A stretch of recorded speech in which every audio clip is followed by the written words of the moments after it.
Hey guys, how are you doing? Everybody, welcome or welcome back to What's the Obsession live chat and discussion. It's the truth live stream. It's always the truth live stream, right? But tonight, it's the getting real truth live stream. We're speaking all truth, all kinds of topics. What? So welcome everybody. Hi, Utter Nutter. How are you, honey? Welcome, Boston Man, squirrel friend. How are you doing? Nice to see you. Hi, Anaphylaxis. How are you? DC Primetime, my girl, my girl. I just saw you chatting with somebody here. Don't know what about though, because I was getting some stuff set up. Believe only half of what you see and nothing you hear. Edgar Allan Poe.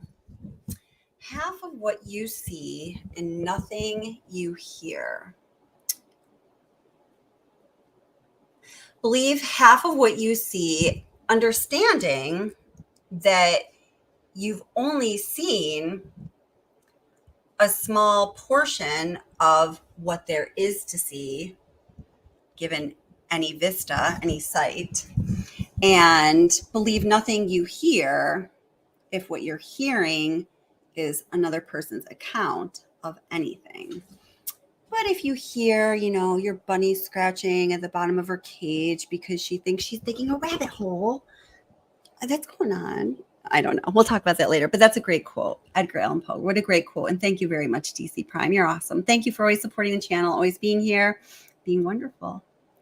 And hi, BGAL. Nice to see you. 2 live streams in a row. BGAL. Woo woo. Nice to see you, sweetie. Hi, Jamie Owen B. I thought I was going to say that wrong. I thought I was going to add like a sound, but I didn't. How are you? Nice to see you again as well. Hi, Trinity. How are you doing? Nice to see you. Becky Boo. Nice to see you. And Joan Bradley. Aw, so nice to see you as well, my friend. Joan and I go way back. Joan and this channel go way back. Hi, Farrah Miller. How are you doing? Welcome. Hi, Melissa. Oh, I'm so happy you're here as well. Melissa, if she's still up for it this evening, is going to come up on panel at some point. Ooh, a couple of people. It's going to be really interesting. Some very interesting people with great things to say, offering perspectives that only they can offer. So this is really terrific. I'm very excited. John D'Angelo, hi, how are you? Kelly, have a drink with me? Sure. Except I can't drink because I just fall asleep. But I will have What's the Obsession live stream. Now, don't think I do this all the time because I don't, I swear. Brought to you by Mountain Dew, the green poison that you love if you're around my age. Because we grew up with it, right? Yeah. So I'm going to crack that baby open in a minute. Whoop, whoop. Let's see. Miss C.D. Isaacs, welcome. How are you doing, sweetie? Hi, Mercedes. How are you? Nice to see you. Welcome. Welcome to What's the Obsession chat. Green-eyed Bandit, how's it going, my friend? And let's see who else is here. I was just going to say, what else the cat drug in? But that's like, isn't that if it's the cat drags in like nasty, skanky stuff, right? You guys aren't skanky. You're not skanky stuff. You're not empanadas. Hi, Ruth King. How are you? Nice to see you. Welcome. And my ADHD life also going to come up on panel at some point this evening. Awesome. She and also hopefully Tabitha Jane is here. I've been stalking Tabitha Jane today. Oh, go check out her channel, by the way. I promised that I was going to send the moderators Tabitha Jane's channel so you could pop it in chat. And I didn't mean to lie though, but I'm going to do it right now. So I might play a couple minutes of this video, but man, you guys got to check out this video. It's the last video that Tabitha Jane put out. Now, I've been talking about BabyWise a little bit recently. So I was like, you know what? Before any more of this talky talk stuff, I need to know what I'm talking about. I didn't feel like I was not. Oh, there's Tabitha Jane. Awesome. So here's the link to Tabitha Jane's video. I love Tabitha Jane. You refer to us as twins separated at birth. When I hear her speak, it's like I'm listening to my soul echo in the wind. I'm just like, yeah, exactly that, she also, when I'm listening to her talk, the impression I get is that she's, chooses her words carefully like the right word, the right meaning, and also the way they sound together. I've noticed that about you, Tabitha Jane. I really appreciate that in people. It's kind of a very nuanced stylistic thing that whether you do that or not, it sounds like you do. So that's good. So I love Tabitha Jane. Anyway, she and I were both reading BabyWise. So I read 3 BabyWise books. We're going to talk about this a little more in just a little bit. I don't want to get into it too much right now because I have a few things to introduce. But when I took that 5-day break from anything YouTube, anything making videos having to do with YouTube, I did read 3 BabyWise books because I felt like if I was going to continue to talk about anything having to do with BabyWise, particularly knowing that talking about BabyWise relative to the Watts family murders is always going to be it's going to be controversial.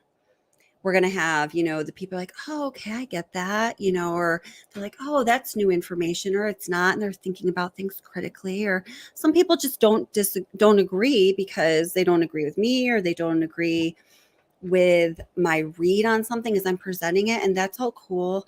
And then we also have got the people coming over here to shine things up.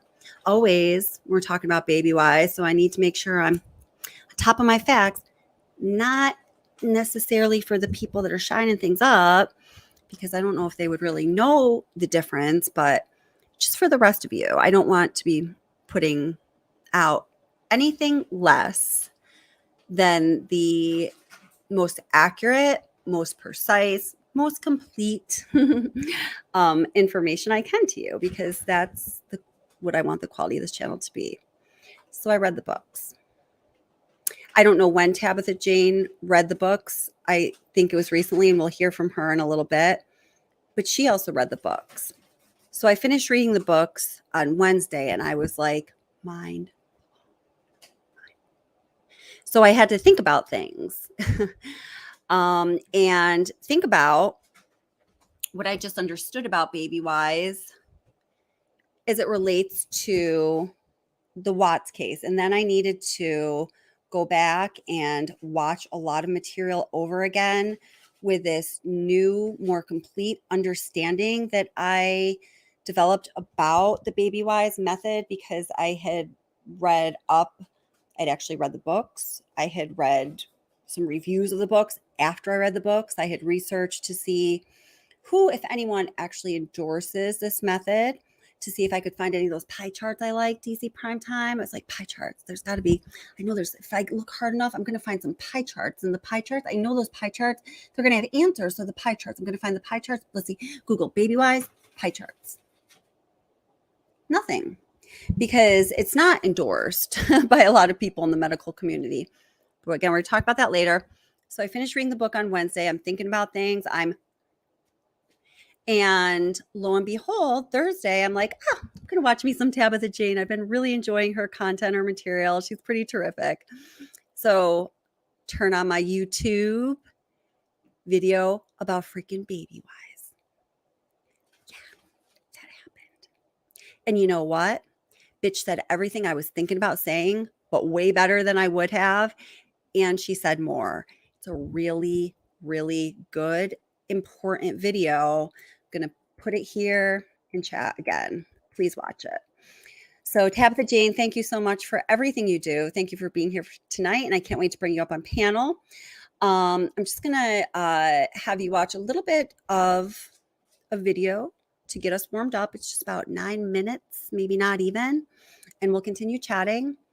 And then from there, we're going to be talking about, well, yes, the BabyWise method and what I and Tabitha Jane have learned, or maybe what she knew. I think I knew very little, or the understanding I did have was not accurate at all, or it wasn't complete. Also, my ADHD life is going to be talking on that same issue. Let's see.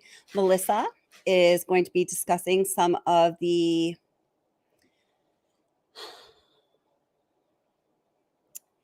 we're going to be talking about MLMs, about the culture, about the nature of MLMs, the companies, and what they do to recruit their consultants and what they ask their consultants to do to recruit more consultants for them. That's their downline, as well as some other interesting things. Melissa and I have been communicating. She sent me an email the other day that I read like 5 times. I was like, wow, this is extremely insightful. I really wanted her to share some of her perspective. So that's going to be really awesome too.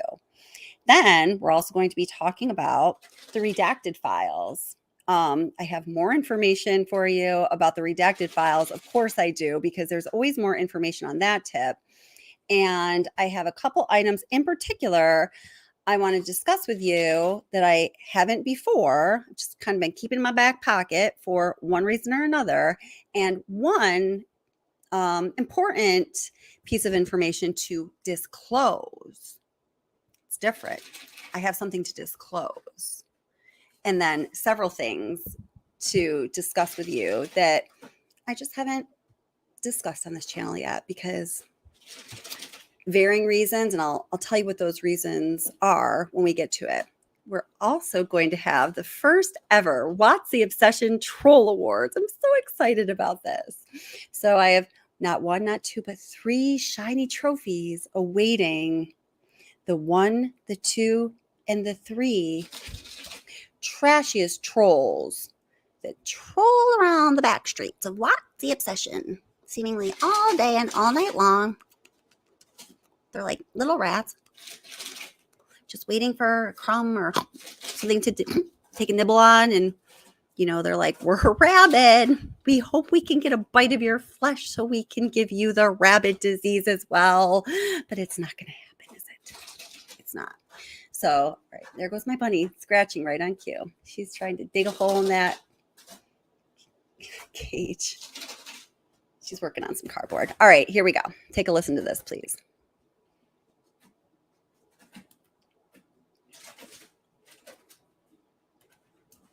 Welcome or welcome back to What's the Obsession. There were many family and relationship dynamics that people wonder, did this have anything to do with the tragedy that happened on August 13th, 2018? Now, first, let me be clear. This channel in no way blames Shanann Watts for her death or for the death of her children. We are simply talking about some circumstances that all human beings might encounter at some point in time during their life that we have common interest in and people tend to discuss.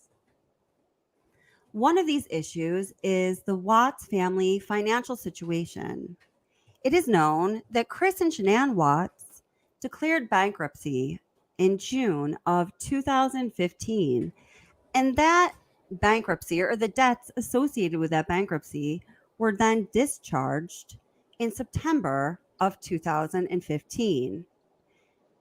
We can see, and it is known upon review of the Watts financial documents at the time of the tragic deaths of Shanann, Bella, Celeste, and unborn baby Nico, that the Watts family was headed for having to declare another bankruptcy less than 3 years after declaring the first. What was going on here?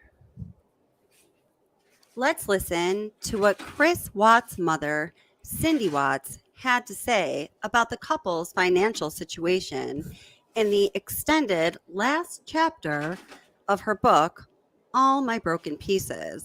I just want to say, after reading All My Broken Pieces, doing the read-throughs of All My Broken Pieces. Oh, I have my last installment of that to upload probably tomorrow. It's done. I just have to upload it because I have a few videos done now. I want to upload them all in one day. There'd be too much troll material to dig through. Man, talk about trolls. Holy cow. Whoa. You want to see the trolls come out?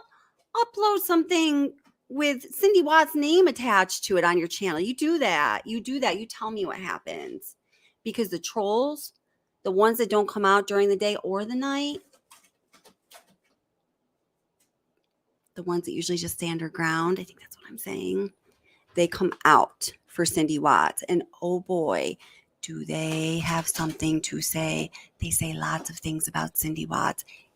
It's cray-cray. Cray-cray. It's truly not healthy.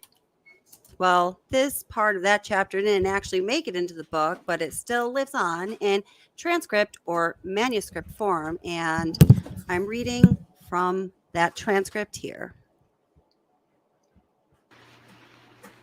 I always told myself he was like Ronnie because Ronnie had always been quiet, but he's nothing like Ronnie. I don't know. I'd spend all day and night a year later still trying to find something, anything that I missed. And I must have, but I don't have any answers. We have grief. It will always be with us.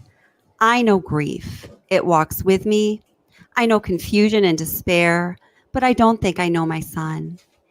I'm sorry. Now this is a little part of a letter from Sandy Rusick. I know my son. Everything seemed fine. Our daughter never spoke about anything that she did, but she did speak to us about bankruptcy a lot. Debt with all of the medical bills. Now this goes back to Cindy Watts narrating again. Sandra and Frank were way ahead of us then. Chris never told us about the bankruptcy at all. I found out later, after. And there wasn't much in the way of medical debt in 2015 when they declared bankruptcy, but there was $70,000 in unsecured debt, stuff they had bought. Somewhere in there, Chris had sold his Mustang to get cash for the Lexus down payment lease. By then, he had his work truck. When I look at the bankruptcy filing, so much money, and for what? Clothes, trips they couldn't have afforded. Sandy and Frank had to give them money for their passports. If they couldn't pay for that, what in the world did they go on any of those trips that were really just parties where they bought more overpriced clothing, this time Thrive stuff? It was crazy spending. Chris claims now he didn't know about their money situation. I say, really? 2 years later, they were right there again. And it's not too hard to figure out. He was making $60,000 a year. Their mortgage was $2,700, another $150 for the homeowners, $2,000 a month for daycare, $600 a month for car payments, not counting insurance. They were already in the negative before utilities and food. So why? All right, Tabitha Jane has to get to 500 subscribers. She's just a few away. So then at 500 subscribers, you can make a community page. It's very important. It's good. And she's going to have good things for the community. So Tabitha Jane's page, guys, let's go hit it up. Get her to 500 for sure. And then, maybe next week, 1,000. Easy breezy, lemon squeezy. She's awesome. I go on pricey trips and buy clothes and toys and get your nails done on Shanann's part. They treated money like monopoly cash. In 2 short years, they were underwater again, having learned nothing, and apparently neither had their banks. Because how anyone was so stupid to give those two credit is beyond me.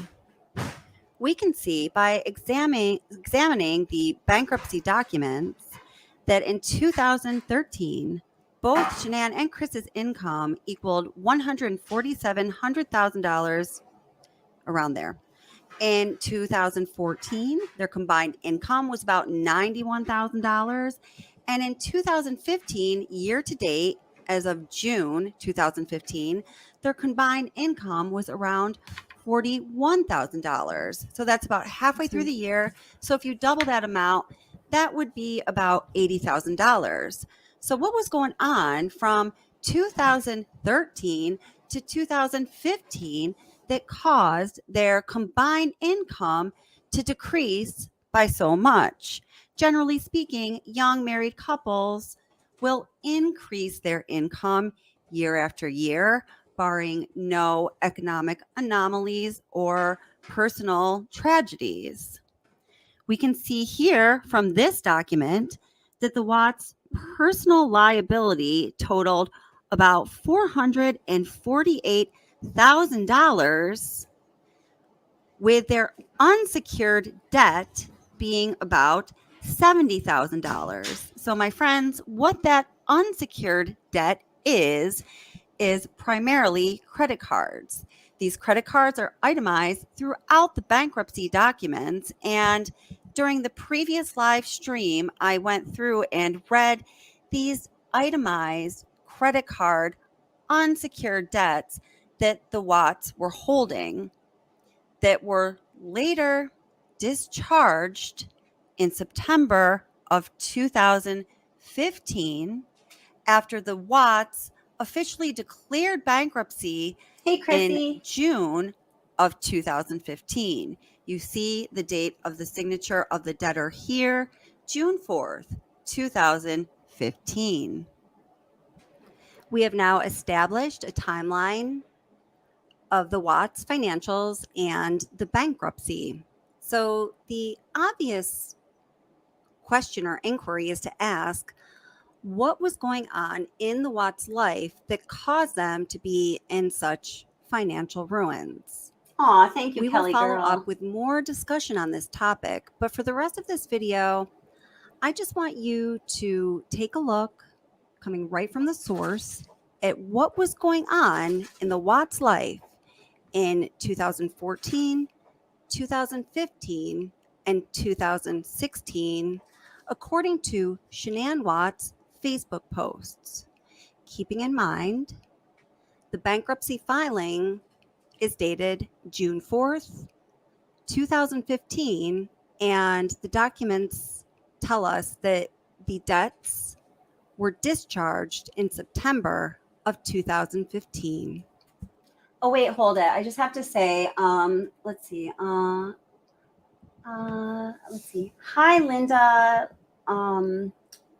Linda Ruvia 999. Welcome. Nice to see you. Welcome to chat. So Linda says, leave this poor family alone. Now, listen, I get comments saying, that and so much more, something of this nature very often. And I certainly understand. I mean, I don't want to see victims' families of any kind of victim, any family member of any victim. I don't want to see them further victimized or harmed. I don't want to see people doing things to make their lives worse so they have more terrible things to deal with than, trying to manage the already unthinkable, unmanageable suffering, the degree of which they experience every day. I can't even possibly relate. I know that. My God, since before I created this channel, I've been thinking about both victims' families every single day and a lot. And I've been thinking things through extensively. So I just want that to be stated. I think that people that do watch the channel and listen, I think that people know that because it's clear. And I guess I'm going to venture to say, sorry, I'm looking for my other little Bluetooth thing to plug in here. Sorry, guys. If you do watch the channel and you don't get that vibe, then we're not getting each other, me and you. So, that's fine. And we probably aren't ever going to, because I care immensely about the victims of this horrendous tragedy that happened 4 years ago. Their families. Breaks my heart to think about what they've gone through. I've shed many, many, many tears over this. I'm not saying that as though I should get like a pat on the back. It's truth night. It's big truth night. So I'm going to be real honest. I think if you hear about this case, if you talk about this case, if you give it any real consideration of your own, and you aren't moved to tears or just about, because some people don't really ever cry. That's okay. You may have a black tear duct. I think that's a problem. I think you really need to think about that. And I mean this. I'm not being sarcastic.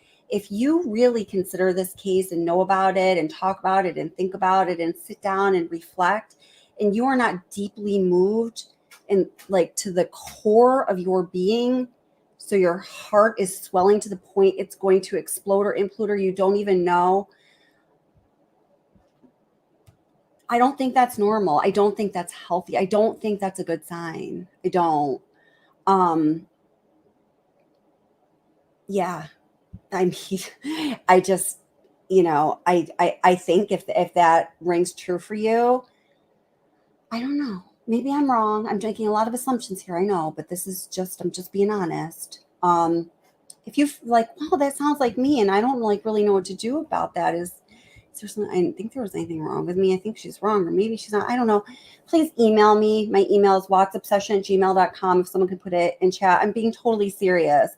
Like, if you want to talk about it, we'll talk about it. If you're like, oh, wow, I've never really felt like that compassion for other people or whatever, we'll figure out what you can maybe do if you want to like get the support you need so you can have a beating heart that feels compassion and warmth and something for other people. Because, that's one of the,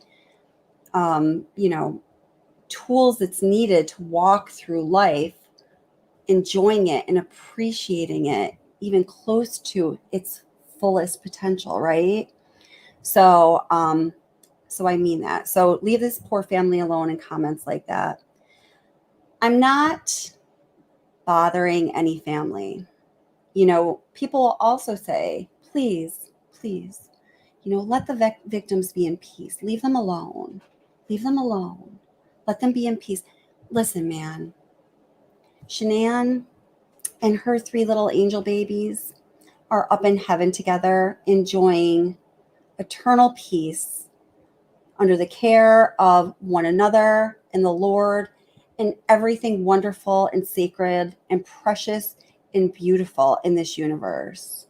I know that. My faith is strong and I believe that. I know that. That's what's up for them now. Their souls, their spirits are forever free and literally existing in a state of eternal peace and what we call anandamaya in yoga, or like absolute bliss. Nothing that I or anyone else here on earth, no mortal being, is going to disrupt. Got to get rid of the shoes for a minute here. Their eternal bliss. That's just not, I'm not worried about that. I'm not worried about that. I'm not going to disrupt their eternal bliss and peace. I'm not going to do that. No, neither are you. Because, hold it, earbuds. Let's see. We're going to pause for a brief intermission here.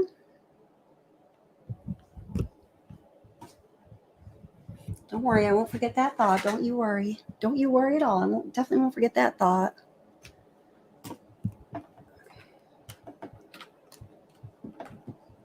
I feel like there's just so many people that want to be on that short nominee list for the trashiest troll of the first part of 2022. And that's kind of cool too. It's good to have ambitions, So, now, as far as a possibility of me, I'll just talk about me for now because I can speak for myself. Bothering either of the victims' families or doing anything bad to them. First of all, you know what? I'm going to tell you something right now. I was going to wait till later in the live stream, but I'll tell you this right now. For the rest of August, half, 50%, and I'll tell you why it's only 50%, and there's a very good reason, of all of the super chats and super stickers that come in for the rest of the month from today, August 12th, till the last day of August. So 50% of all the super chats and stickers that come in are going to go directly to one of the victims' families, either the R family or the Watts family. Now, whatever that money is that comes in, and I'm setting a minimum of 300. So if we're not there, if you don't bring in 300, I'm going to put the rest in. So the minimum is 300. The maximum is, there is no maximum. The potential is endless here. So half of all super chats and stickers that come in from now till the end of August, with a minimum of being 300. So 300 is going to be the least that the victims' families are going to get. If I only get $1 in super chats, I'm putting in $2.99 on my own. Okay. So how that's going to be split up is going to be, you guys are going to vote. So you're going to vote for, and it'll be towards the end of August, either, oh, I want that money to go to the R family for whatever they choose. You know, if they say, I want you to donate it in our name to this charitable organization or whatever, I'm happy to do that. Whatever they want. Your wish is my command. This is the money. Whatever you want done with it, you just tell me it's done. Consider it done. And, you know, if it goes to the Watts family, same thing. They can have it, or I will donate it in their name, or they can split it up however they want. You know, like 17, you know, retired school teachers that go to lunch at this restaurant I used to work at, and they each wanted a separate check. They all got a coffee, and a couple of them got some, you know, little special salads, because we didn't have like, you know, pre-entree salads at lunch, but, you know, they would kind of make their own, and it would be a certain amount, and someone would get dessert and someone wouldn't. And then so it's kind of like that. They can do it. They can split up 17 different ways, with or without coffee. I'm happy to do that for them. It's not a big deal. My gosh. So that's going to happen. So you guys are going to decide which family it goes to. I definitely would like to give some to each, of course. I don't think it's going to be, you know, 100-0 one way or the other. And that's how we're going to do it. And like I said, it's a minimum 300, or why don't we do even better than that? I'm going to say a minimum 150 to each family. So say if you guys vote, it goes to the R family. Oh gosh, I'm going to have to do some math here. I'm an algebra teacher. I can do this. I can do this. So you say it, so say 75% of you say it's going to go to the R family, and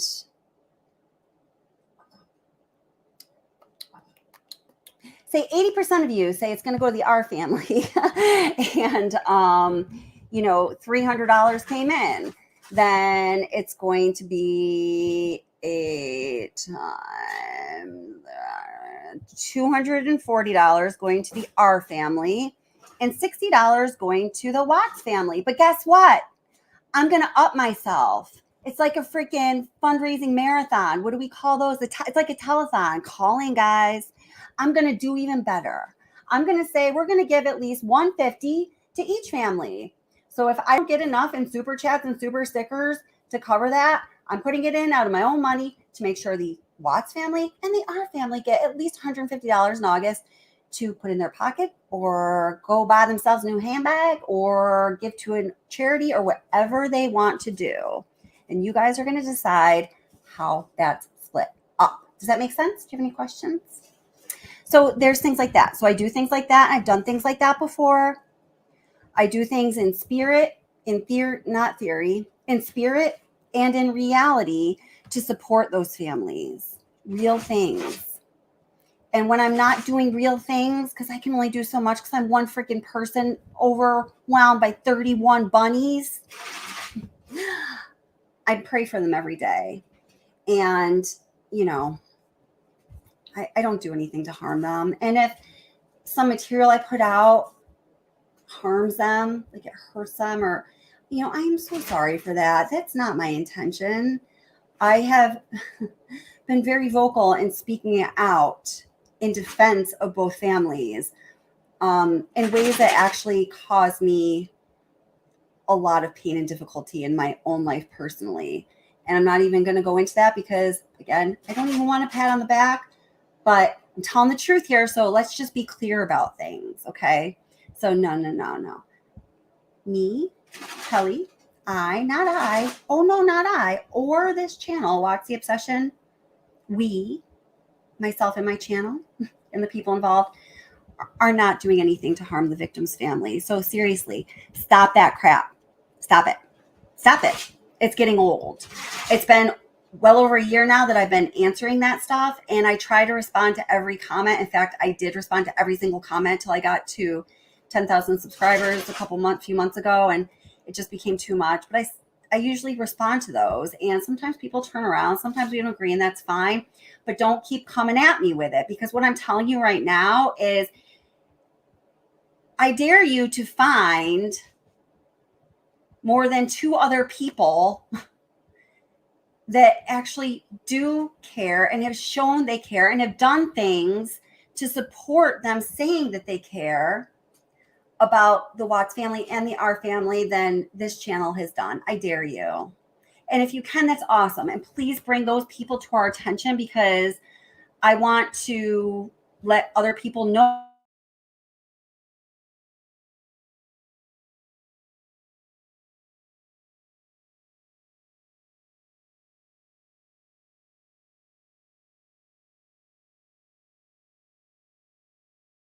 Like muted for. Oh, I hope it wasn't that long. I just noticed. Oh, hey, and thanks, by the way. Squirrel friend, thank you so much. Thank you so much. Blue is your oh, thank you so much, Squirrel friend. Thank you very much. I appreciate that. Thank you, Holly. Yes, you're wonderful. Thank you so much. I have a couple other to get here. Oh, hey, Molson Man. Thank you so much. $25 from Molson Man. Thank you so much. And listen, I will, I had done this before, and I said, and I'm going to make available receipts to show you that the things I'm saying happened really happened, because, I don't expect people to just trust me. I, live by this rule, and I say it on this channel, and I say it to my students. I say it to my son. You really have to, be careful what and who you trust. Like DC Primetime was saying earlier with her Edgar Allan quote. I kind of think those ideas are related. I don't expect you to just take my word for it, but I'm not going to say that I'm raising money for a cause or for people and then say that money went to that cause or those people, and maybe people refuted, and you're going to have to wonder, do you trust me? No. We're not going to put anyone in that situation. You'll have receipts, you'll have verification. Trust me. Well, no, don't trust me, but I want you to know that what I say I'm going to do is going to be done. So, yeah. Thank you, DC Primetime. Thank you so much. They can have some from Primetime. There you go. Thank you, Primetime. You're so sweet. Thank you, darling. Okay. So, gosh, I'm sorry. I went a little off there. I'm sorry, guys.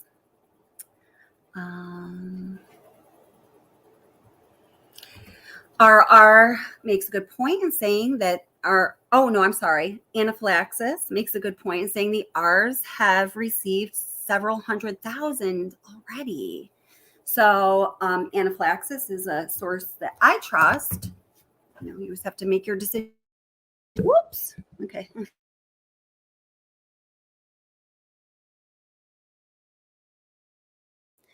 A piece of information Anaphylaxis just put out there that you want to consider later in August when you're voting on which family is going to get which portion of the money.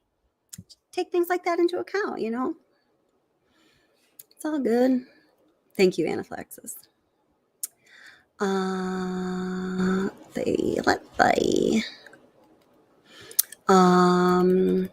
Let's see. So Kelly Owen says, I would love to donate. So you can either, I should give you guys maybe another way too. So you can either do a super chat or super sticker.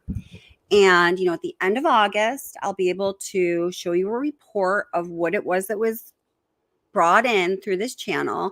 Oh, the reason I said 50%, and then I'll put the rest in myself if we don't reach those minimums that I just set on the Watts the Obsession telethon, is because I already have some of the super chat and super sticker money set aside for, special people that contribute to the channel.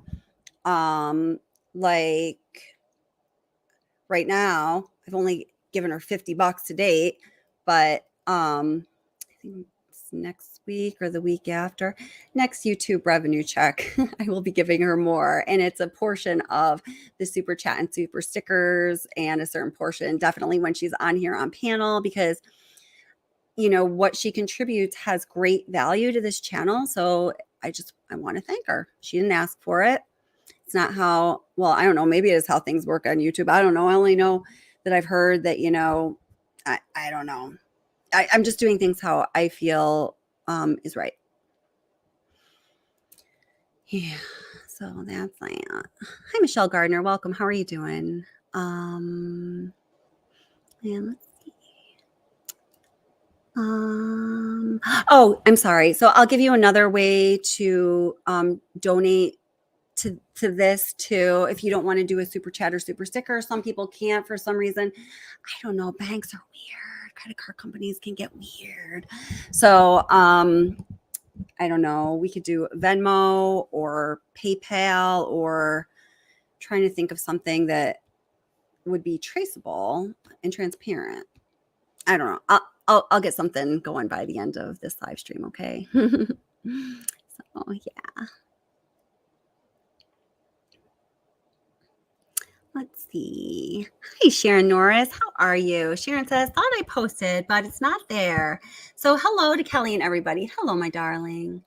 Sending hugs from Texas. And Tabitha Jane just watched one of your videos today. I will also subscribe. Awesome. Yeah, she's for real. Yeah, I'm really impressed by Tabitha. And so many of the other people here that are creators.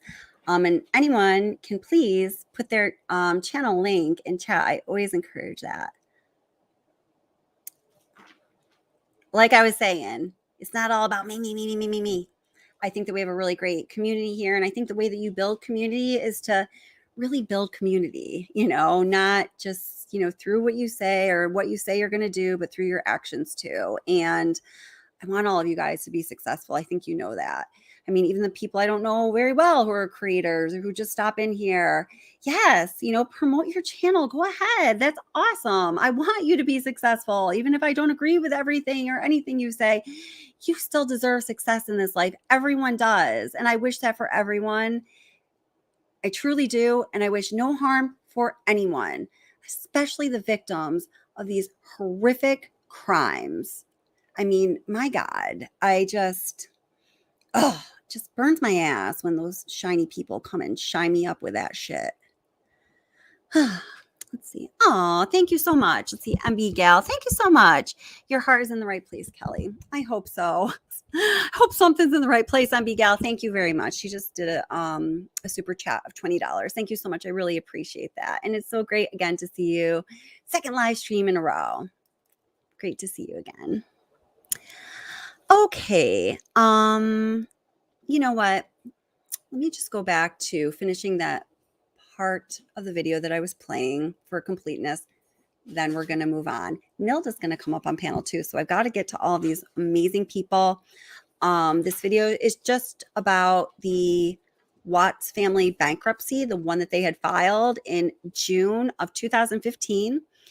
Those debts that were included in the filing were then discharged in September of 2015, which included over $70,000 in unsecured debt. I'm just going to finish playing out a video that that lays out some of the details of those bankruptcy filings.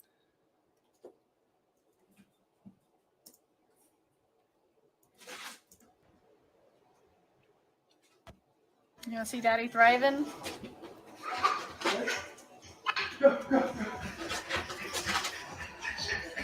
You guys might get dizzy here. Watch CC's blink, fellas.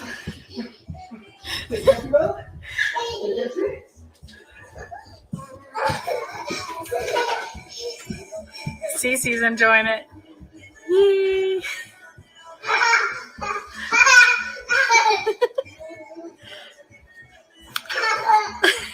She's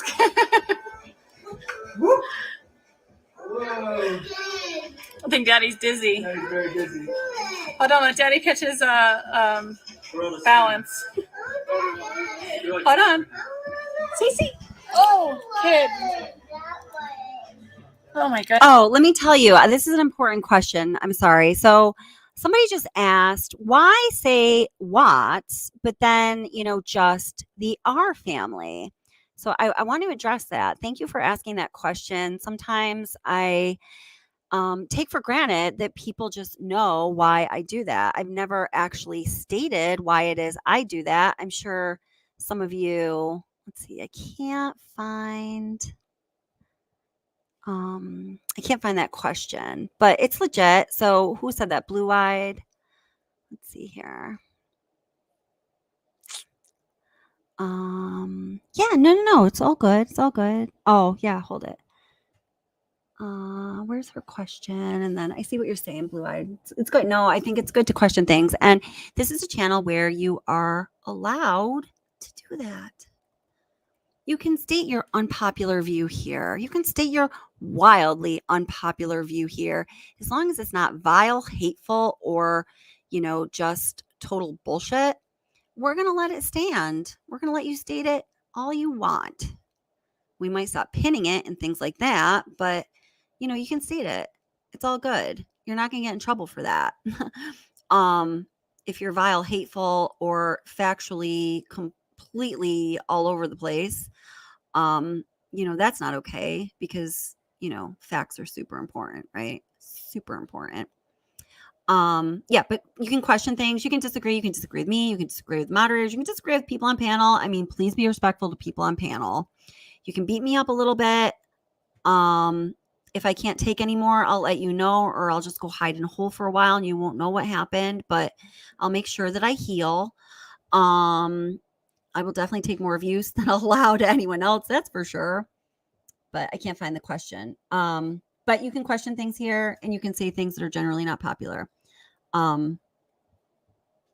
That's always been an intention of this channel, because I noticed and other people noticed and talked to me about the fact that, there's not a lot of tolerance for people being real when it comes to discussing this case. So anyway, Blue-eyed Wolf, and I love that name, asked, why do you say the Watts family, but then the R families? Has nothing to do with how long it takes me to type out their names or say their names or anything like that. I am simply, as I always try to do, I am following the wish or the wishes of the respective families. Now, the Watts family has made no explicit wish list or given instruction or even stated a preference about what we should call them. I call them Mr. and Mrs. Watts, or Chris Watts' parents, or Ronnie Watts and Cindy Watts, or, just like any other person, how I'd call them. Shanann Watts' family had more specific requests and wishes and instructions, and I want to respect them, so I'm doing what they asked. They didn't want their name to be said and typed and put out there, so rather than saying their full last name, which is Rusek, I'll say it this one time because I am, working towards this month making a donation to the Rusek family, who I feel a ton of care and compassion for. And I'm so sorry for everything that they've went through. And I truly mean that. And I have defended them. And a lot of people know that. And I think they know that in big ways on many occasions, because I do not tolerate people slandering them. Because you know what? They don't need it. They've been through enough. And I defend people like that. And I think a lot of us should. You got to take care of yourself. There's only so much you can do, but when you're in a position to defend somebody who's in a vulnerable place, and you feel that you're the person that's in the right position to do so, you've got to do it. Should you consider there might be consequences for you? Of course. And, if they are at like the level of witness protection seriousness, maybe you'd want to reconsider. But like, if not, you just got to sometimes do the right thing. So in saying the Watts family and then the R family, I'm just simply respecting the wishes of the family. So, all right.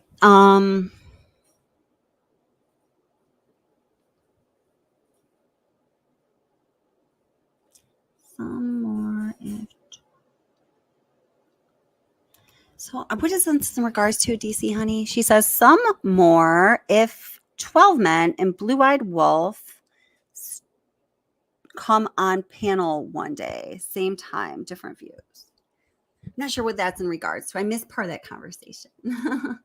So, yeah. How long ago is this? I don't know if I pinned these. Thank you, squirrel friend. I get a little lost in chat and time and space. So it was Addie. Oh, it was Addie that asked about using R. Okay, gotcha. You know what I just realized? I have just one. Yeah, it's that one. Contact in. That one's in. This one I took out earlier because I had, you guess what I had stuck in my contact? You'll never guess. It was a bunny hair. It was hurting my eye. So I can't really read the chat. I'm going to fix that in a minute. Put on my glasses or put in 2 contacts. Okay.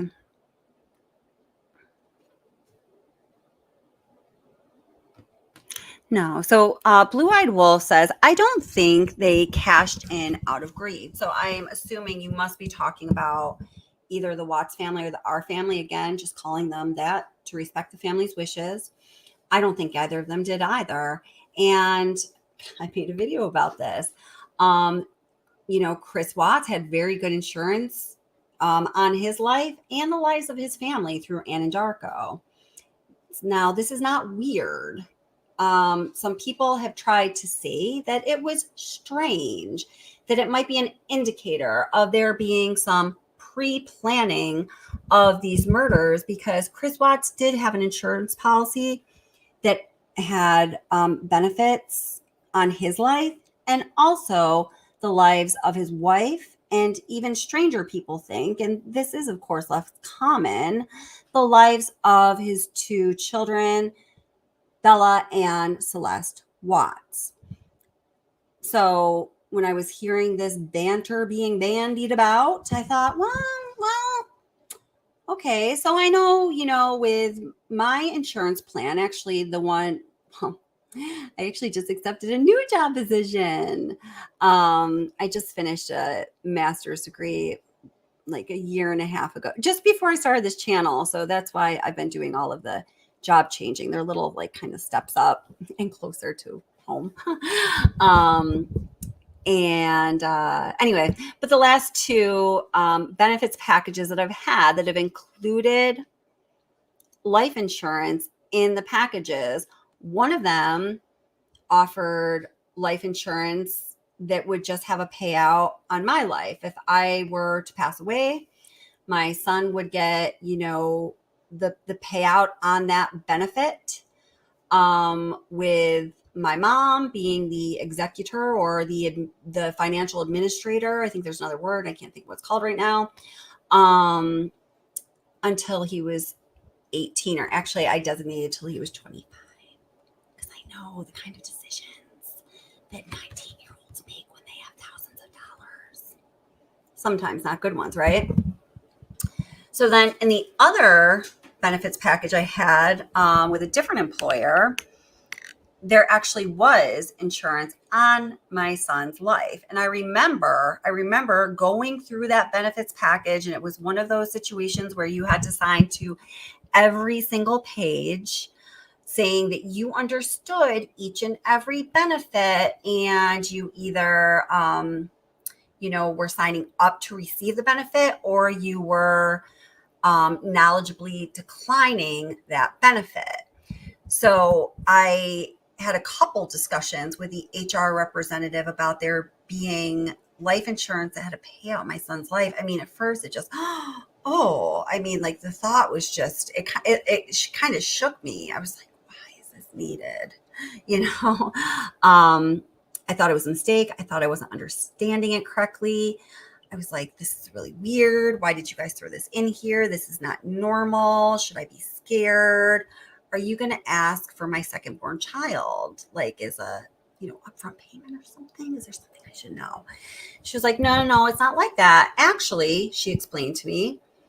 And then I interviewed another HR director and a CPA and a wills and estate attorney when I was making the video about this topic about 2 months ago, I asked that HR person, she explained to me rather, after I asked my questions, this is very common nowadays. It wouldn't have been, 15 years ago, but it is very common now. With a changing economy, employers have had to find different ways and methods of providing desirable benefits to employees or prospective employees, and also providing benefits that add up to a certain dollar value. Like in my last position, they said, this is your salary, but this is, the annual take that you're getting as an employee in this position, given this salary. And the annual take included all of the benefits I would receive annually. So it looked like it was like 30 or 35,000 more than my actual salary, which I was like, but it's how employers make themselves look attractive to prospective employees in this very strange market and economy. Anyhow, she explained it's very common now. A lot of employers do that. They will offer life insurance packages that will have benefits on every member of your family. Oftentimes, they are not optional. You're going to get them when you agree to receiving benefits from a given company, okay? So that's that. So, Tabitha Jane, would you like to come up, my darling?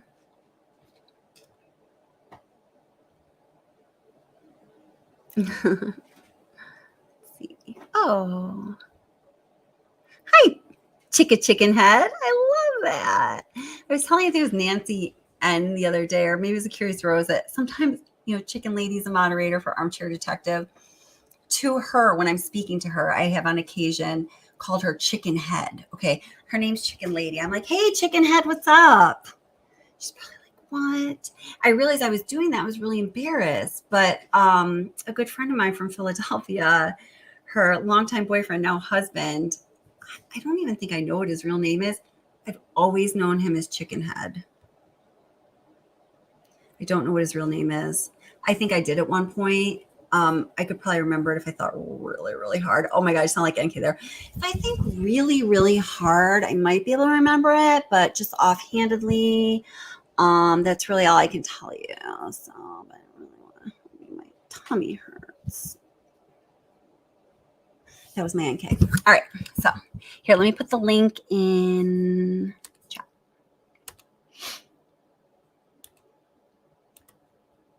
So, hi, Chicken Head.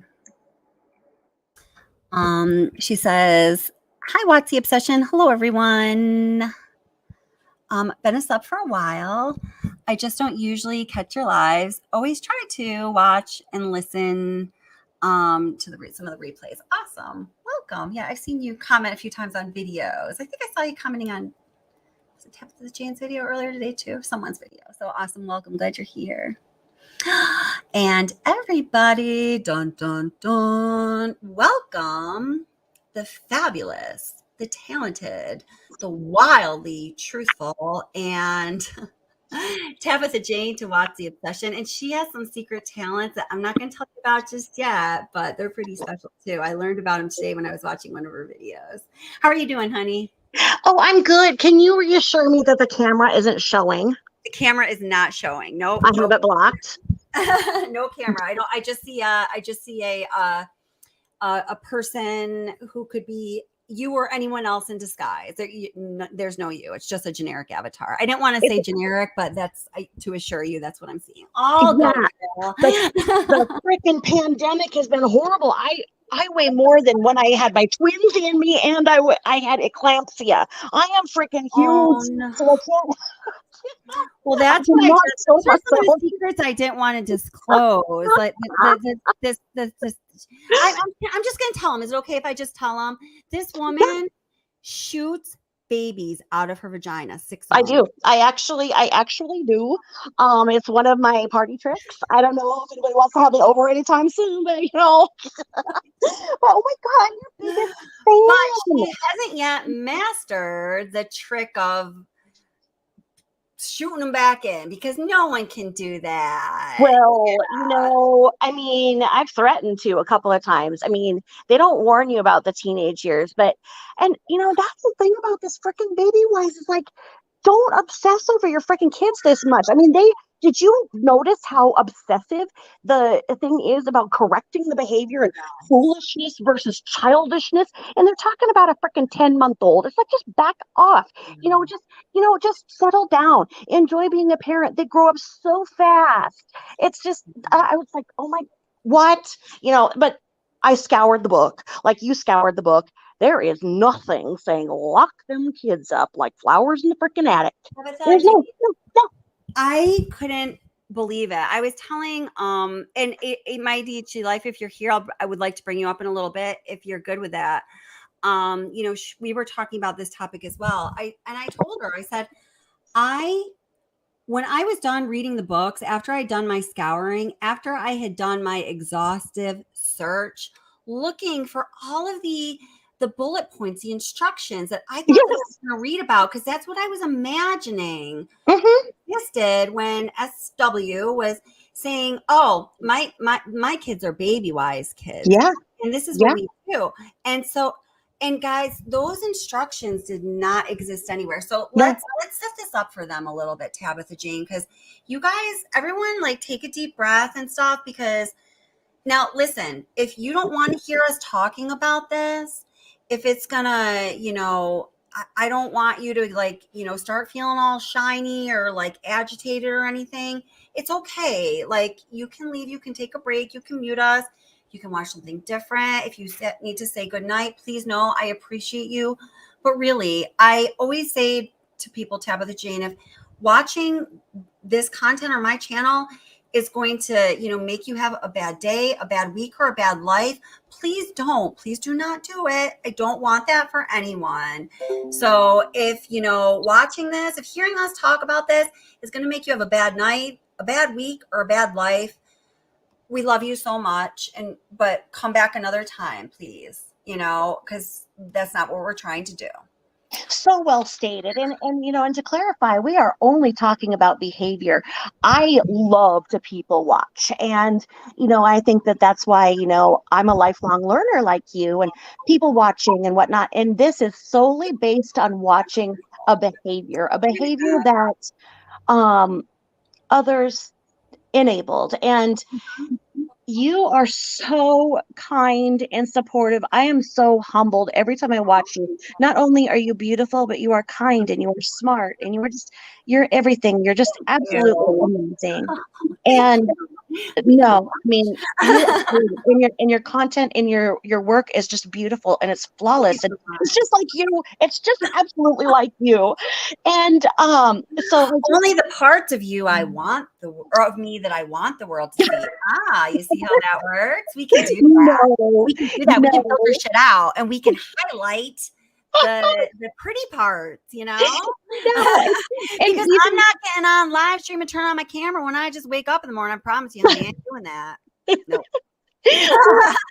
And even how you're going to do a donation. And I saw that Downtown Wonder said, it's too bad that there isn't, like something for the girls, something that the girls, there isn't a foundation for the girls.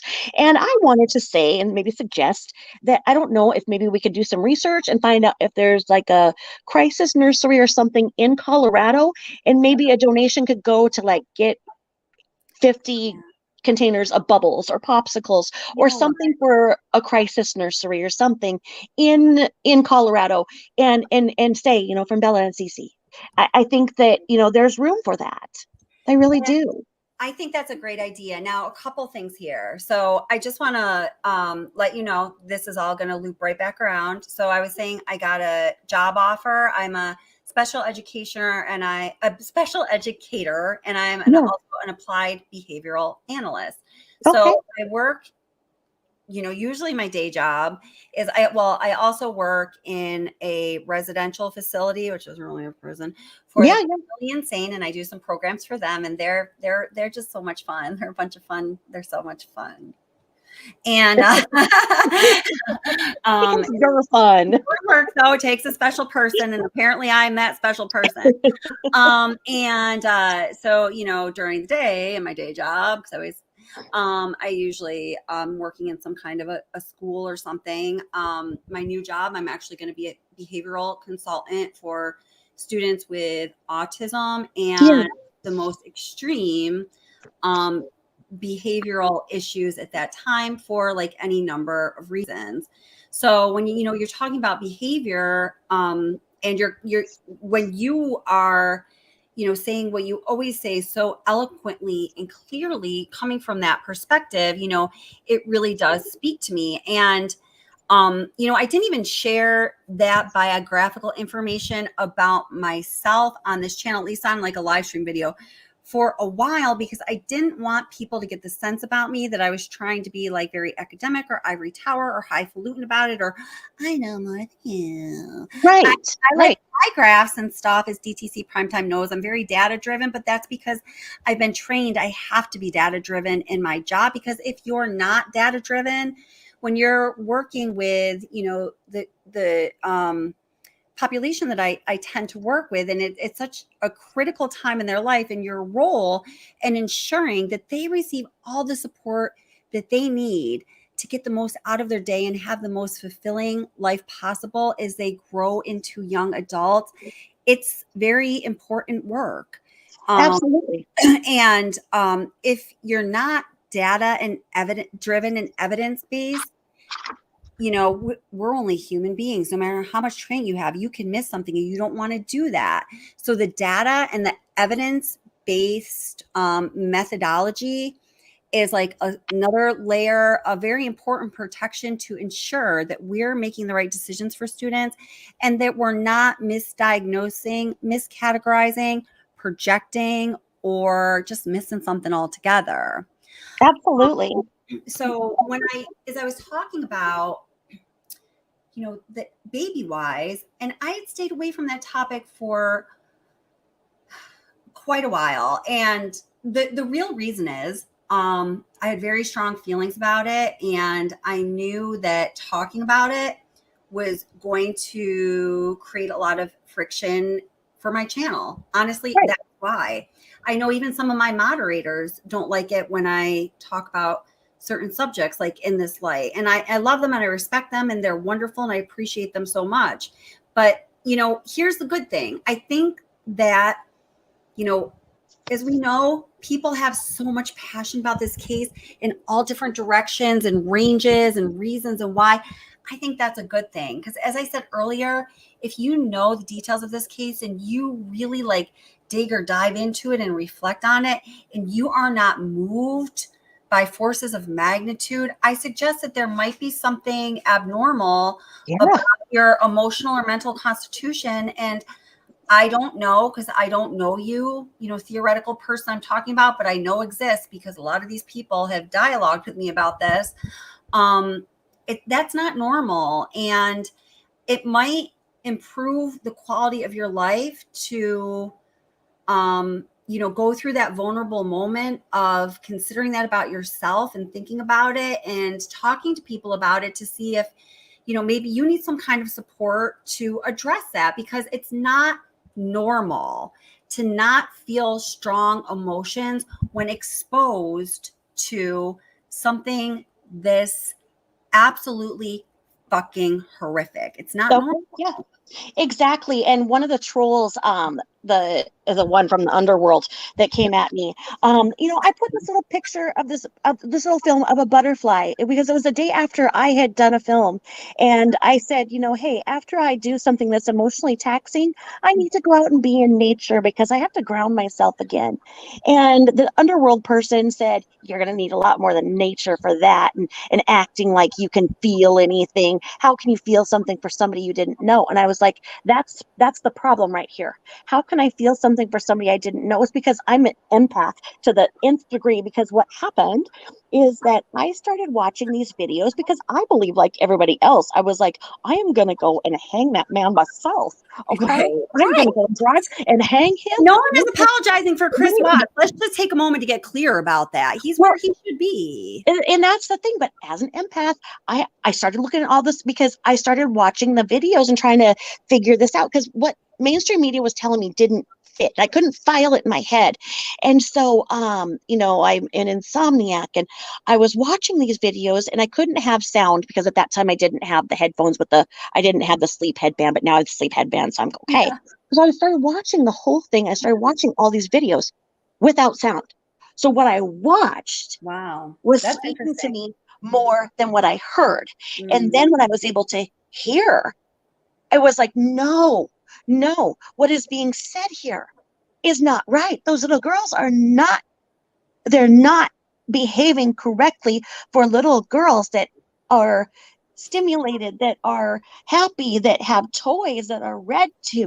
They take this opportunity where she's on to beg for attention, and it said something to me, and now there's this huge opportunity for us, and lives will be saved because of Bella and Cece, because of what they went through, then because of people like us who are empathetic. And I'm getting chills right now when I talk about them, because I do feel for them, and I'm a victim of extreme child abuse. I have extreme PTSD, and that is no secret to anybody. And because of those kids that had no voice to say no, they were voiceless in life, but we're not going to make them not have a voice in this time. Their life and their legacy is going to go on, and we are not going to ever forget them. And because of them, universities will show what we are talking about now. The books just haven't been written. The series hasn't been aired. They're going to save lives, and we're going to be a part of that, because this human behavior happened, and it happened because their mom was beautiful and energetic and was saying this. And you know what, I'm telling you, I could have been her best friend too. I could have seen this, but you know what, I would have been like, okay, I'm not cool with this part, so like, can we just like take them out and do this? And I think that that's where a lot of people came into her life. They had the best of intentions, and they were going to model better behavior. But then I think that she wanted the attention, and when she was like, okay, I have somebody to kind of talk to, and they you know, they got out. I think that a lot of people probably tried, and then when she would kind of flex with this book, then you know, she would say, well, I read in this book and they're trained in this way, and people back off. So that's because she's presenting it as, this is my, for people like me, this is my data, this is my evidence-based methodology. And people like me who is obsessed with looking into all of that stuff in the details and making sure that you're telling me everything about it and everything's right. I didn't even read the fucking book until last week. Exactly. So I got that fucking stupid book because I was like, okay, maybe I did my parenting like all wrong. I have hatched 6 kids. I have a stepdaughter and I have an adoptive daughter, and she's my foster, and I'm adopting her whether she likes it or not. You know, I adopted a teenager because, you know, the whole empty nest thing, I'm like fighting it with everything I can, grabbing onto kids wherever I can grab them from. But anyway, I was like, okay, what did I miss? Because maybe I just need to like look up. There might be another one up there. Like. Well, the thing is the twins busted out my uterus, and that was the thing, is I was taking them to their PT, OT, and speech, and I was bleeding all over everything in the waiting room because I didn't have time to get a freaking hysterectomy. And so they were like, why don't you sit on the mat over here? Because they were sick of me ruining their waiting room chairs. But anyway. They're like, we just want to get rid of your pesky uterus. It's making a mess. So I got that thing taken out, you know. But I mean, so I started reading this book because I'm like, I did everything wrong apparently, because all my children started out kindergarten with 4th grade reading levels.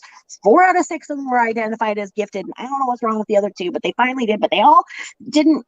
Like when they graduated, they had college years under their belt. They were so ahead of everything because I read to them all the time. So I was like, okay, well, no one suggested this BabyWise thing. And the first thing I saw, and Kelly, I bet you saw this too, is that, okay, this Ezo who is linked with this birth MA. You're not a pediatrician. Okay. So who are you? And you know what? Where are your peer-reviewed articles? Where are your charts? Where are you saying this data? And do we use babies for what is There this? are no peer-reviewed articles. Exactly. Spoiler alert. DC So I Prime went Time, into no peer-reviewed no articles. no on peer BabyWise. reviewed. There is no punch charge. So I went into it ready to fight with this book, and I was gonna like get Ezzo and Bucknam on the phone. I'm gonna be like, "What do you know? What you're preaching here? And this is deprivation based, and this is not." And then I started reading it, and I'm like, "Okay, there's got to be something here about lockdown. There's got to be something here about And it patience. wasn't so There's got to be bad. I was like, oh, they want you. Okay, I was like, we're talking about the newborn babies. Okay, Yep. wait, can I? Well, Yep. okay. Let me just preface this for everyone because I can already imagine people are getting lost. Please don't forget anything. I can't wait to hear everything you have to say. But all right, so what Tabitha Jane and I learned, I gotta just break it to you guys. BabyWise is really about, now the ages it pertains to. Tell me if you got a different perception than I did from reading the 3 books I did. This is my understanding. Okay. Mhm, I'll mhm. pull up some visuals. Maybe I can find a pie graph even. Right. Is that BabyWise is information and methods that are recommended according to the unpeered review author for infants from 7 weeks of age up to 16 months. Mm-hmm. Nothing beyond 16 months, right? Well, which one did you get? I did the BabyWise, and then I was like, oh my God, book 2 is pre-toddler 5 to 15 months. So that means that this BabyWise is actually for the baby. So what Right. I got, and it says, give your infant the gift of nighttime sleep. I'm like, hold on, because Bella was 4 years and 8 months old, and Right. she was 3 years and 1 month. So where's that? And I was like, oh my God. So now I got this visual of the one time I actually did give in and try breastfeeding, and it didn't work at all. It was just a mess. And so I imagine myself like, instead of me trying to call the 1-800-LOLICHI League that, I told everybody about that story where they basically told me to, that to get used to the pain. I'm like, but my toes They're like nipples are meant to bleed. Yes, that's what they said. And I'm like, said, oh my God, it hurts so bad. And they were like, well, just get your breast in there like a sub sandwich. And I'm like, well, I don't know if they can breathe if I do that. But I mean, it was just so scary. But I mean, I could have been that woman coming into the pediatrician like they're talking about. I could have been this sleep deprived woman with this 4-day-old infant, having this 4-day-old run my life sleep deprived.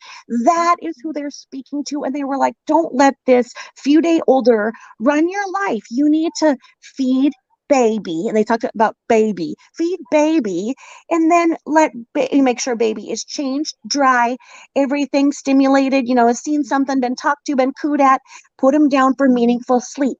Then when they have meaningful awake time, have the feeding, the cooing, the loving, the bathing, the changing, and then back down. So it is like, so you're not sitting there giving them an ounce of the tit, and then and then they're sleeping for 5 minutes, and then they're screaming again, and they've blown out a diaper, and you're just like, that's how people. And then get you're so prepared to tired, you breastfeed. accidentally suffocate them with your boobie because you That's just fell that's asleep my with that point. sub in their mouth. That's my point. I was like, I don't see his nose holes past my tit. I don't know what to do. I don't know if they're breathing. I don't know what to do.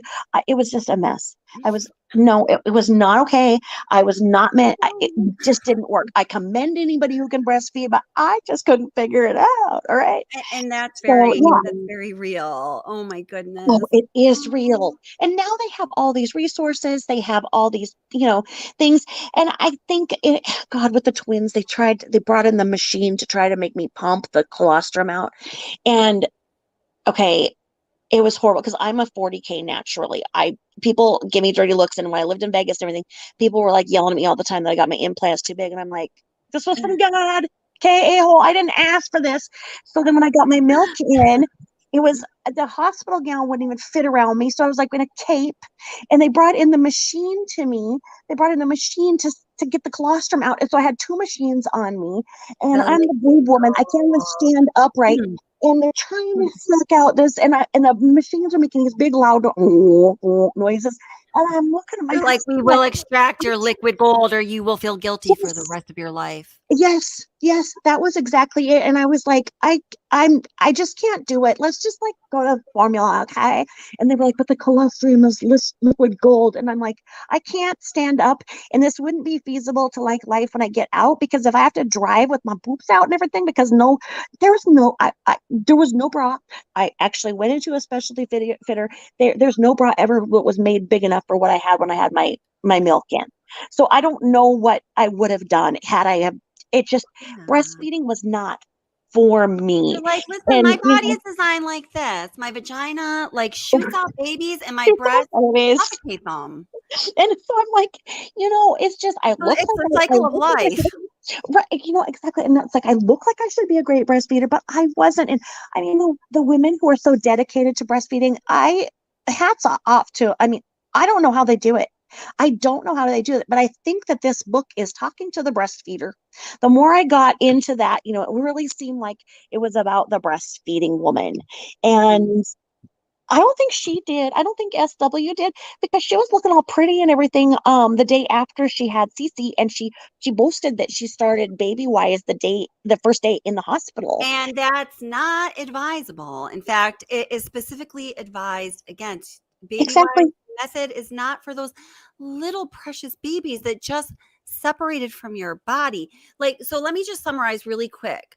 So BabyWise, here's the understanding I think we both have about BabyWise. Correct me if I'm wrong.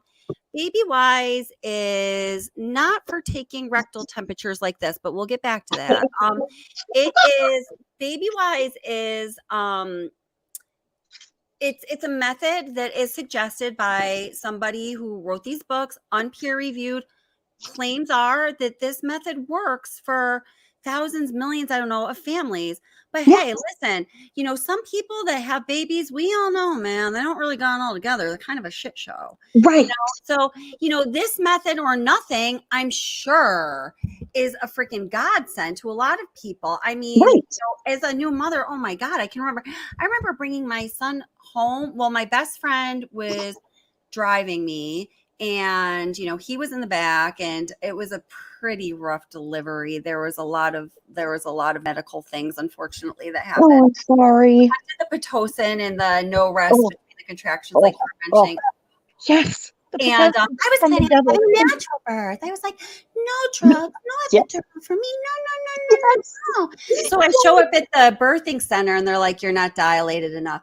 I drove half an hour from Philadelphia out to down 76, all you Philly people, half an hour.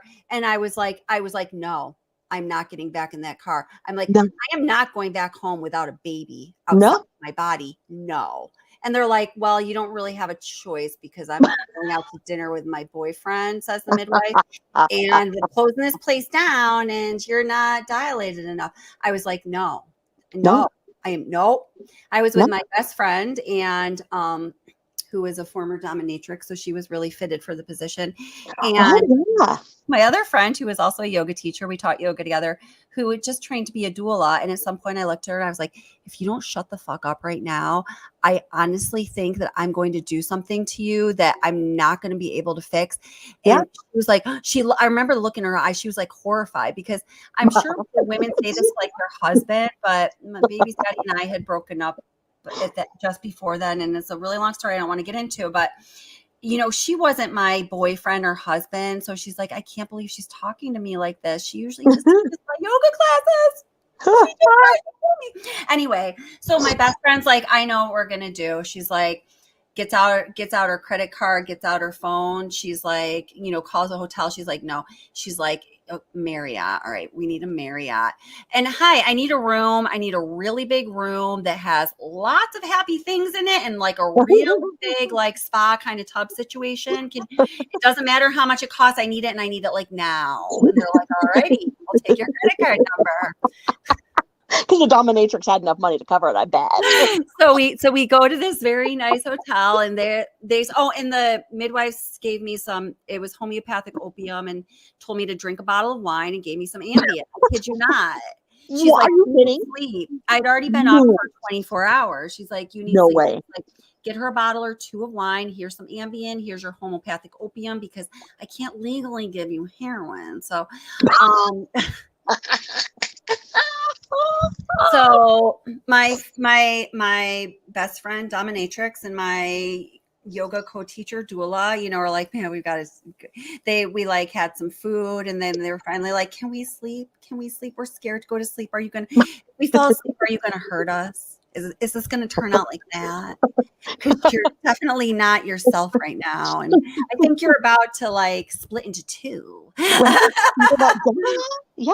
And I sat in that big spa tub, and then at 5 a.m, I jumped out of the tubs over 9 months pregnant, because my son was 11 days past due. Oh no. Naked, and I was like, we're leaving now. We're going to a hospital or something. I can't take it anymore. And they're like, oh my God.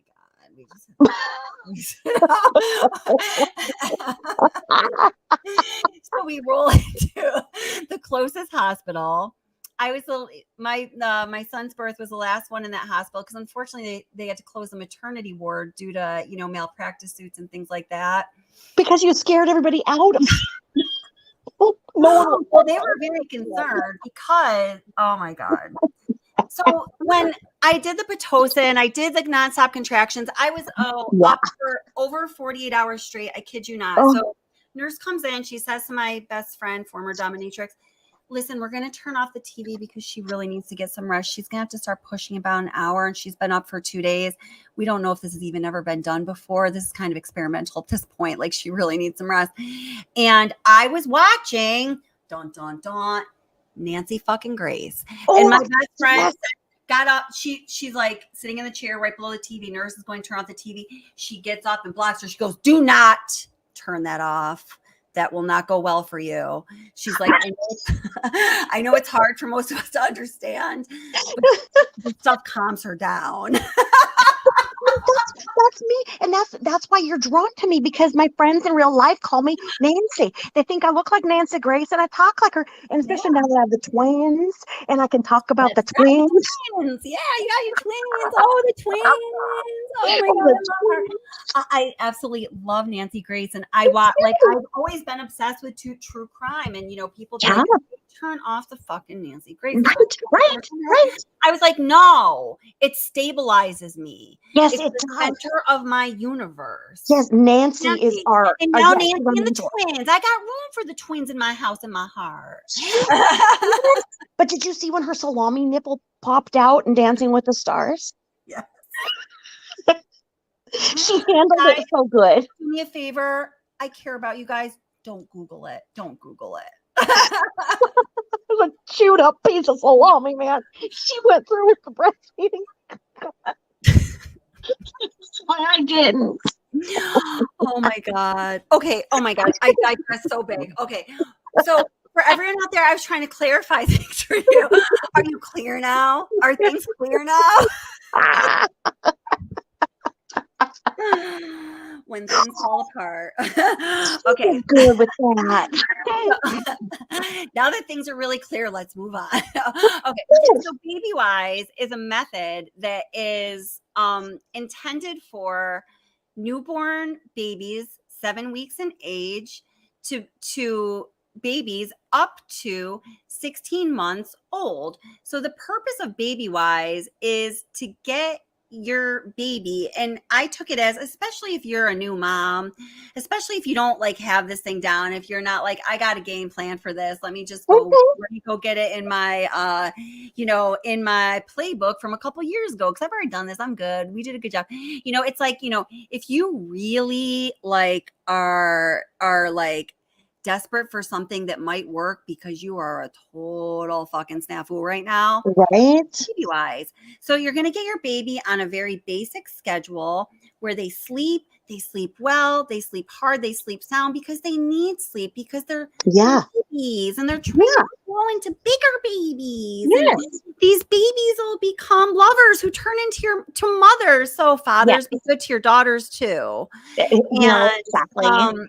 You know, and you, mommy, you also need sleep too. Now, it wasn't like this. It was not like this. It wasn't like, and you, mommy, you need me time. You need me time to What is that? go to your Did you MLM. even know You need what me me time to watch TV. You need me is? There's no time time. to, make your husband a list of chores to do for the next week. So Don't put those when he's clothes in done the with that dryer. list, Right. you don't need me time to, Do your none of that. makeup. Do your Right. makeup. Do I your mean, makeup while your baby is choking on her own cries. None of that. right.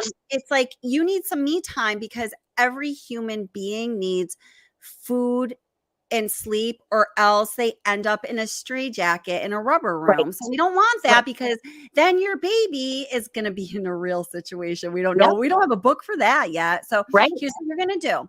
Baby's going to sleep. Baby's going to wake up. When Yep. baby's awake, baby should be like, I'm awake because I'm a baby and everything's new to me and this is so cool. Like, that's what baby should be like. And baby's Yes. going to be like, oh, wait a minute, I'm hungry. So whether it's a booby sub or a bottle, you should feed your baby, and your baby should receive that food because it's growing. And if it's not receiving the food, that's not good. So Right. now we refer you to your pediatrician. But if baby is taking the food and you're like, wow, baby just grew after eating that booby sub, that's awesome. Look at that. That's like a trick. Right. That's so cool. It's like a balloon animal thing that those Right. people do. You don't know Right. how it Build happened, but baby it up. just, you're like, look at that. It was just a big long sausage balloon, and now it's a freaking doggy. That's so cool. Yes. You know? Yes. We're doing something.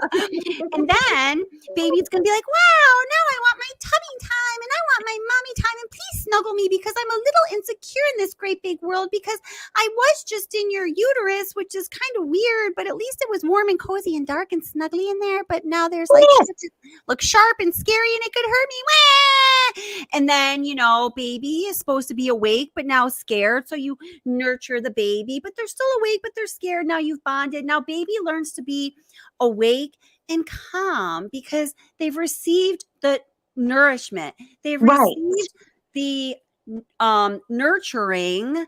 They feel safe to be a baby and just Right. grow and explore and do all their baby things. And now, man, that was really exhausting because I'm a baby and everything is like, woo, I'm tired again. And they should be tired enough to sleep well. If they're Right. not, maybe they're not eating enough. Maybe there's not enough tummy time. Maybe there's not enough mommy and me time. And go consult your pediatrician. Okay. Right. And then come Right. back to BabyWise and Yep. follow this schedule. So that's the first thing BabyWise is trying to accomplish, guys. And it's just that simple. Exactly. Deep sleep, awake time where fundamental needs are fulfilled. And that Yes. includes human connection, love, exploring all the beautiful awes of life that is brand new to you when you're a little baby. And then Yes. the next part of it is, man, you didn't think that you lived, you didn't think that you lived in a crack house where danger lurked around every corner, but really you do. Even if you're, living in a Right. four bedroom apartment, there's sharp things, there's things where they can fall, there's cords, there's electrical sockets. Do you have an animal? There's a chance they're going to, have a limb bitten off in that case. They could fall. You didn't think that ottoman was very high, but for your baby, it's like 3 stories open window, So you might want to help your baby understand the world better by containing their spatial range and Yes. also limit their exposure to permanent, bodily or brain damage with all these hazards you never saw as hazards in your home until now. Well, and like when it did the house, because I got the second one, it said about the house plant, and it's like it says the house plant is there, on the edge, and you need to teach baby that house plant is a no, and that's where like I really didn't like it because it was like and if you look baby in the eye and you say no, and baby still wants that house plant, it's okay to give a meaningful squeeze or a No, slap on the hand, and I'm like, you know no, what? no. You don't need that. Honestly, I haven't had house. I mean, like the kids are probably old enough now; they're in college. I could probably have something that they won't knock over. But Yeah. it's like I I just baby proofed. I mean, it's like Right. there's things in there, but nothing like what I saw with the squeezing of the nose and the squeezing of the earlobe and the flicking and everything. Nothing even in the discipline realm. I mean, I looked and looked in this book, and I did find something, and it even said that that they hope that you cuddle and kiss your baby a lot. They hope that that happens. So really something was really lost in the translation of when Hmm. she read the book, because when she said that, it broke my Hmm. heart when she said, I don't cuddle or rock the babies. They're trained to go to sleep. I'm Oh, like, no, no, no. They're yeah. little for so long. Mm, mm, And mm, then they mm, get mm. tall and you can't reach them and they won't let you hug them. I mean, just No. it's just So yeah, I just that's an. you know I'm sorry. Go ahead. I'm sorry, honey. We're both excited about this. Go ahead. no, do you know what I mean? It's like Hmm. they're not gonna want to be on you forever. I mean, like, and I mean, I do understand. They talked about the co-sleeping. They have to talk about the co-sleeping and don't. But I mean, honestly, with the twins and the twins being preemie, the only way I could actually get some sleep with the twins, No. I had to put them on a pillow between my husband and I, My because son then I'd slept have in them my propped bed up. until he was like 5. I'm not even kidding because Yeah, it was always just me and him. And yeah, like that's just how it worked. And he's 13 now. He's extremely healthy. He's extremely yeah, smart. He's really balanced. He's a really cool kid. People like him. He makes friends easily. He's very polite. He's very caring. He has a warm heart. He's compassionate.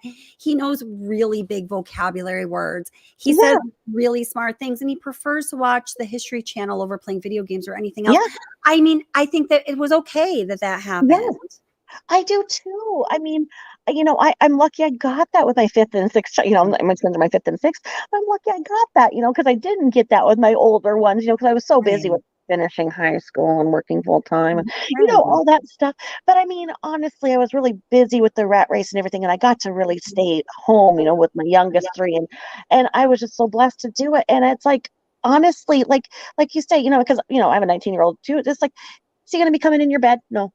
It's like they do just, they Right. grow up. They don't want to be in your bed Right. forever. There's nothing. I mean, I understand why they have to say it in there, and because people roll over on their children. Apparently, I don't know Right. how, but you know.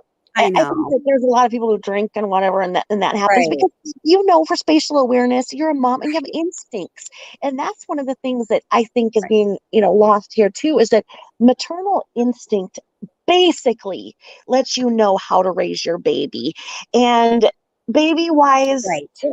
it's in there, if you need to write it down, because the way that they even talk about nap schedules and cutting one nap and stuff, I had to write notes and write out what they're Hmm. saying, because they're like, you Hmm. can trim this one nap, and then I'm like, okay, that comes close to saying that 15-hour thing, but that's for a That's baby. for a baby. Okay, so yeah, so exactly, that's for a baby. So this author, who again is not peer reviewed, gives these methods and suggestions for, if this isn't working, if this gets off track, what you need to understand, parents, is your baby needs to have have a basic schedule. And I've been told that by doctors before. And listen, in my job, I work in a district that's a very low socioeconomic district, lot of meth use, heroin Yeah, addiction, yeah, a lot of issues, a lot of people that are falling asleep and rolling over on their babies and that kind of yeah, thing. yeah, That kind of thing can be a reality. I mean, baby wise, I was thinking about this as I was reading the books, and I've thought about it since then.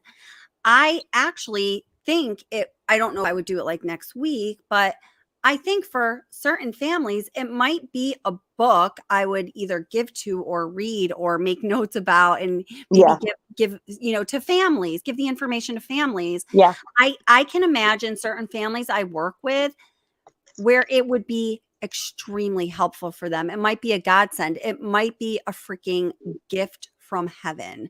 And yeah, but say this right here, because what I just experienced when I even, talked about what I did on like on another creators or something, they said right away, they're like, no, BabyWise creates Stepford wives. It creeps me out. That was really bad what it taught her. No, no, no, no. And that's the thing, is that people need to watch my video, and I know that you'll do a video on this, and you'll knock it out of the freaking park, because you are a genius on the computer. You are so smart, and Thank you. you're just amazing. So I think it's good that we can feed I upon paid her to what say each all other of that. did. Well, you did so good, but honestly, out of it, it would be good for some people, especially who are in recovery, and they're afraid of relapsing or anything, and this baby, is getting their skin Exactly. messed up, and is making their pain worse, and they don't want to Exactly. relapse and everything. If they have this there that says, hey, make sure that baby wakes up and is changed, Exactly. exactly, then put baby back to sleep, and really Mhm. define that the waking and the sleeping times are very important. And it does stress that, and really the importance of being so involved with your child and engaged. And Mhm. that is something that she missed, because this book, if anything, does make sure that you are engaged with your child, almost as if you never even cut the umbilical cord. My God, you're engaged with this child. That's right. That's right. And now, so the value of BabyWise. Now, one of the things, we both have mentioned on our channels is, I have said that I believe that this family was in crisis. Yeah. They were presenting and exhibiting signs all over the place.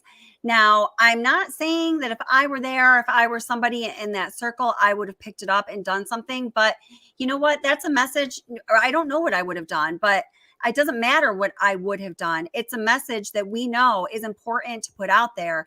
If you see yourself or others around you, especially people you are close with, or you have a relationship where you have a responsibility to them, is their mother, is their father, is their brother, is their best friend, is their in-law, is their husband, is their coworker, is their upline, is their downline, is their whatever, you better say something. It is better to say something to them and be like, you know what, I was wrong. I was just being a little paranoid because I've been watching too much Watson Yeah. and Tabitha Jane, but it's okay because at least they know I care now. Yeah. Then to not say something and have those babies or children living in a situation where, hey man, if you got a feeling that something's wrong enough to the point where you're thinking about, do I need to say something? Let me assure you of this. You're an intuitive being. Something is wrong. Something is wrong. And if everyone else in that parent's life is doing what you're doing and deciding, oh, I don't want to overstep my bounds. I don't want to upset her. She's my upline, 80K, free car, or whatever. Or, she can kind of be a bitch. I don't want to flip that switch. Right. You know what? You're going to have to flip that switch, or things are going to spiral into a mechanism of chaos and disorder, to the point where no one can make sense of it anymore. And, satanic, chaotic things end up happening like they did in this situation. Yeah. Now, I think that is an important message. Now, we both have mentioned this idea of, crisis, or family in crisis, or person in crisis. So one of the things that I had to do training for time and time again for my career is therapeutic crisis intervention strategies. Yeah. So, it starts out with just, identifying if a student or someone, is in a state of crisis or extreme anxiety or conflict with themselves, to the point where they're not really in control of the bad decisions they might not even consciously be making that are going to have negative consequences for them. Well, in my job, I am in a position of protection and responsibility. First of all, I'm a mandated reporter. Second of all, I have a professional obligation to observe my students, support them, make recommendations for them, regardless of what anyone else thinks that is not evidence-based, peer-reviewed, or data-driven, and regardless of the consequences it's going to have for me or anything other than that child's best interest, right? Absolutely. And nobody was thinking of them. They didn't want to piss her off at the cost of them being neglected. They weren't developing correctly. They weren't looking healthy. I mean, and that's the problem, is that, and I can't say, I think that something was going on when the grandparents visited, because do you remember that picture of, I think it was Cece, and when SW said that grandma and grandpa were gone, and little Cece made the most pitiful little face, and her mouth was just frowned, and she was abnormally sad that her grandparents weren't there. Oh, And are you talking about grandparents Watts? I don't know which set it was, Yeah, because yeah. Actually, well, I'm gonna find that, but keep going. I think that both sets of grandparents, I think that when the grandparents were there, and maybe SW and CW went on their MLM, vacations and stuff, I think when the grandparents were there, they weren't locking them up. I think they were letting them be normal kids. I don't see that the grandparents on either side were down with this. I think that, they handled it in the way that when she was gone, they didn't do that. Yeah. Now, a Curious And Rose was telling me something about that recently. I don't know if are you here? You're here, Curious Rose. I saw you.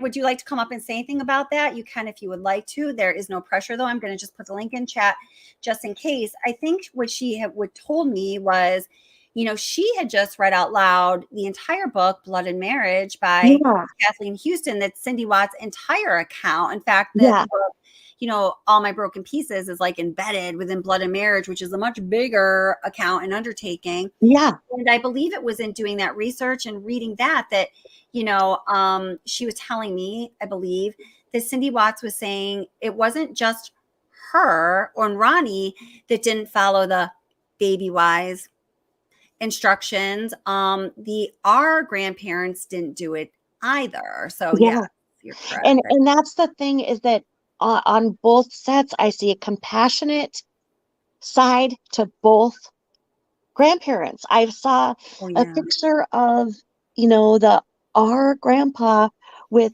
NA's little girl, and he looks like grandpa, man. And I mean, that's not even his grandchild. And he just looks engaged and focused. And I see love from both sides of the grandparents. I don't know how they can deal with what is that. I don't know, but I don't think that they were complicit in the neglect. I mean, I hate to say the word, but honestly, I can't not say the word, because that was deprivation. That was cruel. At the end of the day, it's cruel to put your kids in there like that. And it wasn't right. And like you say, you're a mandated reporter. How many friends of hers were freaking nurses? Those are mandated reporters. Well, then this is a conclusion I came to, Tabitha, because, like I said, I didn't even want to talk about the BabyWise issue because of the varying, opinions and views on it. And, some even people who, in my own channel that I care very much, and I don't want to upset them. And, but I started to think about this, what I have been choosing to do with my education, with my profession over the last really freaking long time. I have put myself in a position where I am always at the capacity of, if not a mandated reporter, a professional elevated responsibility of observation, due diligence, and interventions when, needed. Or, I impose that on myself because I am going to really take care of the people that I work with. I'm not just going to say, okay, well, here's my job responsibilities, check them off. The pie graph looks full. We're good now. I really care about my students. I really care about people. And to the degree that I can help them have a more valuable life, I will do that. And I do that. So I started to think about that. And I started to think about how, I didn't want to say certain things for the reasons I just explained. And then, what the rest of my life is like. And I was like, you know what? My number one obligation has been for a long time, and definitely is right now on many levels, a responsibility to the safety and well-being of children, particularly when I am able to observe and recognize from a professional perspective, and with all of my evidence-based, data-driven education and experience on the job and practicums and field experience, blah, blah, blah, blah, I have a responsibility to children to protect them. Yeah. You know, obviously I wasn't aware of any of this while these children were still alive. And I'm not saying if I was that I would have done the right thing. I may not have done the right thing, just like most of the people in Shanann's life did not do the right thing. We're Right. all human. Doing the right thing sometimes is really fucking hard to do. Oh, yeah. And when the customer is SW and you're going to say, you're making some really big mistakes in parenting to the point where I need to say it like that. I need to say it just like that to you. And I know you're going to freak out. You might even hit me, but I am worried enough about you and your family where I'm going to say that and I'm not going anywhere. So what are you going to do about it? We have to figure something out because this scene, this is scary. This is scary. Something very bad is going to happen. And the least of it is going to be a bad relationship developing between you and your children. So, you know, they don't really have a relationship with their mother for life, or you lose contact with your children when they leave the house at 18 because there's so much resentment. That was going to be like the best case scenario. Well, no one did that. Well, I have chosen in every aspect of my life when dealing with children to take on that responsibility. It's what I do. So I'm like, why? What am I doing? Like, not talking about this. I saw this like so many people did, you know, from the moment I laid eyes, you know, red flags everywhere. And let me play, go ahead first, and I'm going to play this video. No, I mean, it is exactly, and it's the behavior.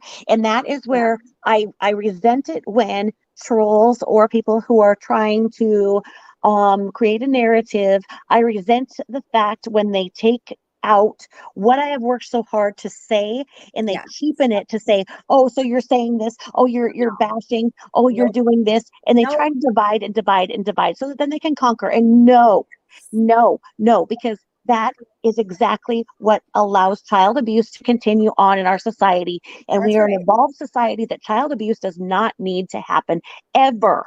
There's no reason for it. And, you know, it's like in relief for the family, they needed relief because the financial stress they that she all was needed under. relief.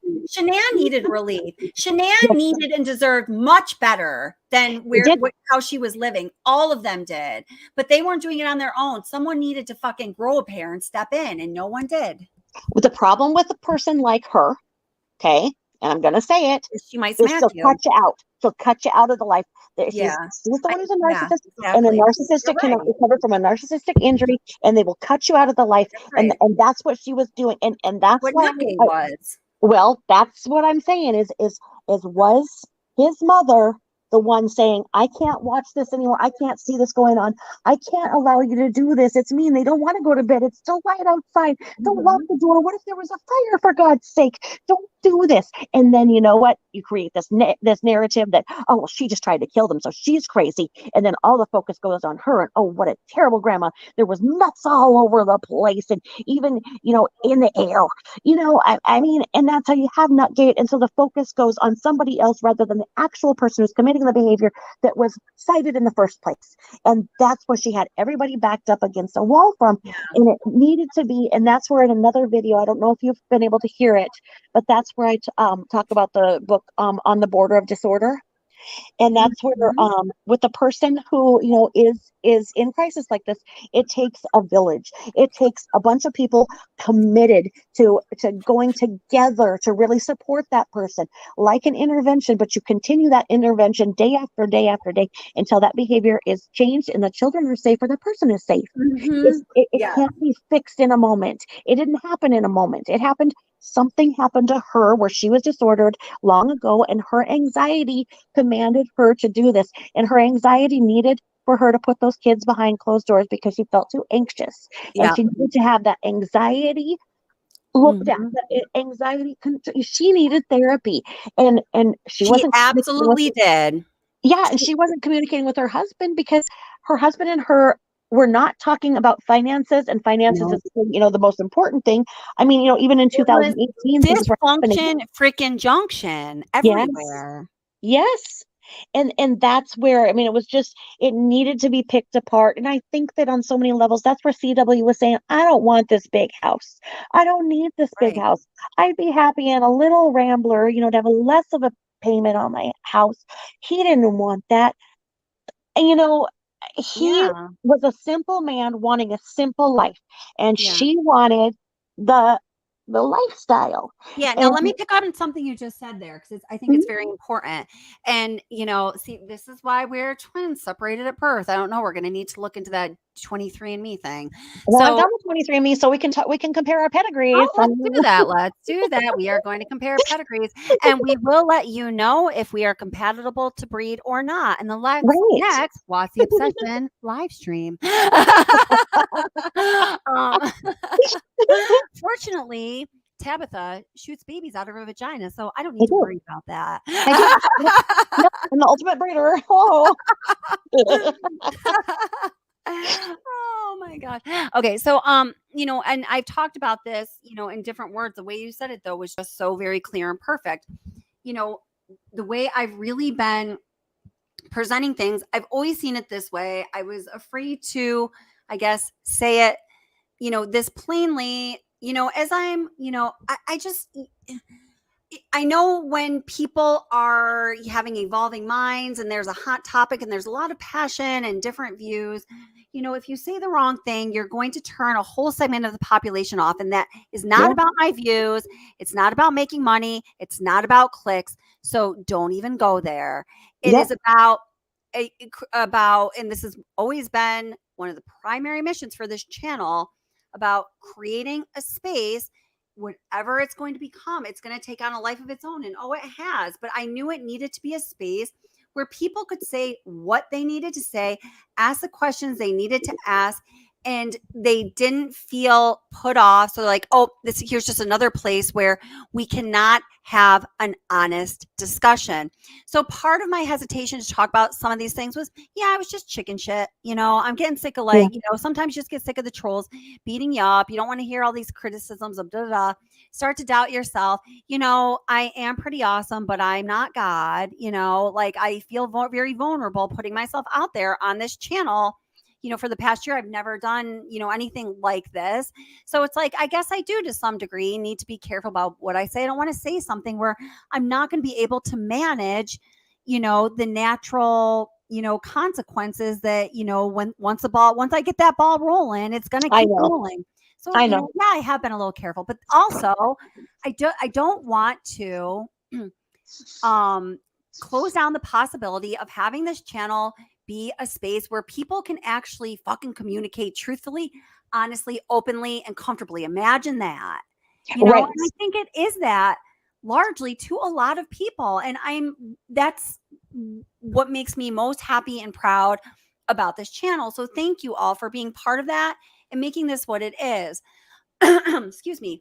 But you know, Shanann, in my opinion, was a trauma survivor who never resolved it, who never sought therapy, who probably, if only maybe for a gleaning moment, was not aware of it, chose to not handle it, didn't receive the support she needed in her teen and young adult life to feel confident or supported enough to handle it. All of these circumstances, this perfect storm. She had some trauma. She never fucking dealt with it. She didn't get therapy. She didn't work through it. It manifested into all of these quirky personality things, you know, call it narcissist, call it anxiety disorder, call it, you know, not meant to be a mom, call it, you know, stuck on appearances, call it whatever. It wasn't not only a helpful part of a, you know, good, normal, productive family life. It was prohibitive. Absolutely. Of any normal, fulfilling relationships in her life.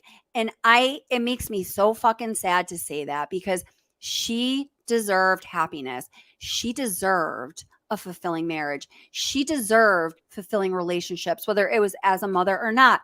She deserved to enjoy all of the success in her life that she wanted so badly. I'm telling you guys, it's my opinion, but it's more than my opinion. I'm telling you, she went to great lengths to put on a production that gave the appearance of all of these things that she wanted so badly. And if she really attained them, she would have been the happiest fucking person in the world. And she would have been all the wiser for it, because she would have had to learn a lot of really hard life lessons to get to that point. It makes me so sad that her life was selfishly taken from her at 34, and she never had a chance at any of that happening. It's fucking tragic. And I do not blame her for her death or the death of her children. Yet, nevertheless, the truth is what it is.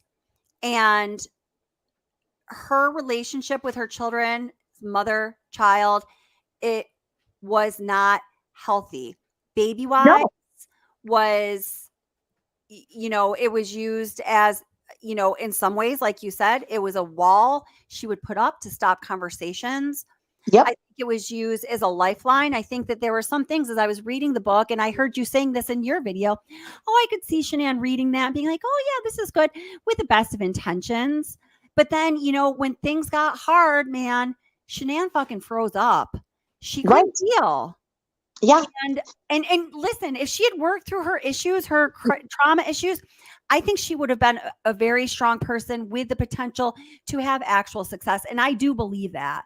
But in the state she was in, unfortunately, her entire life, she was just looking at struggle after struggle after struggle. Well, I think that this is common knowledge. I'm not trashing anybody or anything, but when she said the words, she said to her guidance counselor that her father was an alcoholic and her father preferred her brother. So she fundamentally felt that she wasn't good enough. And it seems like at some point when she was making money and bought this beautiful house and whatnot, she felt good enough in her parents' eyes. And I think that became addictive, and she didn't know where to stop it, and it was chasing the dragon. And that's where I really look at it, as she had a very addictive personality. And that's why I say that the MLMs are this generation's gambling problems. Our gamblers of the last, with the casinos and all that. They're the MLM, because they're like, if I just sell this many, then I'm going to be able to make this back. And that she was sitting there counting it down. She's like, if I just order this right now, then I'm going to be able to go to this, and I'm going to be able to do this. And at the doctor's office, it's I'm the going to be psychology of addiction. Exactly. Absolutely. And that's why she was making nurses as friends and whatnot, because she needed the sick population. She needed the people who don't feel good. She needed them. So like I say, in the waiting room at the doctor's office, in the children's hospital where she was working on the phones and whatnot, she probably saw all those people coming and going. She's like, I just got to go and put some stickers on them. And then they're going to pay me a mere $150 a month. They're going to be my downline. I'm going to be able to sit back and sit by down. Stickers, she's talking about the Thrive patches. Yeah. Yep. And that's the thing, is that, she was chasing the dragon. She intended to make it all work. I'm sure that it was like, she was just like a squirrel, in there, just like, okay, if I buy this, then, and Chris isn't even going to know, because I'm going to have this all sold by the time that this is. And then, but then the next month she falls short. In the MLMs, to be fair, and the MLMs are completely supporting her delusion. They're feeding it like crazy. They're feeding it a booby sub like 15 times a day, like just shoving it down her throat. You got this. It's going to happen. It's going to be tomorrow. It's going to be the next thing. It's going to be the next time. You're right there. You're on the verge, Shanann. You are about to be that person who lives a lifestyle of financial independence. And that's the thing, that now here's why you and I are twins again, because I think you said you were an MLM failure, and I am too. I am not successful in my MLM. Failure and planned success, but we'll talk about that later. Is it like, like when I signed up for the one, 2 years ago, and she's like, okay, you're going to get all your Facebook friends in this party. And I'm like, hey, why am I going to tell them what I'm doing? I don't want to bother them. They're like, why do I want to invite them to this party? Oh I'm embarrassed. I don't want them to all know that I'm selling something. I didn't get it. And she's like, okay, well then I'm going to reach out to your friends on Facebook. And then can you show me? And then she's like, can you reach out to all your friends and then just take screenshots and show me everything that you said to your friends? I'm like, Yep, no. exactly. And all of a sudden, the MLM has taken over your life, and you literally can't Yeah, back out of it. Or if you do, it's going to expose you for what you were, somebody who was trying to do something that was, kind of a joke to a lot of other people, and people are going to laugh at you because you even failed at that. Na na na na exactly. boo boo. And that's why Exactly. people can't get out of them. Exactly. And they see these parties with, the champagne is flowing and you've got these nacho bars Yeah. with all the cheese going from one fountain to the next and the chocolate and all that. And these Like people there's wearing these literally ambulances fancy- showing up to rescue people from drowning in the cheese. That's how much cheese Yes. there is. That's how much cheese there is. And I mean, they're all tan, they're all beautiful, they're dancing, Or they're are all they just covered in attractive. cheese? I mean, she wanted that life. Yeah, She wanted that life. And she had the opportunity for therapy because a Curious Rose. Now, I love a Curious Rose, and I want to thank her because I do have a problem with insomnia. And the problem is that I keep trying to listen and I keep falling asleep, and she's reading to me. She's reading to me my Oh, nighttime stories, and I keep falling asleep. So I wonderful. wake up and I'm like, wait a minute, what happened with the book? The problem is, though, the nighttime stories are so interesting. You're like, oh, I don't want to fall asleep. Yeah. So I mean, but yeah, because in there, didn't she say something about oh gosh, because she was saying that the MLMs. Oh, she was saying that she went to therapy with her first husband and didn't like it. So therapy had been brought to the table with husband number one. He was like, Right. okay, I think you're a little bit batshit crazy, man. Right. I think that we need to go to therapy. I think the problem is you. And she Right. probably went to therapy, and they probably said, yeah, you've got some unresolved issues, and you need some individual therapy, and you need to look at this. And she was probably like, nope, not going to do it. You know what? I don't need to fix myself. You need to fix you. And I can just get a freaking divorce and not come home at night. And I can get a new husband and I can move out of this state and I can Like, get everything I want. If you yeah, if she's you like, want me I to. will literally do anything other than face my problems because it's really fucking Exactly. hard and uncomfortable. And people did not Exactly. support her in getting what she needed. Exactly. Exactly. And she had the Escalade. She has a gorgeous house, Mm-hmm. furnished with everything just so beautifully. I mean, isn't that just every girl's dream? When you're playing with your Barbies, you have the Barbie dream house. I mean, she got her freaking Barbie dream house by herself and didn't have to share it with a messy man. I mean, she had her own house. That's And right. and it sounds beautiful. I mean, by all accounts, she had that. She had cash. She didn't have anybody to answer to.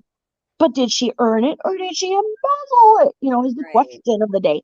And And she it just left. became too much for her to manage. Here, let me read a couple comments really quick, honey. I just want to make sure I get these in. Thank you so much. You're awesome.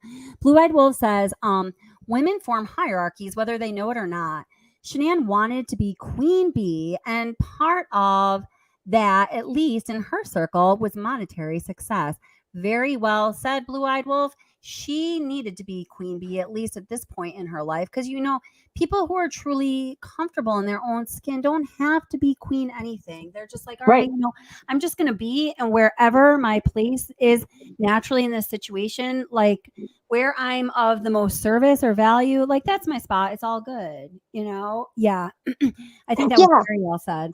That is very succinct, and I really like that. I like the way that she framed that up, and I think that we can. I think that like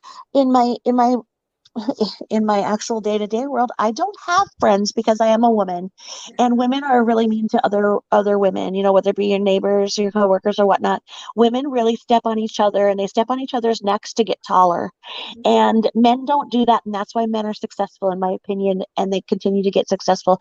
And until women start supporting each other, we'll never get ahead. And that's why I really I love this little community that we're forming, where there's Bonita Barbie and you and we're working together, and we're building on each other's truth, and we're getting the truth out there, and the truth needs to be told. And I'm sorry that it's taken 4 years, but at least we're making some progress at the 4-year mark, because it needs to happen.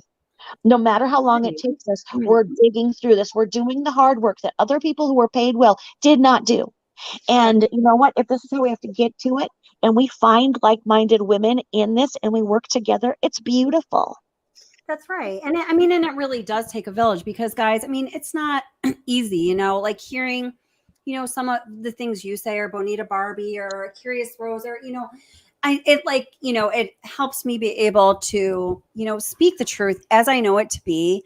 But, like I've said, parts of the truth I haven't said boo about since I started this channel for so many reasons. And, there's so many things also, that are at play here. Like things have come to a head with a family that we have to call the R's, where they are actually basically, shutting down channels where they do not like what they say. Now, one of those channels, I think they had every reason to be shutting down, because one of the channels was straight up slandering them, and it was planned slandered.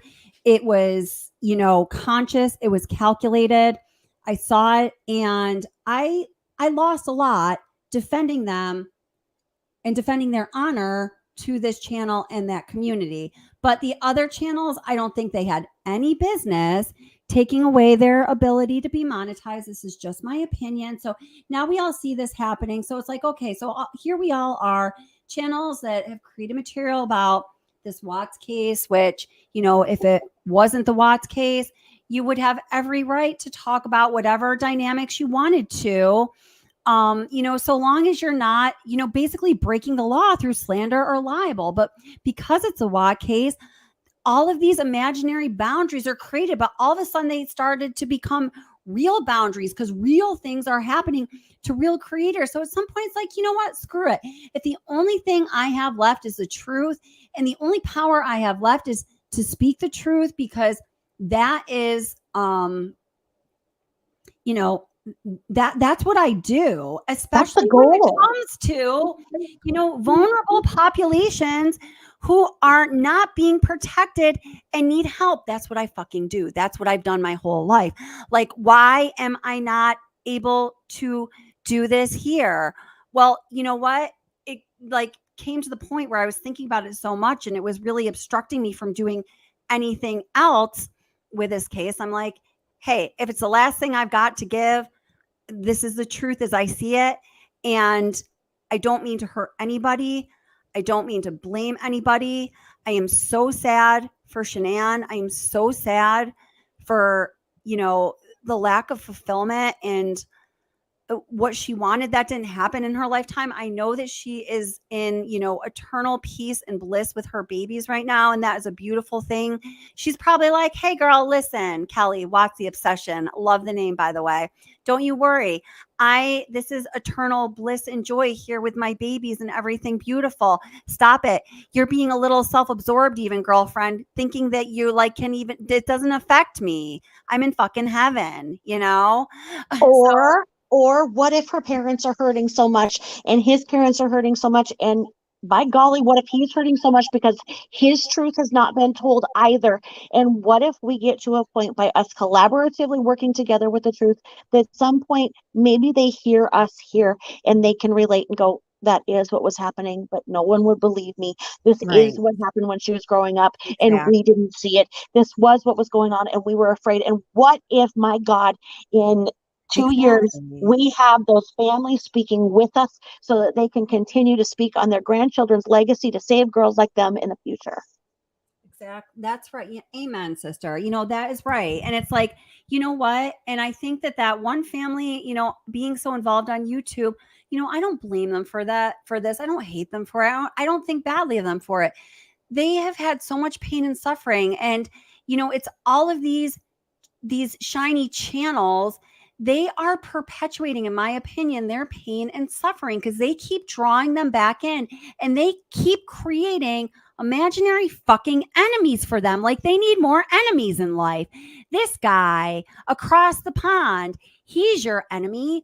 Well, I've asked at least a dozen of those channels what he did, so he deserves so much fucking vile hate spewed at him personally every day, all day long, by scores of channels. Not one single person can tell me what he has done to deserve that. True story, not one. Well, the thing is that, like I've explained to you, I or in my channel, is that I had COVID severely last year. Yeah. I have congestive heart failure from the sepsis that Oh. I had when I started law school. Is a long story, right? So I was 36 with 6 kids. I had a massive heart attack and massive, Oh my God. all my organs were failing. I lost 90% of my small fiber nerves in my hands and my feet, and I'd try to walk and I'd be like a newborn deer. And it's taken years and years of physical therapy to be able to learn to walk again. And I'm prescribed to walk with a Oh. cane and a walker, but I don't like those accessories, so I just fall more often than I walk. But I went through something so horrible, and I survived. I was supposed to die, but I accidentally didn't do that for everybody. They gave my husband 3 weeks. Spoiler They said, alert. He's still right. here. I was like, okay. I didn't die. They gave my husband 3 weeks max. They said that I had possibly 3 weeks, if that. And others with the same thing that I had were dying very rapidly in the same hospital I was at. It was a long story. But so because of the damage to my heart, I was waiting for my cardiologist to give me the go ahead for my COVID vaccine. And I had the scheduled September workup that I always have, And my husband had gotten his vaccine through the VA and whatnot, and my kids had gotten theirs. And so they were going on vacation to a water park, and I was not going to go because I'm not going to go to a water park of all freaking places and get freaking COVID. I had avoided it to that point. Well, what if you know that those jackasses came back from vacation and brought me the Delta COVID? Here I'm doing their laundry. They're a little bit snuffly. They're not thinking much. And I was so sick. I was just coughing up blood, and it was horrible. And all of the hospitals in my state and the surrounding 3 states, there were no beds. So my platelets were off the charts. I mean, they said that it's clear that I had a blood clot, but they couldn't define it. So I needed to come right back if I couldn't breathe, or I was bleeding harder. And it was horrible. And I had COVID-induced meningitis. So the swelling in my brain is not all the way healed. Anybody can tell that by talking to me for 2 minutes. And so I kind of, I went through this, and I have COVID brain. And so I go through this, and I look at this, and like I say, it's like when I do put my mind to something and I put together so much thought, I put thought into the way that the trolls come, and like the way that they try to divide. And like I said, the only way that they can win here is by dividing us. And the further they divide us, so like if they say that the man across the pond is not our friend and this one is not our friend, then they're dividing us. And Right. and then they can conquer us if they divide us even more. And that's why I just say, life is too short. I've survived that, which should have killed me, and I'm still here. And so I look at things and I just say, nothing is that serious. And we're just looking at human behavior. And that's what we do exactly when we right. watch TV anytime. That's what reality TV, it's real people. And And, with the families, it's like what something you said earlier that I like got long-winded on, but it's like I wish that they could hear that message. That like, yes, we the people that you are suspecting are your enemies for reasons that we do not know. Like we, sympathize with, empathize with, see the pain and the struggle you actually went through, because those are human struggles. It's human pain. We've gone through it in different ways, different details, but Yeah. we suffer too. And I'm not talking about the murders. I'm talking about the other issues that could have been resolved by therapy, not something permanent, death. But, and so, hey, we're here to support you any way we can, freaking let's work on that. We are not going to bring you more drama, more obstacles, and create more struggles and more enemies than the ones you already have. We see that the demons that already existed in your life were really fucking scary and bad. We're not going to create any more for you that are really puppy dogs underneath, because you don't need that shit. And that makes me crazy. It's so sad to me that these people that are claiming to support that family are just creating more false enemies and, senseless fights where blood may be shed, but not a damn thing will be gained. Why are you preying on that family who has already lost so much? Let me turn that question around to you. You know what I mean? Absolutely. It's really hard to see. They have to be as confused as us. Sure, they know something, but why aren't they talking? Because they don't have it all put together either.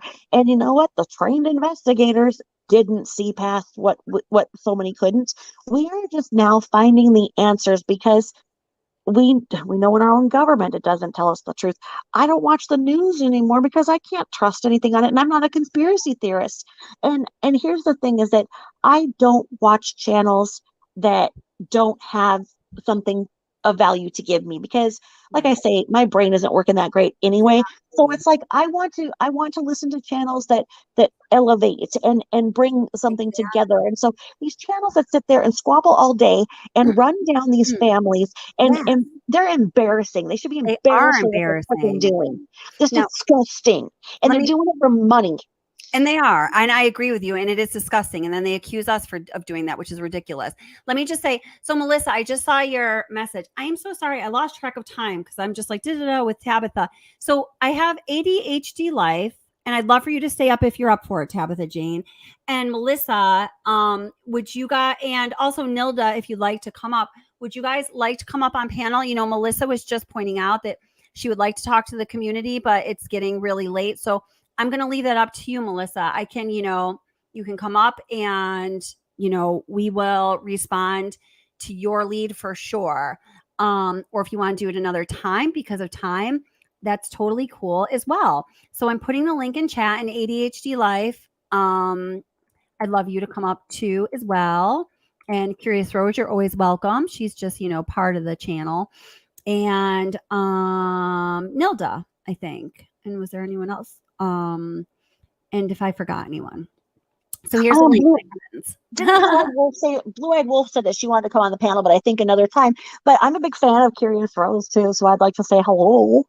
Yeah, Curious Rose, come up if you can. If you're doing something that prohibits that, that's okay though. But we love you. I don't know Melissa. I'm sorry, I don't have my glasses on. Hi Melissa, I don't know you, but I would love to get to know you. Yeah, totally. So come on up. I'll give him a couple minutes to see if that happens. Let me play this video of little Bella missing her grandparents really quickly, okay? Oh, okay. So sweet. I know, but you'll talk to them on the phone later. They had to go home. We'll talk to them later. You want to call them? You want to call Mimi and Papa? Okay. Do you miss them? Papa's downstairs. Papa's not downstairs, baby. He had to go home. Say hi, Papa. Say hi, Mimi. Say I love you. I love you. Oh, you're so sad. Mimi. I know, baby. We'll go visit them next month, okay? You want to go visit them? Yeah. Okay. You miss them? Give them kisses. No. Let's go downstairs, see Cece. You want to go see Cece? Yeah. Okay. Say bye, Mimi and Papa. I always told myself he was like Ronnie. Oh, sweet Bella. I mean, it's clear to me that, both girls and all four of their grandparents, there was just nothing but love. No, they were great grandparents. And the thing is that I don't know if you have ESP or not, or what we're doing here, because that's the exact clip that I was talking about. Yeah. And you had gotten it. And it's so funny because when I saw you're going live tonight, I asked my husband, I was like, can you watch a baseball game or whatever? Because I'm going to be on the panel tonight and everything. And you didn't even ask me. And we've been like, not connecting. And so I think we just have ESP. That's crazy. You know what? And I had asked you earlier today, but I wasn't logged in as What's the Obsession. I was logged in as Kelly S as my teacher account, which I try to never use. Oh, so okay. I had asked you and Barbie, but you guys probably didn't see it because you're probably like, who is that? What she thinks? I didn't see she's it. got channel, but look, she's got 3 subs. That's cool. Well, gosh, yeah, I didn't see it until tonight, but I had planned on. No, you probably wouldn't have. Yeah. So thank you. Yeah. But yeah, that's the thing. And I mean, I just look at that, and that level of emotion in a child that small is really speaking volumes to me about how much fun and love she feels when grandma and grandpa are there, as opposed to when the mean teenage babysitter's back. Because sometimes I Right. see her as kind of like the mean teenage babysitter where, you know, we all had them in the 80s. Well, I'm older than you, but, you know, and it's like, you're like, no, don't ask for that one back. And your parents are always like, well, that's the one that only charges $2 and doesn't eat all the tuna. So we're going to call her back, you know? You know, Yeah. it's like I think that she really was, you know, kind of stuck in her teenage years. Something happened to her as a teenager, I'm convinced, and Yeah, kind I of agree with stopped that. her development. Yeah. And she just, you know, she was just like that teenager who wanted to watch TV, watch MTV, chew her bubble gum, and be left the fuck alone until the parents come home. You That's know, but right. it's like she was the parent, and sometimes I don't think she understood that. No, Is that that's she right. was the one, and she was the one making the choices to not be present with That's right. and you know, when she is the one on the couch talking about she's not going to let the haters bother Okay, her Melissa. anymore, she's not going to let this happen, and he is the one on the ground playing the games with the little Indeed. girls. I heard you make that point. That was such a good point. Let me just bring Melissa up really quickly here. Yeah, Tabitha Darling here. So let's see. Welcome, Melissa. How are you doing, darling? I'm well, thank you. How are you guys? I'm doing good. Gosh, I'm sorry that time just started like creeping away and you've been up since 2:30. Wow. So thank you for coming up at all. And I am so happy to talk to you. Well, I'm happy to talk to you guys as well. Your conversation has been very good. So I just started looking at the time and I was like, oh my gosh, I'm gonna be Yeah. a zombie. But no, I just started watching you. I actually now subscribe to Curious Rose. I've been listening to her read Awesome. Blood and Marriage, I believe is what it's called. Yes. That's And Chris Watt's mother, Cindy. That's her account of everything that happened. well, I love Curious Rose's narrative when she's talking, and she is awesome. I mean, there's several times that she had to stop because she was so emotional. So Yeah. it She's was wonderful. And she's it was also very a good. commoner. I consider her to be the channel's medical expert because she really knows her stuff. And, you know, especially when I was first getting to know her. And of course, as she's saying things, I'm just kind of like checking them out just to make sure that the facts are all straight. Cause, you know, I didn't know her and I'm sure she just, hopefully this is a compliment to her. And every time I'm like, damn, she really knows her stuff. I just grew Yeah. to trust her completely very quickly, you know? Yeah. But all the stuff you're talking about today, I mean, they're talking about that in this book, and it is heartbreaking. It is. Watching Bella in these videos, it makes me just want to die for her because I know. she has so much anxiety. She's so scared and so shy, and it's like that's just not normal. It's I have 3 heartbreaking. kids, so no, it's not normal. How old It's are your heartbreaking. children? They're 16, 18, and 19. But Oh, I mean, I found out I was pregnant with my youngest, Nico, no oh less, boy. when my daughter was 6 months old. So no, I wanted to shoot myself. Because I wasn't obviously wasn't trying. I was still nursing my second child. Yeah. Well, excuse me, but I gave birth to 3 babies in 2 days less than 1 year. So you think I wanted to? I know. We got miracle moms up here. I love you guys. I only had one. You know what? And I'm cool with that. I don't need like superpower vagina or anything. I'm good. I got Well, one. yeah. Well, it's kind of shocking Kelly- when you have this little baby and then you find out you're pregnant. You're going, because no, I went back to the doctor. I was like, something's not right. I'm not bouncing back from this pregnancy. She's like, are you pregnant again? I'm like, no, my husband. Yeah. Like, why would I Oh be my pregnant? God. And so she did the ultrasound. She goes, there are 2 egg sacs. I'm like, well, do I need like a DNC? What is that egg sac? She's like, those are babies. You've got egg sacs. And you're pregnant with twins. I'm like, Wait, what? what? Yeah.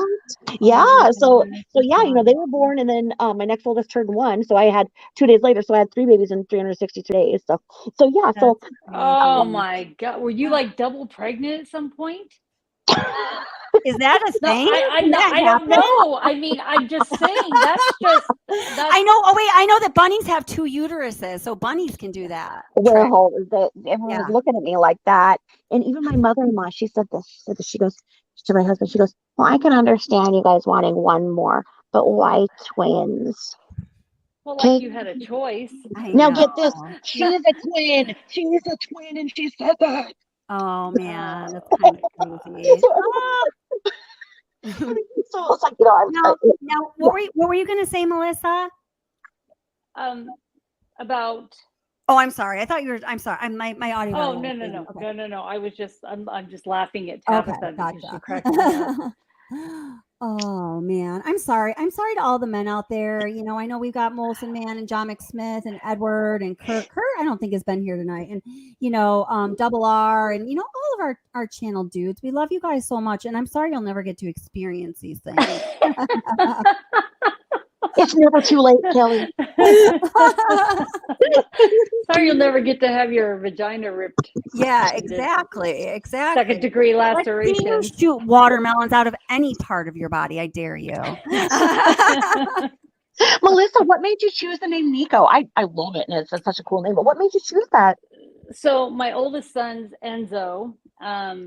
My ex-husband. You're not Italian, are you? I'm not. I'm like, I couldn't get more white. I'm like Scottish and Scottish. I'm quite Scottish too. Is your husband Italian? He's Ecuadorian. Oh, okay, so no. okay. And so, okay, that makes sense. Nico, yes, got it. Okay. And then Jasmina is my daughter, and we just chose her name having lunch one day. And then Nico was it just kind of came to us. It wasn't like the other two. We worked really hard finding them, and it was like, okay, yeah, because I didn't find out the sexes. I just chose two. Each pregnancy I had a boy name and a girl name. But with Nico, I knew he was going to be a boy because I was having the exact same pregnancy as I had with Enzo. So I was like, it's a boy. We're just picking a boy's name. I know this is a boy. And it was Nico. And he like, they're all so different. I don't know how you could do this kind of child rearing that she, children wise or whatever it's called. Yeah. Children are just different. They're just BabyWise. different. That's the important part. Yeah. BabyWise. It's not meant for actual children, just when they're little potato sacks. It's But for I couldn't newborns. even imagine that because I couldn't stand hearing my kids cry. Oh no, I know. Oh, It did not this is say a to really do important that. point. Wait, hold on. Let me bring up my ADHD life. But there are some points that I just want to bring out about BabyWise. We haven't even got to yet. But hi, my ADHD life. Welcome, my darling. How are you doing? I'm good, thanks. Good. Oh, Good. Sorry. We've got Tabitha Jane, we've got Melissa and my ADHD life. And yeah. So what do you want to say, my ADHD life? What's on your mind? And what have you been thinking as we've just been jabbering away up here? Okay, so my sister-in-law, when she had her first baby, she did the BabyWise thing. And at first, my mom and I were like, this is crazy, and we just thought it was awful. But then we kind of saw the results of it. And so I had my first child about 9 months later. And so I thought I'd give it a try. And it was over 15 years ago when I read the book. So, Okay. my memory could be crazy. But from what I remember, it's just teaches you how to get the babies on a routine. Exactly. Not a schedule.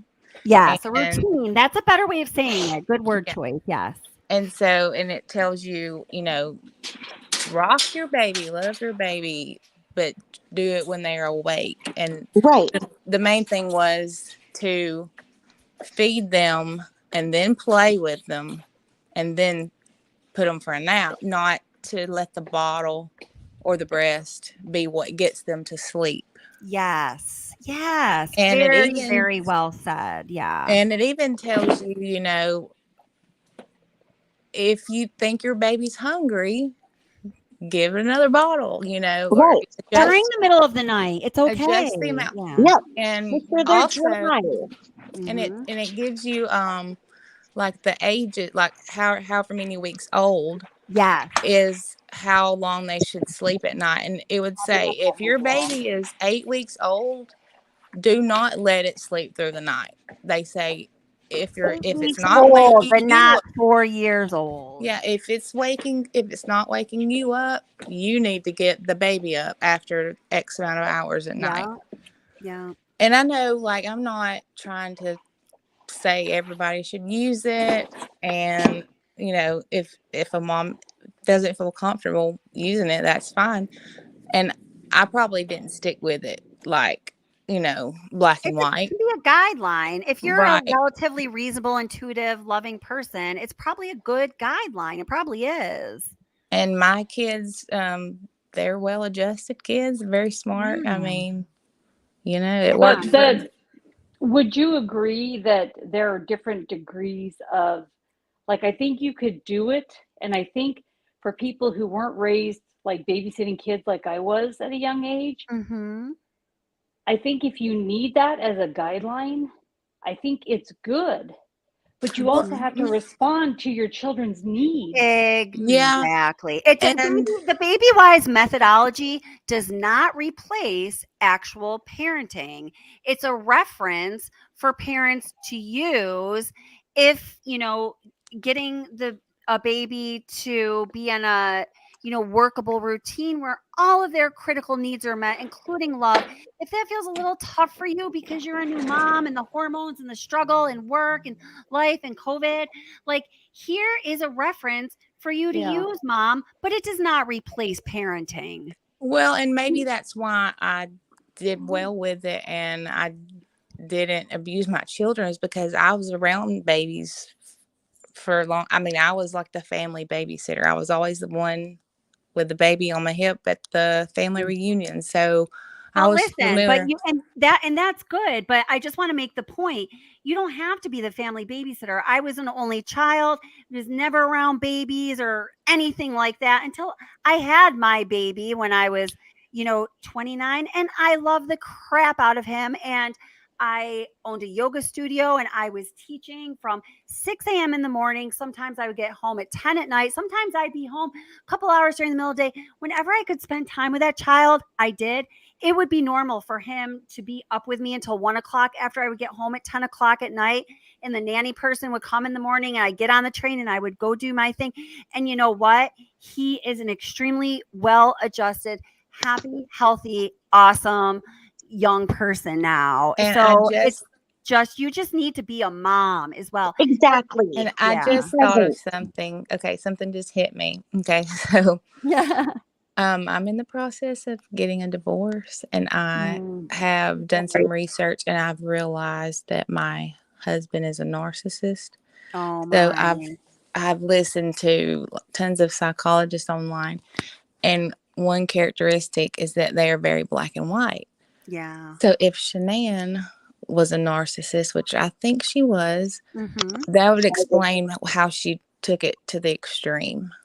Yes. And like narcissists have to have rules. Certain types of them, they have to have these rules and they can't deviate from those rules. Exactly. Yeah, you can't question them. You cannot and it's question all the them. better if their rules also allow them to do all the enjoyable things in life that they want to do and never feel uncomfortable at all, because narcissists don't like to feel uncomfortable. No, well, and she also didn't want the element of surprise. Like if she put her kids down, she wanted them down from X time to X time. Right. My sister's just like that. And to Tabitha's point, Tabitha, you said that if people balked the system and said, Shanann, this is getting a little crazy. I don't think the girls need Benadryl every night before they go to bed and need to be in bed by 6 and up at 6 or whatever. I went against my sister because of something she did with my nephew. Yeah. And I wasn't rude about it. I just said I didn't think that what she was doing was good for him. She sent me an email. She lives in Utah. I live in California. She sent me an email or a text message the day I landed back in California, telling me she never wants to see me again. Oh my God. Nutgate. Holy cow. So it happened. And you know what? I did the right thing. To this day, I feel no guilt for what I said. I said it respectfully. I gave her the example of why it was wrong for Connor to experience X. Right. And she just does not want to hear anything that's contradictive to her being this amazing dynamic person. Good for you though, and you are the mentor. Awesome. Those kids are going to remember that there was something with their parents that they didn't get along with you, and they're going to come to you later on in life and they're going to say, because you stood up, and they're going to know you stood up for them and you love them. Yeah. Because kids need that. the biggest thing was I needed to be an example to my kids because they could clearly Yes, see Very that what good. was Yes. going on was That's wrong, right? awesome. Yeah, that's Absolutely. And awesome. so and I already told my kids, you know, I mean, they're going to be out in the world soon, and Connor's quite a bit younger. My sister had him when way late in life. And I told them, you have to go find him. He has no family because his dad doesn't have, you know, nieces and nephews. So my kids are already, you know, they're already on it. They're going to keep in touch with him. And I'll go That's see him if I great. can, but I mean, I'm not going to force her to have a relationship with me when I didn't do anything Yeah. wrong.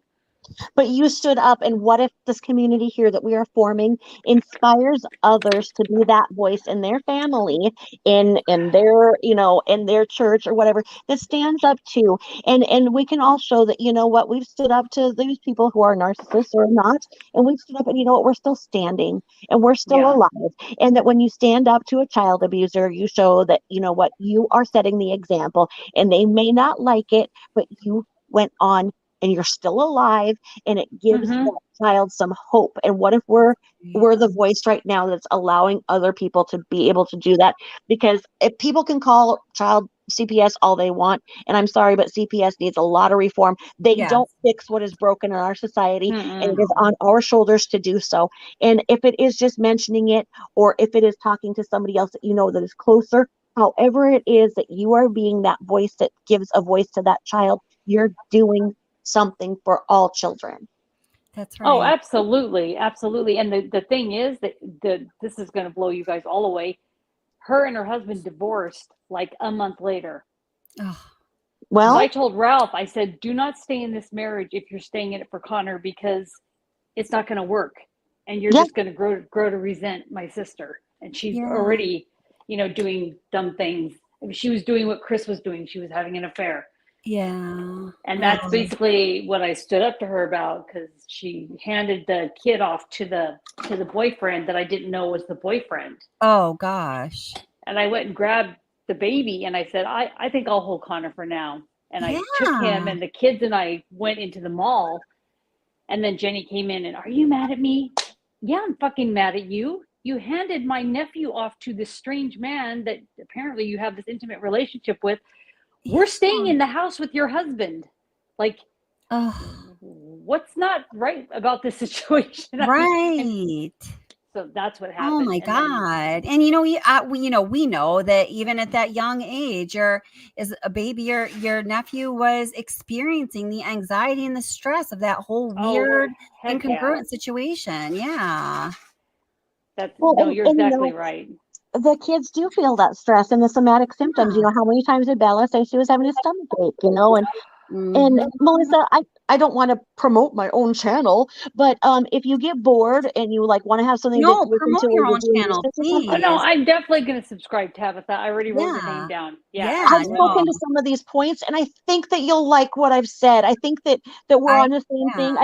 I think that you'll like kind of what you hear, and I hope it inspires you. But I don't want to bother you or take your time or anything. So, like, if you're Oh, like no, it's not washing a dishes or bother. something, No, kind of don't feel listen that to way. kind of well, like Listen, what you that, have you to know? what you put out there is really valuable. I actually have never stalked anyone before for them to come be a guest on my channel. So that just tells you how valuable I feel your material is. Seriously. That's a true story. I mean, I love my guest panelists, but you're the first one I've actually been like, I'm a stalker. Cool. Well, Well, and and Tabitha, you have to be confident about what you're putting out there, because it is important. And It is. I do believe that Kelly would not waste her time with you on her panel if she didn't believe in what your message is. That's right. well, I mean, and the thing is that right now I have to be cloaked about my identity and stuff. But when it wears off, there's not anybody who is going to come out here and say that I don't practice what I preach. Because similar to you, my niece came home from my sister-in-law's and told me a very disturbing story that my sister-in-law had abused her child with Down syndrome to the point that Oh, she was making her child, Ugh. who would drop spaghetti off the high chair, holding her head down in there and making her eat it off the floor while she was spanking her horribly. And so my niece Mm. came to me and said, I saw this. I put myself between the child and the door and did not let, you know, Aunt so and X. so touch Right. her again. And I am afraid it's going to happen again. And I don't feel comfortable ever going over there again, but I'm afraid it's going to happen. So I called her stepmom, and we talked and we agreed that, hey, we're going to go ahead and each file separate child protective things. So it's coming from 2 different voices and we're going to give all the details. And we did that. And, it didn't take long. My mother-in-law figured out exactly who did it. And who wasn't invited to the next family reunion? It was my ass. But you know what? I found out about it because somebody slipped up. So you know what I did? I drove 5 hours. I fucking went up that driveway. And you know who ran? Even though she's 2 feet taller, she ran with her stupid ass brother-in-law, and they ran and hid with those kids because I'm the one who did it. And you know what? And I sat there and I said, does anybody have any questions? Because this is what she was doing, and this is what was allowed, and this is what was witnessed, and it won't happen on my watch. And if I have to raise those kids, I will. And that's things exactly right. shaped up because they weren't allowing those kids to have the services that they needed and whatnot. And because CPS got involved, they did start getting the services that they were not having their kids get because they didn't want the kids talking about what was really going on. But the parents were saying, oh, we don't believe in physical therapy. We don't believe in that. Oh, bullshit. You don't want other people in there. So you know what? It's like, yeah, I got this and I got the bad thing, but everybody knows I stand up for child abuse at whatever cost it is. If you're not going to invite me to your family reunion, fuck you. Okay, I don't care. That's fine. I don't want to be a part of it. I don't want to be a part of somebody who does anything like that. I think it's sick. And and so, it's like I take it very seriously because, like I say, I have PTSD. So it's like I don't go looking for it, but when ADHD life, I was just going to pass the mic to you. Sorry about that. I just saw she hopped down. If you want to come back up, please do. Sorry, sweetie. Go ahead. So like Melissa, it's like, I know that, it was hard when you did it. And I know that, there's going to be still people who are going to talk and be like, oh, well, she did this and they're going to get it wrong. Stand in your truth always. When you stood up for a child, there is nothing wrong with that. And don't let anybody shame you ever. Oh, I would never. And I mean, I would stand up for an animal and have the same conviction. I would take the animal. You know what I mean? So no, I think people are missing a chip who can touch a child or an animal. I'm sorry. Yeah. There is a chip missing. We wouldn't let animals be treated like that. So why are we letting children? No, you're right. Absolutely. You're right. Now, okay, so this is all, gosh, there's just so much to be discussed, and I get that. Now, okay, so, oh man, oh my gosh, I'm having a hard time even organizing my own thoughts here because there's just so much. Now, let me just show you guys some examples of some actual things that you might find in, BabyWise material, the schedules, the kind of like little helpful reference guides that they have available. And so you can see exactly what it is we are talking about. Because I'm just like listening and I can imagine that, some people need this conversation to be anchored in some visuals because I am a special educator. Let's see here. Courtney, did you do the same thing? Did you laugh when you saw mine? Did you do the same thing and mark every page with highlighter and oh like my gosh, yes. When you pulled out the second one and it had all those tabs, I was like, good Lord. I was like, when was she in my house? She took my book. Like I said, I was looking so hard for what I couldn't find in there. Yes, it was crazy. Yes, and that's what I think we definitely need to talk about here. So let's look at what isn't here. This is our plan. Thank you. This is what is in the BabyWise material, and then we will talk about what is not in the BabyWise material. That's what we're going to do. All right. Just doing a couple little clicky clicks here. Oh, while I'm doing the clicky clicks, no, we don't need to save this because and ADHD life, I'm sorry. If you do want to come back up, please do, sweetheart. Yeah, that's all. I really appreciate what you had to say. She always has a good perspective, and she's Southern, and she kind of slows things down and gives some stability to this at times forensic live stream. Or frenetic, not forensic. All right. Let's see. So, all right.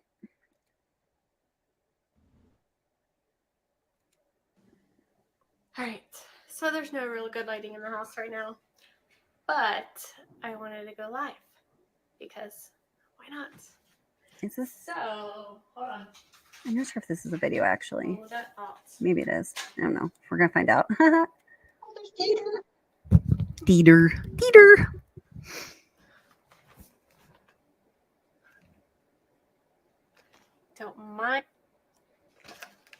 So I'm super excited to get these in today. Don't have a. I'm so excited about the Pro Bars. The birthday cake is my favorite. It legit tastes like vanilla birthday. So, I'm giving. Okay, this actually wasn't the one. Sorry about that. Okay, I will get to it though. I promise you. So let's see. Okay, here we go. Okay, so let me share this with you. Oh wait, hold it. So, ADHD Life, welcome back. And then Melissa, you dropped off, and hey, I just realized maybe it's my StreamYard, like when I was trying to play that or whatever. But let's see. Okay, now I can bring you back on. So, Melissa and ADHD Life. So, ADHD Life, let me go to you really quick since we were just gabbing away.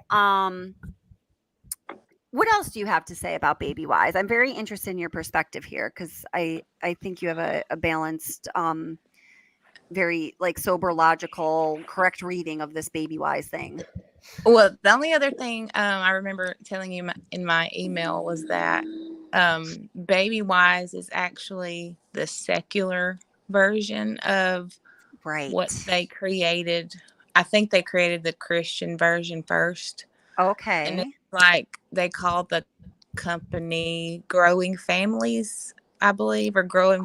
And I don't remember what the baby book is called. I had it pulled up on my computer, but now I'm kind of in bed.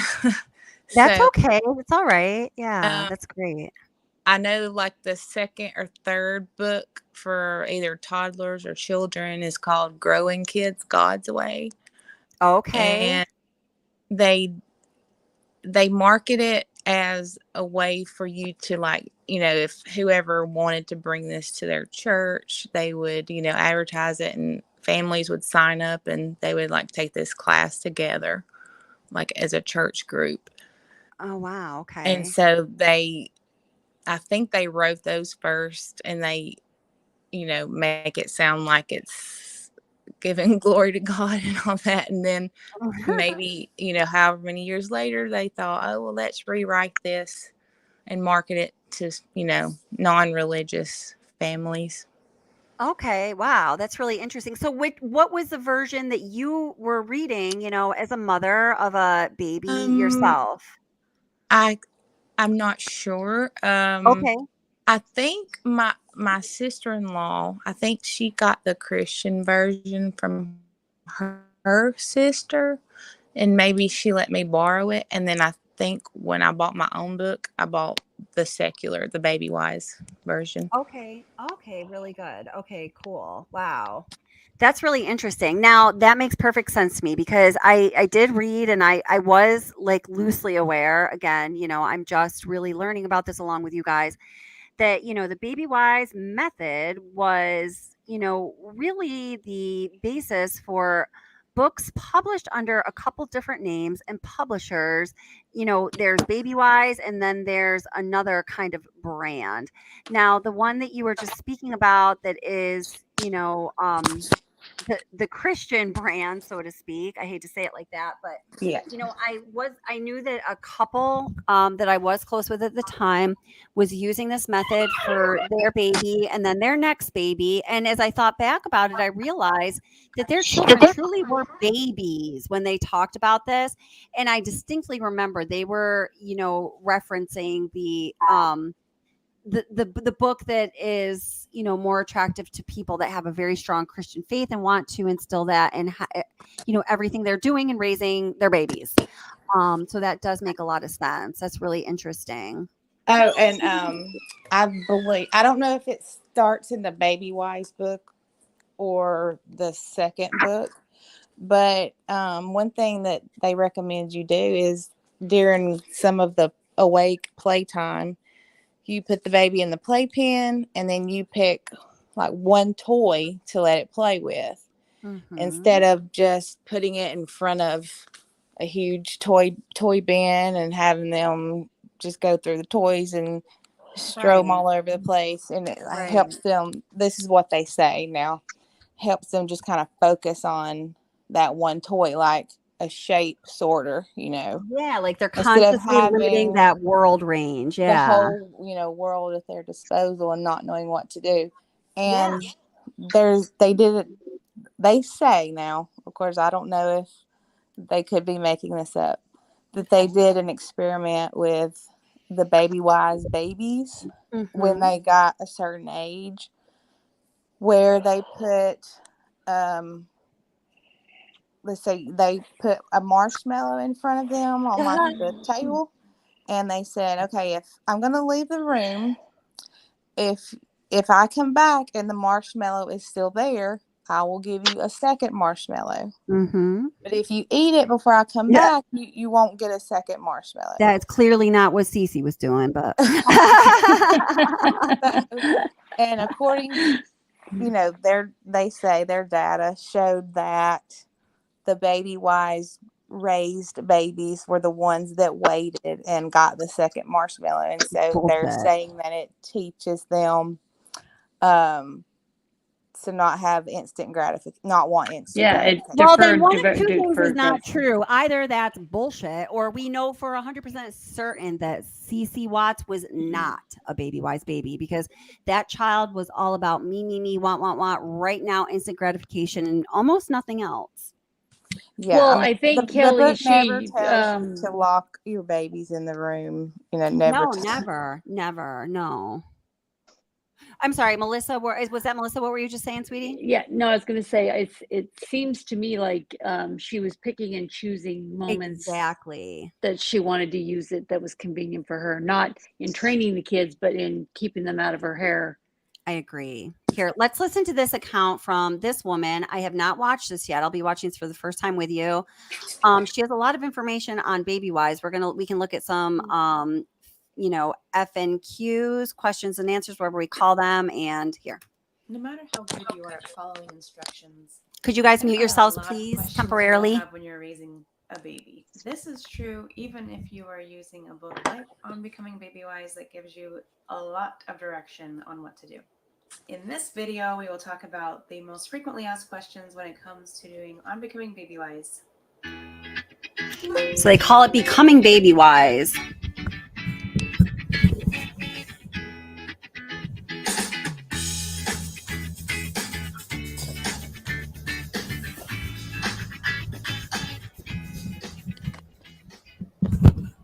But first, hello, my name is Valerie. I am a mother to 4 children, all raised on BabyWise. I blog at babywisemom.com. My kids currently range in age from 9 to 17 years old. The first question is, when will babies... Could you guys mute needs yourself and on panel, times please, change? just The temporarily? answer is all the time. They change all the time, very frequently.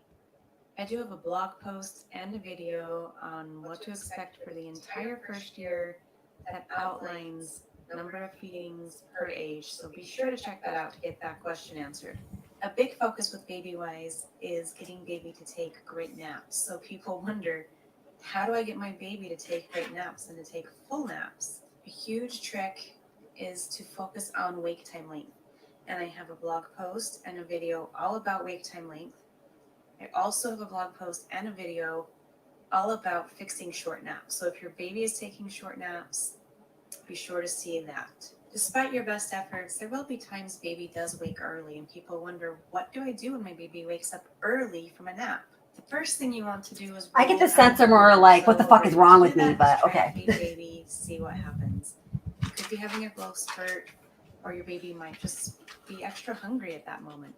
If your baby is not hungry, then you want to try to get your baby to go back to sleep to take that full nap length.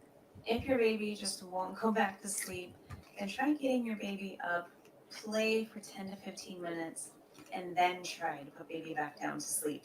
If that doesn't work, then just carry on and feed baby, move on with the eat, wake, sleep cycle, and move forward with your day. Another question is, what do I... Okay, let me just point out, guys, and I'm going to go right back to this. What she does not say is that BabyWise says you should turn on loud rain machines, completely darken the room during the middle of the day, lock the door, and let them cry it out until they are literally hyperventilating. with no toys or other things of comfort around them. Can I say something? Yes, go ahead, honey. BabyWise would probably say not to use the rain machines because they were real big on don't rock the baby to sleep, don't drive around in the car, you know, don't put the car seat on, you know, some people would put the car seat on the washing machine while it's on spin cycle to get the baby to sleep. They would not recommend any kind of soothing like, you know, like any kind of sound or motion Artificial to thing get that the you baby have to to sleep. do. You don't want to introduce artificial stuff to get the result you need for a baby to have a healthy routine, right? Say that again. You don't want to introduce any artificial things Right. that you don't need in order for the baby to have a healthy routine. That's what it sounds like to me. Right. It said that specifically, exactly. And she just quoted it about the washing machine. It said you want baby to be used to older siblings coming home from the bus and hearing that and knowing that those noises are normal out there. And yes, they might wake up to them sometimes, but they get used to what normal noises are out there. So exactly, you quoted it. And I don't know which page I did, but I remember that exact page. So yeah, you're supposed to let baby hear things that happen. Right. Yeah, totally. I mean, yeah, man, you gotta. All right, I'm going to play this a little more. Morning, but like really close to morning wake up time. So this typically is happening in like the 5 or 6 a.m. hour. First thing to know is this is very normal. Basically, almost all babies go through it. All 4 of mine did. And because of that, I have a blog post and a video all on what to do. So check those out if you're having that question. A lot of people are drawn to BabyWise for the sleep benefits. And so they wonder, how do I get my baby to sleep through the night? There are a few key points to focus on. One is be consistent with your daily routine, your daily schedule. Make sure you start every day at the exact same time in the morning. No matter how the night went, make sure you start at the same time each morning. And on the other end of the day, you want to make sure that baby goes to bed at the same time each night. And of course, nighttime sleep is at least one blog post or video all by itself, so I do have one of each. So check out my blog post and or my video on nighttime sleep to get your baby sleeping through the night. As your baby gets older, your baby will be able to go longer between feedings, and so people wonder, how will I know when my baby is ready to go longer? First thing to look for is your baby old enough to have one fewer feeding in the day and to go longer between feeding sessions. Another sign your baby is ready is if you're having to wake your baby up to eat every single time throughout the day. Then your baby probably is ready to drop one of those feedings. You also want your baby sleeping through the night. So if your baby is not sleeping through the night, you might not be ready yet. This is another thing that is a big topic. So I have a post and a video on when to move to a 4-hour schedule. So be sure to see those for more information. Another really common question is, when will my baby be ready to drop the dream feed? The dream feed is the feeding that happens between 10 and 11 p.m. It's a late evening feeding. The biggest sign is that your baby will sleep from the dream feed until morning wake up time without waking up. This is another big topic, so I have a blog post and a video on when to stop the dream feed. People often wonder, how much sleep is too much sleep? They worry their baby is getting too much sleep. Great question, and that is a healthy concern as a parent. Between all of the naps and all of the night sleep that they're getting.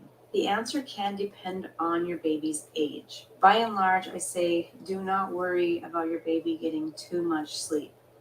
This is especially true for newborns.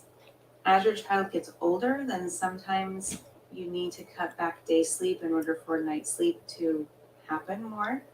But that does not happen for a long time. So do not worry. And in order for the child to not develop early in life brain chemical imbalances, About the amount of sleep your baby's getting.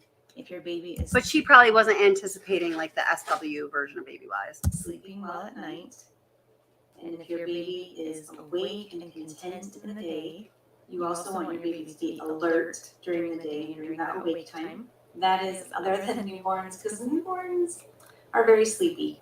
Also, don't worry if your baby is meeting milestones. Of course, the exact age for milestones being met vary from baby to baby, but if in general your baby is meeting milestones on time, then your baby is getting enough time awake in the day. Always remember, babies will sleep more when they are sick, and they will sleep more right after a growth spurt. In general, you want your baby to take a 1.5 to 2.5 hour nap for each nap, unless your baby has more than 2 naps in the day, which younger babies do. And then if you have 3 naps, that 3rd nap can be 30 to 60 minutes. Or if you have 4 naps, that 4th nap can be 30 to 60 minutes.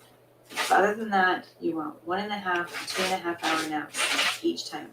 Another common question people have when they're thinking about starting BabyWise is this going to work if we're really never able to be home for naps? Like, will my baby take to this?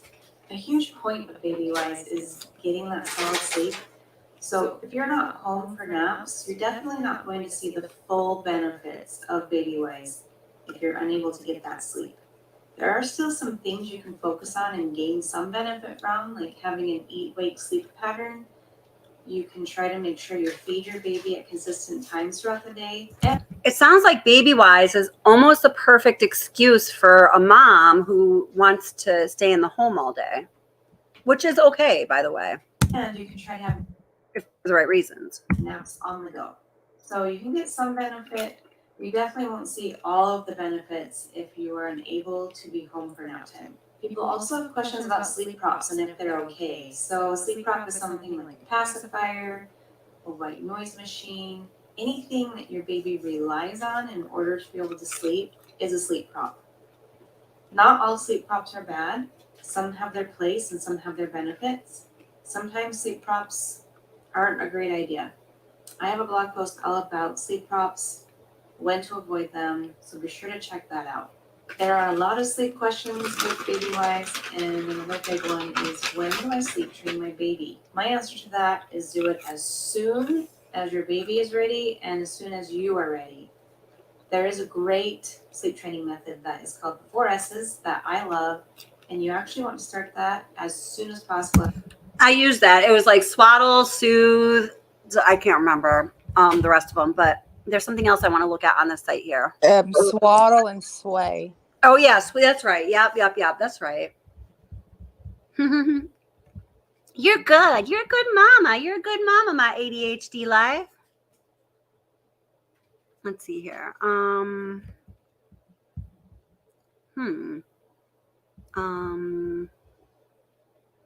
Let's see.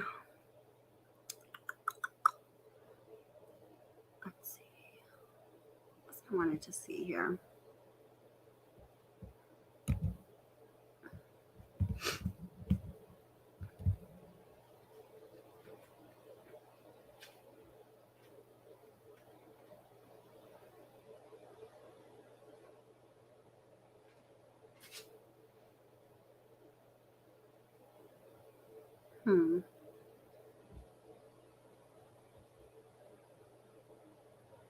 Sorry, I'm just skimming over this really quickly. Jenny, if you guys have anything to say, by the way, you may speak if you'd like. Oops. Oh, you guys are muted. What the heck? Hold on, do I have to unmute you? Okay, on that point. Oh, go ahead, honey. Oh, wait, hold it. Go ahead. Sorry, I can hear you now, Okay. Tabitha. Okay, so on that point with sleep props, can we say that that does speak for or speak against the rain machine?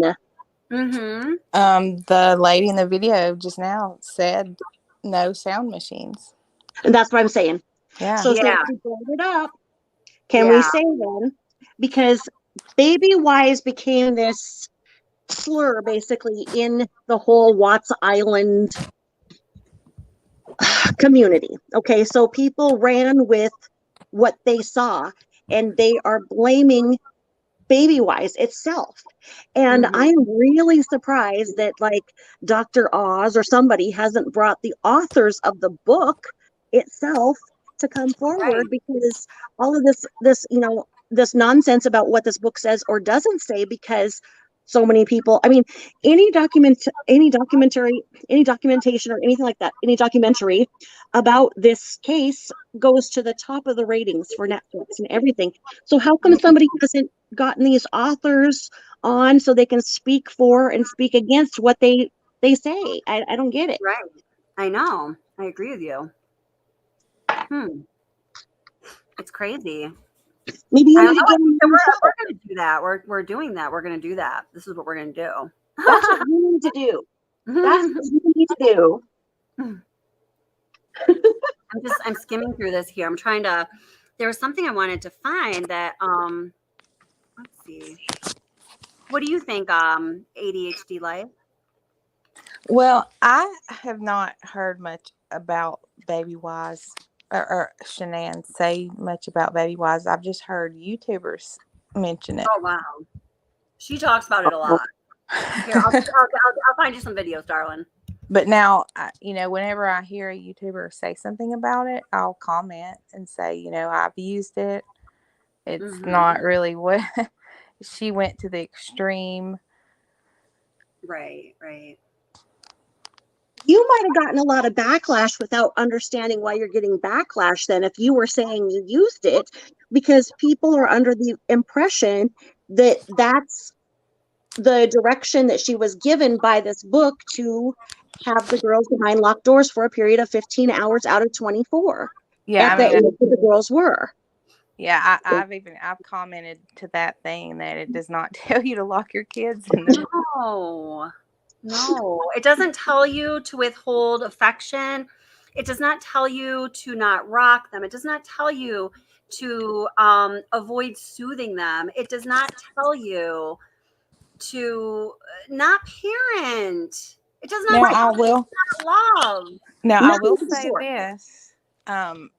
When other couples had children the same time we did, and if they would, complain about not getting sleep, my baby cries all the time, I would say, well, look into BabyWise. We use it. And I gave someone my copy of the book, and she borrowed it for a little while, and then the next time I saw her, she just handed it right back to me. Like, some people do read it and think it's horrible. Yeah. I can see both. I could see people having both responses. I think there's some definitely good tips in there. Like, for me, when they're like, the most important thing is being on a schedule, I was like, oh, screw that shit, man. My life did not allow for that. And I did not want to feel like I was a terrible mom or destined to be a terrible mom, because I was a single mom and I ran my own business and I was working my ass off and I did what I could. I was like, if that's going to feed that nasty narrative in my head, I'm going to need to burn this bitch book, because I that's not an option for me, because my kid is going to live a wonderful life and I don't have the option of being a failure. So if you're going to tell me I'm failing because I can't keep my kid on a schedule, I don't want to hear you anymore. You know what I mean? So I guess we all, kind of hear what supports what we feel is our, desired reality or our limitations or, all that stuff. Here, I want to play you a couple little video clips from SW's Facebook posts when Bella and Celeste were young.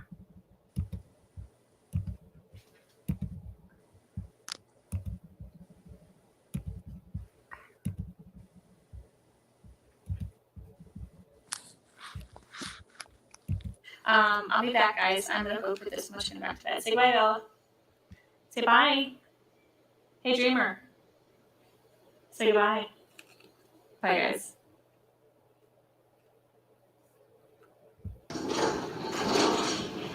Who wants to watch round 2? Wait, you might have missed something there. Okay.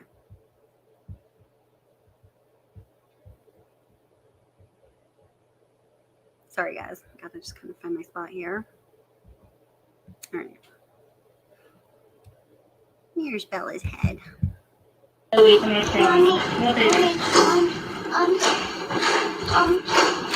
street is going to get broken. Our street's not gonna get broken, baby. Bella is obviously scared. She's concerned, and she keeps expressing that. Did you see that? What? Did you see that hail? It's like ricocheting. We do need the moisturization. So She goes, what? Because Bella's going to know what ricocheting means, and she didn't pronounce it anyway. stinking dry and hot. I'll tell you, hail's pretty cool though. Might have expected it. Hurts your car.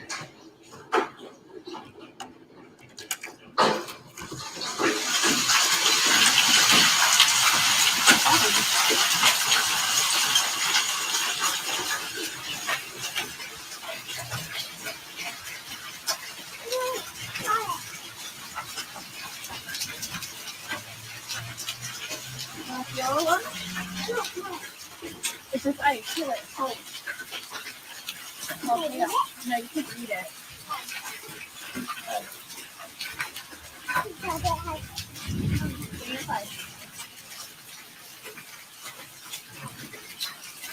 Marble, but that one's almost like a golf ball size. So it just depends on which one you're looking at.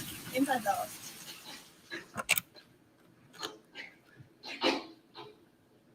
It needs to stop so the kids can go back to bed. It needs to stop so the kids can go back to bed. You hear me, God? You're messing with BabyWise. It's not BabyWise.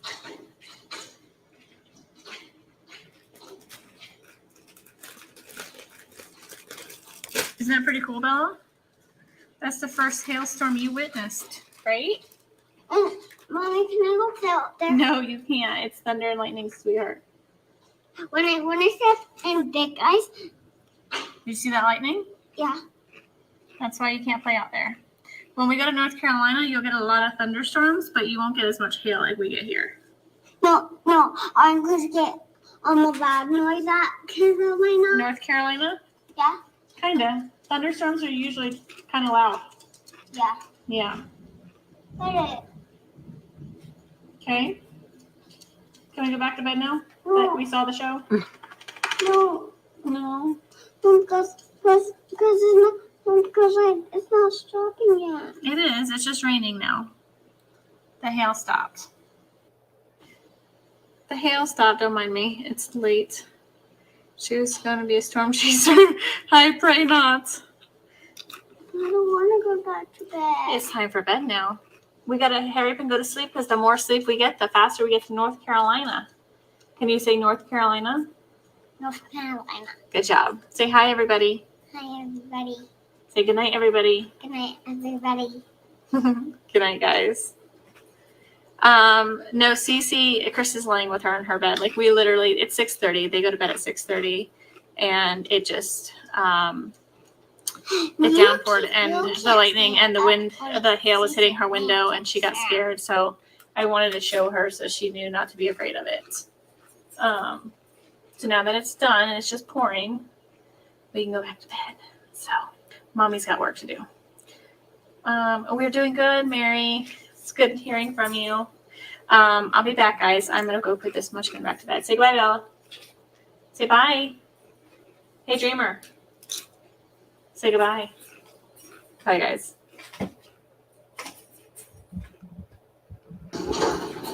All right, keep watching. I'm gonna still watch round 2.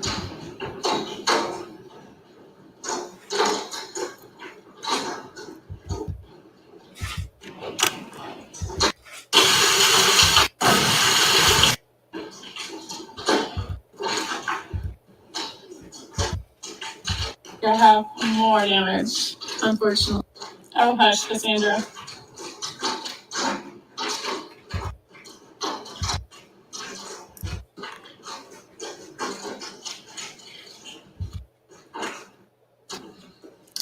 We need the moisture, you guys, but I need for 2 babies in there.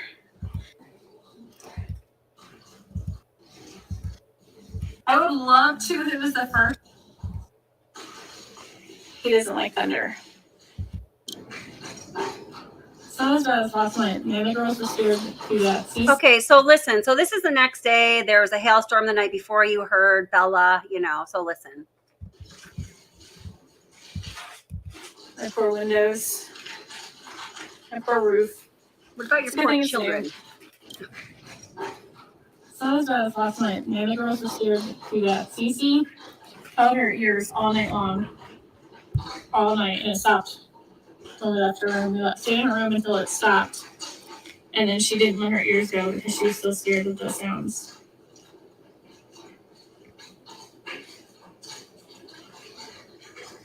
Oh, they got her rain. Dude, she goes, the girls were real scared. They were scared. They were real scared. Cece didn't let go of her ears all night. We, stayed in her room until it stopped, but then she held her ears all night long because she was so scared. Are you fucking kidding me? I mean, implicit there is, and we didn't go in to comfort her, but we watched her on the baby monitor holding her ears all night long because she was terrified. Okay, that makes me sick. I know it's vomit worthy. Like seriously, like the Yeah. first time I heard her saying that, because I watched this before and didn't really hear that, and then when I finally did, I literally just started crying. It's disgusting. It makes my stomach literally fucking hurt. I know. What do you think, ADHD life? It just breaks my heart that she's saying, say goodnight, and it's daylight. Yeah. Here, let me take you out and show you off and put you, and then let me put you back because I'm done with you. I hate that. It's like it almost looked like she was being a good parent and she was talking about the weather and she was comforting her. And you're like, okay, this is a good. But she also looked so mother. annoyed with her. And go ahead. Yeah. And then it was just lost. You're like, you almost had it. But then you had to fuck it up. But it's like, oh. And well, she said, got to get her to go back to sleep. She repeated that 13 times while Bella was standing right there. Because she's got work to do. What fucking work? I don't see any paycheck. She didn't have anything to do. She chose not to be with that child. I know she left. I get really mad when I can't because I know. I agree. What I got another one for you. And so you were saying ADHD life. You haven't heard her talk too much about BabyWise, so you'll get you a little bit of exposure here. The ones that I know of to grab real quick here, okay? And guys, I know this isn't the easiest stuff to hear, so I'm just letting everyone know that. But this, I'm sorry. I know what people are they're going to say what they're going to say, but this is important. I mean, this is not. You cannot do this. You cannot read some books, on a certain method, cherry pick it to use it as a justification and a cock block against anyone who's going to challenge you. So your life can be as convenient and free of discomforts as possible, regardless of what your children are experiencing. I'm sorry, that is not okay at all. And that's exactly how she used it. She weaponized the fucking book because she said, this is how you have time with your spouse in the evening. This is how you have your time in the morning for you to do your makeup. This is how I get my wine time. She cited all of those things, and those are extremely selfish. And if you're a good mom, I'm sorry, but there's no room for being selfish and mothering. And I know people say you need to put yourself first and you need to think about yourself. But those of us who are, and especially you, Kelly, as a single mom, hats off to you. I don't know how you did it. Single motherhood is that's too intimidating for me. I could not do it. No. So I commend you for doing it. Because whenever people say, oh my God, how do you do it? I'm like, well, honestly, a lot of days, because there is literally no other fucking choice. There's not a choice to not do it. Right. And I mean, did you say, well, you know what? I need my time to put my makeup on, and I need my time, and no, you know what? It's like I've said, it's like even when I was in school and stuff, I would just take the kids to the park, literally, and I'd have my textbooks there on the picnic table. And, I could watch the kids on the playground at the same time that I'm doing my homework. I made it work for whatever I was trying to do with my kids. My kids were a part of me, and they were everything. Well, whatever I was doing, they were a part of it. I was modeling the behavior. They're learning. I'm their training wheels. I'm their mom.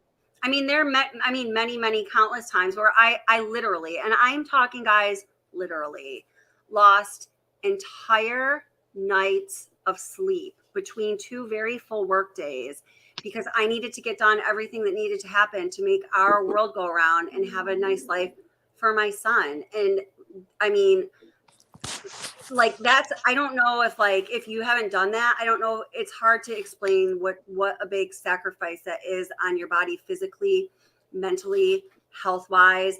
as far as you being able to remain emotionally and mentally stable, it presents a large challenge. Let's say that. So here.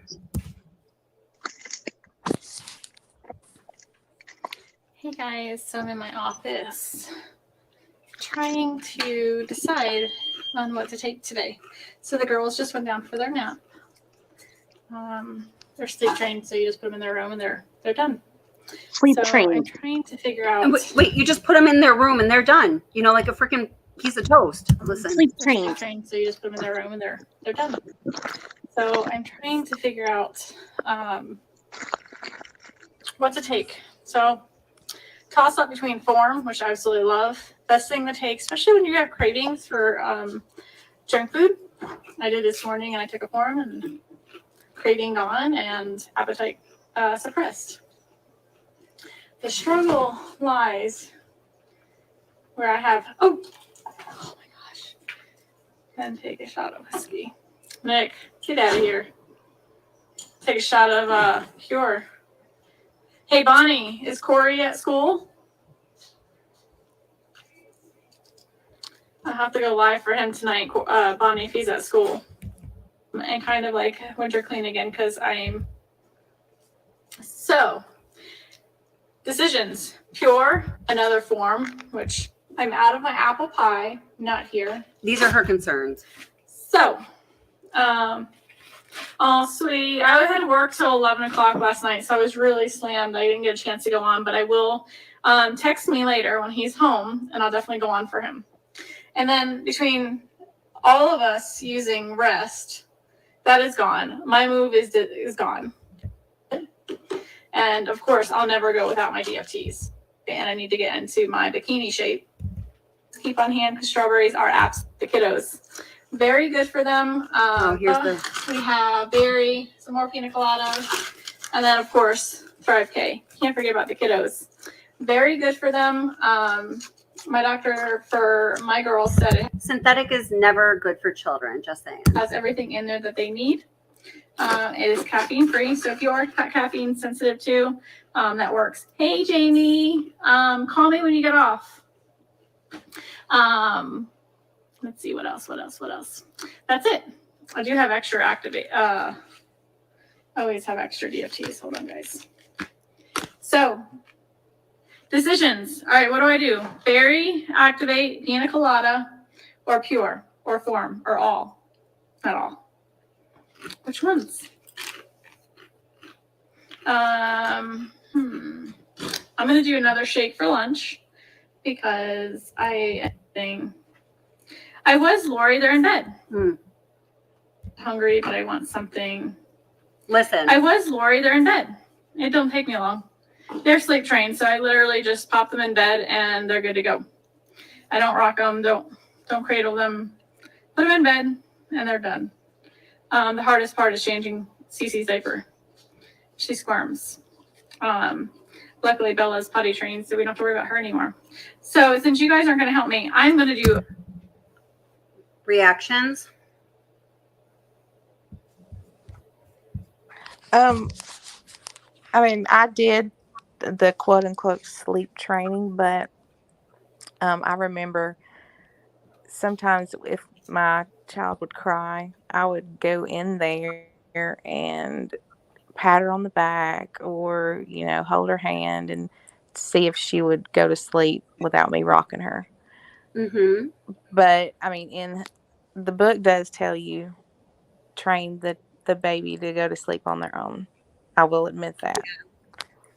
Mm-hmm. But I see what you're saying. Like her word choice is a little bit strange, Her word choice and the way she's talking. I think this is reflective of what's inside of her. I do. What do you think, Tabitha? I have never heard those words come out of a mother's mouth. I have never heard a mother say. To hear myself say that, I wouldn't, but I'd be horrified. I like I say, that's disgusting to say. And people who sat there and who still, people are needing to see this, because a lot of times you can say that she said this and no, she didn't. And like, you'll see the other things that say she was the best mother. She was the most organized mother. She was the best mom. She was there. They need to see this with their own eyes and then hear it with their own ears, because that's not normal to not cuddle. It's not. And then when you're making your MLM commercials, and that's what people fail to understand, is that when she's having the girls there, she's making a commercial. She's making commercials throughout the day that are showing that she has this wonderful life where she gets to And how much the threat helps her keep up with her monster babies. Exactly. And that's the thing, is that she gets into that whole thing. And you see these girls, and they are so attention starved, and they are just deprived. They're not like sitting with a book. They're not happy playing with something. They're not playing with Play-Doh. Like, have them play with Play-Doh if you want them at the counter, I mean, not giving them What drives chocolate me morsels, crazy, then taking them away. I mean, this is not normal behavior. This is not okay. what drives me crazy is she's always like, say hi, say Yeah. hi, Bella. Yeah. Like, that's the only thing that she wants them for, is to tell everybody on her Facebook Live, hi.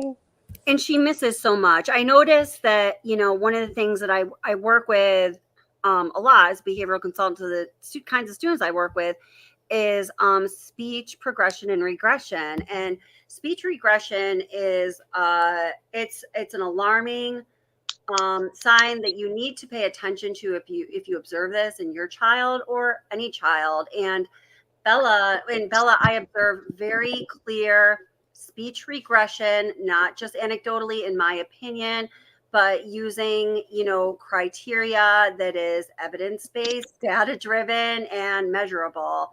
And she has very clear speech regression. You look at, some videos of Bella when she was, I don't know, maybe like around 2, and she was trying very hard to communicate, and it was just all completely lost on her mother. She didn't understand it. She didn't encourage it. It's hard for me to watch. I mean, there are people in the Watts family's lives who are clearly good parents or decent parents. I mean, you don't need to be a professional to observe, like, for example, the speech regression. People were observing this in real time. A lot of people had to have been observing this in real time. It's alarming to think about the number of people who were observing this in real time, and that none of them, until Nicole Atkinson, who, I'm sorry, in my opinion, is a hero and is nothing but a hero, finally acted on her suspicions, because she knew Shanann very well, and she knew that things weren't right, and she acted in what appeared to be a dramatic, kind of hasty manner, but in reality, she was finally just doing what she knew had to be done based on what she knew and what she had observed.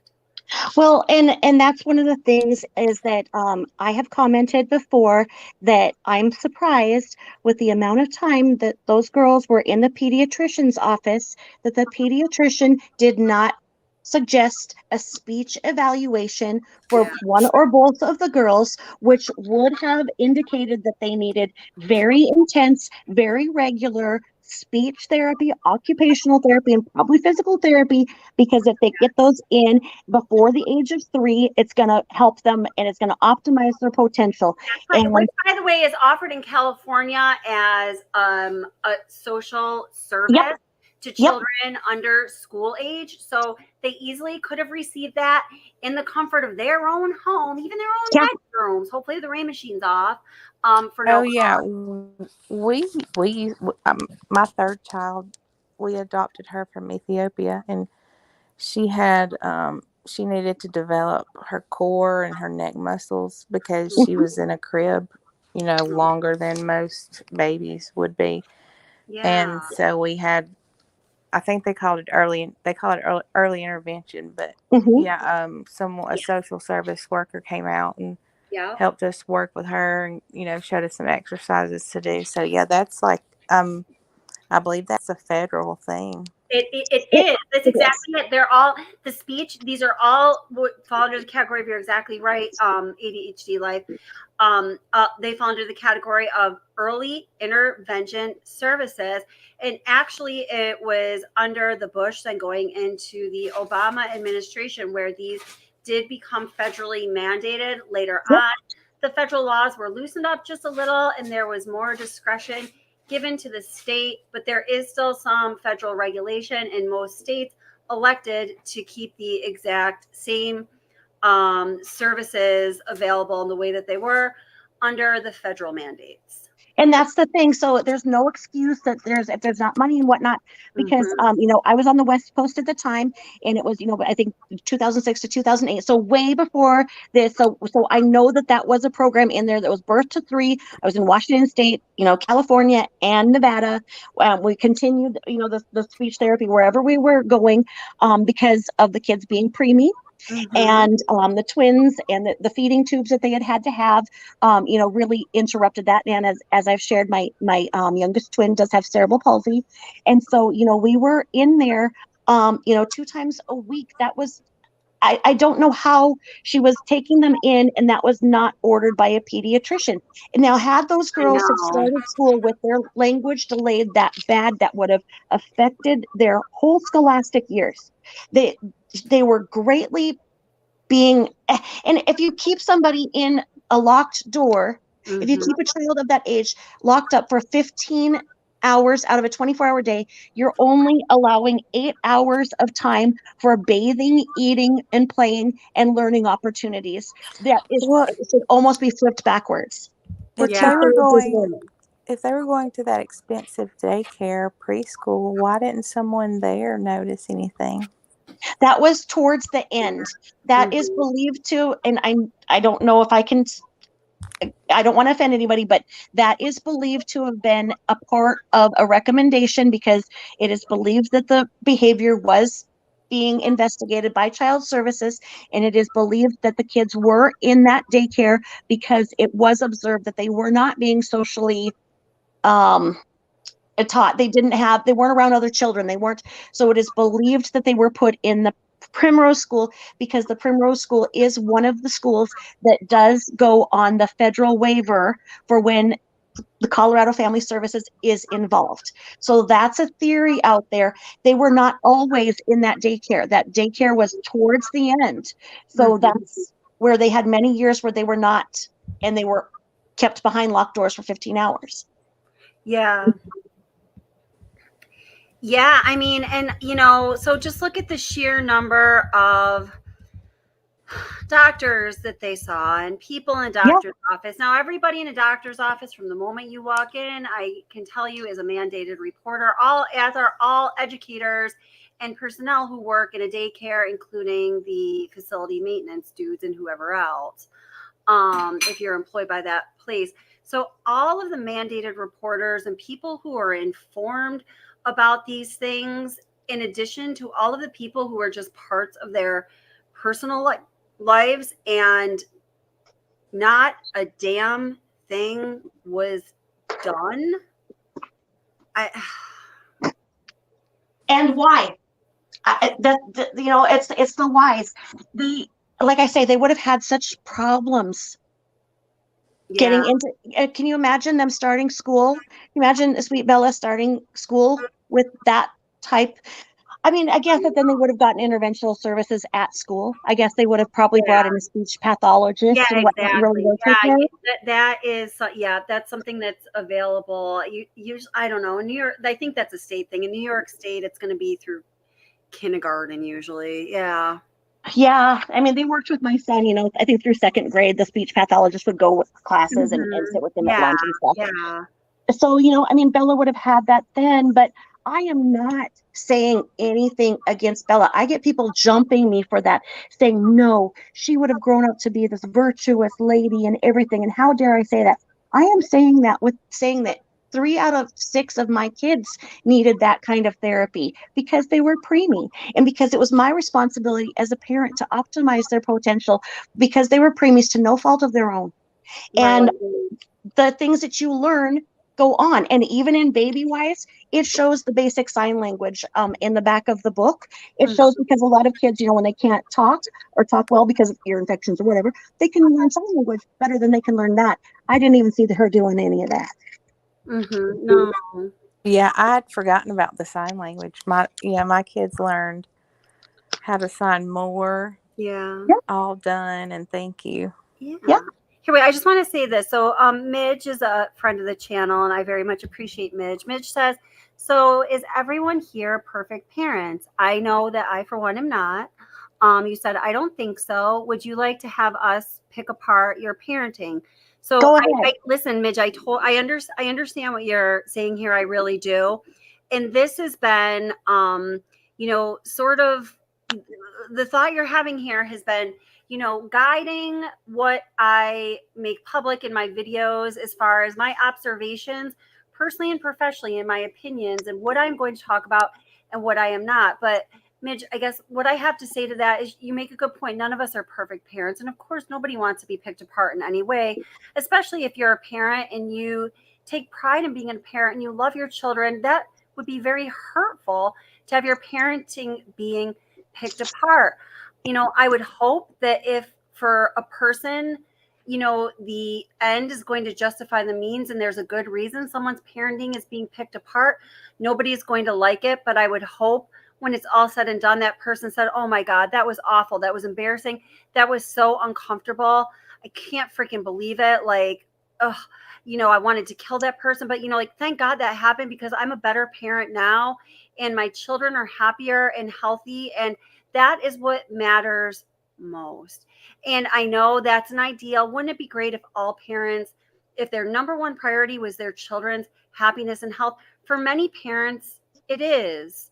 Midge, I think in this case, I think that the mother's number one priority, and it was her avoiding being uncomfortable or overburdened. And I know that you probably don't like that answer, but I very clearly, see it that way. And, I've said before on this channel and, probably to you and definitely in live streams that I do. And I sincerely mean this. I do identify, Shanann is having, having some really good qualities. I also identify her, and some of this is based on my professional opinion. And, I have every right to put that out there because it's worth something. She also has some really poor, dangerous, and reckless qualities about her. And guess what? So do I. I don't believe to the degree that I'm observing in this person at this point in her life. Now, my life wasn't horrifically and tragically taken away from me by someone I love at age 34. So I'm blessed that I've lived 10 years past that. And I'm here to talk about this in retrospect and say all these things. None of this is lost on me. Please understand that.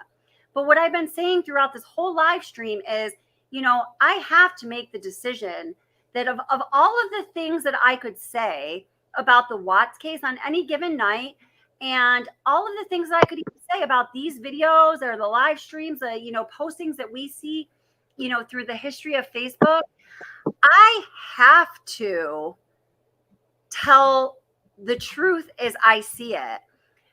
I have an obligation professionally, personally, morally, ethically, and to honor and respect the children whose lives were taken, these little innocent, precious angels who are the only people involved in this case who truly did no wrong. Why is it not okay to some people? I'm not saying you, Midge, but why is it, if you look at it in a certain way, not okay to speak on their behalf and for the benefit of all other children in a vulnerable and helpless situation like that, who we have a fucking chance at helping so they don't lose or ruin the potential for the rest of their lives? I don't see a problem with that, and I'm not going to pretend like it's problematic anymore. Mitch, are you under the impression through this whole entire So keep in 3 mind, hour and But in 41 minutes, this has been going on for 3 hours and 41 minutes and 21 seconds. Midge, do you think that we're nitpicking? oh, and I think that's a real question. And also, Midge, I'm told we're not. I just want you to know I'm not like going after you personally. I just happened to see that comment, and because you're important to me, I wanted to give you the respect of answering it. So, but there is, like we said, there's a lot of passion on all sides of this, and I definitely have that. And I feel for all of the victims and Shanann very much. She should not have lost her life. She's not at fault for that. My God, that's a ridiculous, crazy thing people try to say that I say or we say or whatever. That's just stupid. Like Shanann deserved, I can say it a million fucking times, and there's certain people that are not going to hear me. Shanann deserved to have a wonderful life as well. She deserved that as much as anyone else. And I wish that had happened for her. And I absolutely fucking am heartbroken that she never had the opportunity beyond 34 to make that happen for herself. Well, But Midge my wants to know focus has to be these innocent children right now. Well, Midge wants to know who she had for role models. Well, she was 34 years old, and you say both mother people were not. I don't see a problem with either the grandparents with the way that the children responded to them and the love shown to them. So those were her role models. Also, she was a nanny, if I'm not mistaken. And she was a nanny for a healthcare provider. It's coming as mom shaming. And Midge, wait, hold it. And she worked at Children's Hospital. Wait, let me just take this one, Tabitha. I totally get it, but I understand. I understand why people could get that impression, but I also do know that people who are important enough to me personally in the channel, where I'm going to actually respond to these questions, because I know that this is an authentic concern, Midge. Some people I would read a comment like that, I just won't respond because I know where it's coming from or whatever. You also should know me and my heart well enough to know that I'm not mom shaming, and I hope that you've equally heard as loudly the positive things I've said about Shanann and the times that I have defended her and that family and and all of that. So I just please keep that in mind. I think that you work really hard on this channel, and I think it's an insult to all of the work that you do when somebody wants to come out as critical as that. And I think that what, you're welcome to call up any 6 of my kids, and you can look at my fruit. I don't care. Ask any of them. I didn't lock my kids up and never would. Okay, you can take a look at me and see that I didn't put myself first. So no, I'm not mom shaming. I did the best that I could, and I put my kids in a position where I never told them to do anything I wasn't doing. I was the best role model that I could, and I was 16 and pregnant. I was a junior in high school, and I raised 6 kids without any role models of my own. I was a foster child. I went through 14. Nobody gave me a home. So back off and don't insult my intelligence when I'm on this panel and do this, Midge. ADHD, what do you have to say? If you're still there, honey. Channel you're calling ADHD Life. I'm sorry, what? What do you have to say, darling? Only thing I could say in support of Mitch would be that we're criticizing no, it's not against Midge, though. I just want to. Well, yeah, okay. All right. Fair enough. We're criticizing what we have access to. We don't know what happened when she turned the phone off. That's right. It could be, things were either worse than what she showed us or they were better than what she showed us. Mm-hmm. And, we all know that we show our best selves on social media. So it's hard to believe that it would be better when she turned the camera off. But I can understand that someone would want to believe that. They don't want to believe that it would be worse than what she showed us. And no, yeah, that's a really good point, my ADHD life. And, I've just got to reiterate, and Brian asked, can we show some more video clips? Yes, we can. I mean, do you have any specific requests, what kind of things you want to see? Because I have them all cataloged and I know exactly the contents of them. I can pull up anything. But, I mean, you guys, do have to understand when I started this channel, yes, I've always had concerns about justice and incomplete justice being served for the victims of this case. It's been something that's been said. It's been a theme. It's been part of the mission statement since this channel started. The other main concern and mission of this channel was to examine the family dynamics.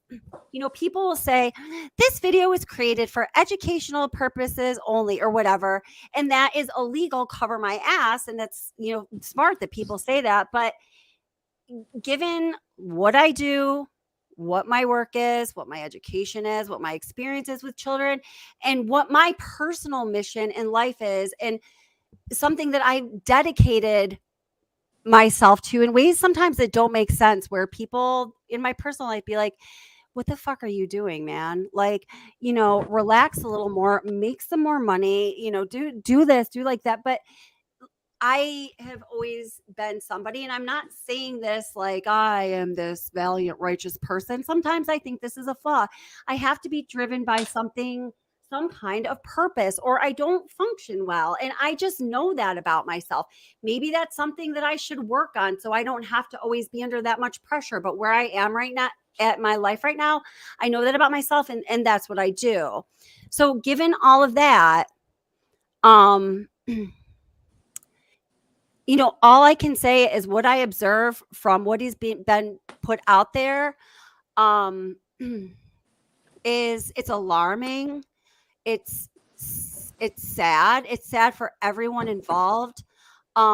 And I'm just going to say it. It's not an example of an excellent mother. It's not an example of good parenting. It's not an example of safe parenting. It's not an example of stable parenting. And you know, I know that upsets some people, and I'm sorry that upset you, but my next question is, why it's confusing to me sometimes. Very intelligent, insightful people, I don't understand why you can not concede to seeing anything a little bit amiss here. Because I mean, I was watching a video when my son was 12. He didn't really even know anything about my channel or this case. He walked in the room, was on television. He literally had tears in his eyes. Mom, she didn't deserve to be a mom to those girls. Oh my God. Look how she's treating them. Like, Yeah. I asked him, have you ever been treated like that by me or anyone else? He was like, no. He literally was crying. No. And you know, the people that sit there and say how good she is and everything, I don't know, Kelly, you're a single mom. How many people took you aside and told you were doing a good job? Fucking Nobody. no one. Nobody says that to a mother. And I'm tired of people acting like they did. And they do. So it's like, you know, for somebody, you know, trying to reduce this entire adult conversation to mom shaming, no. Like I say, there's other things to do. Go find, like I say, I don't listen. I don't even know who all these people are that people refer to in the community, because I don't have that much time in my life. You know, I mean, my kids are adults, but you know what? They're going to college. And so I'm doing all their laundry. I'm still doing all their stuff just because they're 18. My momhood doesn't stop. And, you know, if somebody wants to critique my, like I said, and if you listen to my stuff, oh yeah, I had CPS up my ass because when we were in the custody battle for my husband's daughter, oh yeah, CPS was over all the time. I gave him donuts and coffee. I had nothing to hide. Look at my parenting. I have nothing to hide. Look at my fruit. And that is not mom shaming. And I resent that. Okay. What we saw here was tragic to those little girls. And you know, you have to say, well, if anybody's defending it, what the hell are they doing with their kids? Yeah. If they think that's normal and that's something to defend, it's not defendable. And we need to make a lesson out of it. Okay. And you know what? The second that she put her life on TV and those little girls on TV, she invited the critique and the analysis of any behavior. Okay. I don't have videos of my kids, and I certainly didn't take pictures of them while they were on the scale at the doctor, because I was making sure they didn't fall off the scale Well, they were nude. I mean, no. And you saw her sitting there, you know, getting into the fetal position, going and trying to protect herself or cover looking herself. and She's seeing already what's in the vulnerable. Now picture. she's naked and very skinny and in a cold doctor's office, and you're taking pictures of me. I'm sorry, that's not loving. No, Midge says, it would be more professional to talk down the sleep training without using Shanann. Okay, so You did. let me just take this one, Tabitha, just because Oh. I have a relationship with Midge, and Oh, that makes sense. so you understand. So Yeah. so and like, okay, so let me just talk through that. So if I was speaking from a professional perspective, a professional capacity, or just, not my professional capacity, but calling upon that experience and training that I've had, yeah, I could definitely keep it purely professional like that. I mean, how many of you would be watching if there weren't any, players involved, if it was all just theory from books, if we couldn't ground any of that theory in real life examples? People need those real life examples. And, it's best if those real life examples are examples that have or make some emotional connection with the person who is watching. So really, and I don't think this is a bad thing, Midge, or anyone else, so I am not going to apologize for it. I don't think it's a bad thing to, from a professional perspective or a personal perspective, talk about this, because it's a critical topic. I mean, what is wrong with giving voices to vulnerable population, to young children who literally don't have a voice of their own, whose lives could be saved, or the quality of their life could be saved by reaching their parent with the right message that is accessible. Accessible messages only come with concrete examples. That's what we're able to provide here. And we thank Shanann for that, because of Shanann's cataloging of her life and recording and documenting all of this. We do have these concrete examples.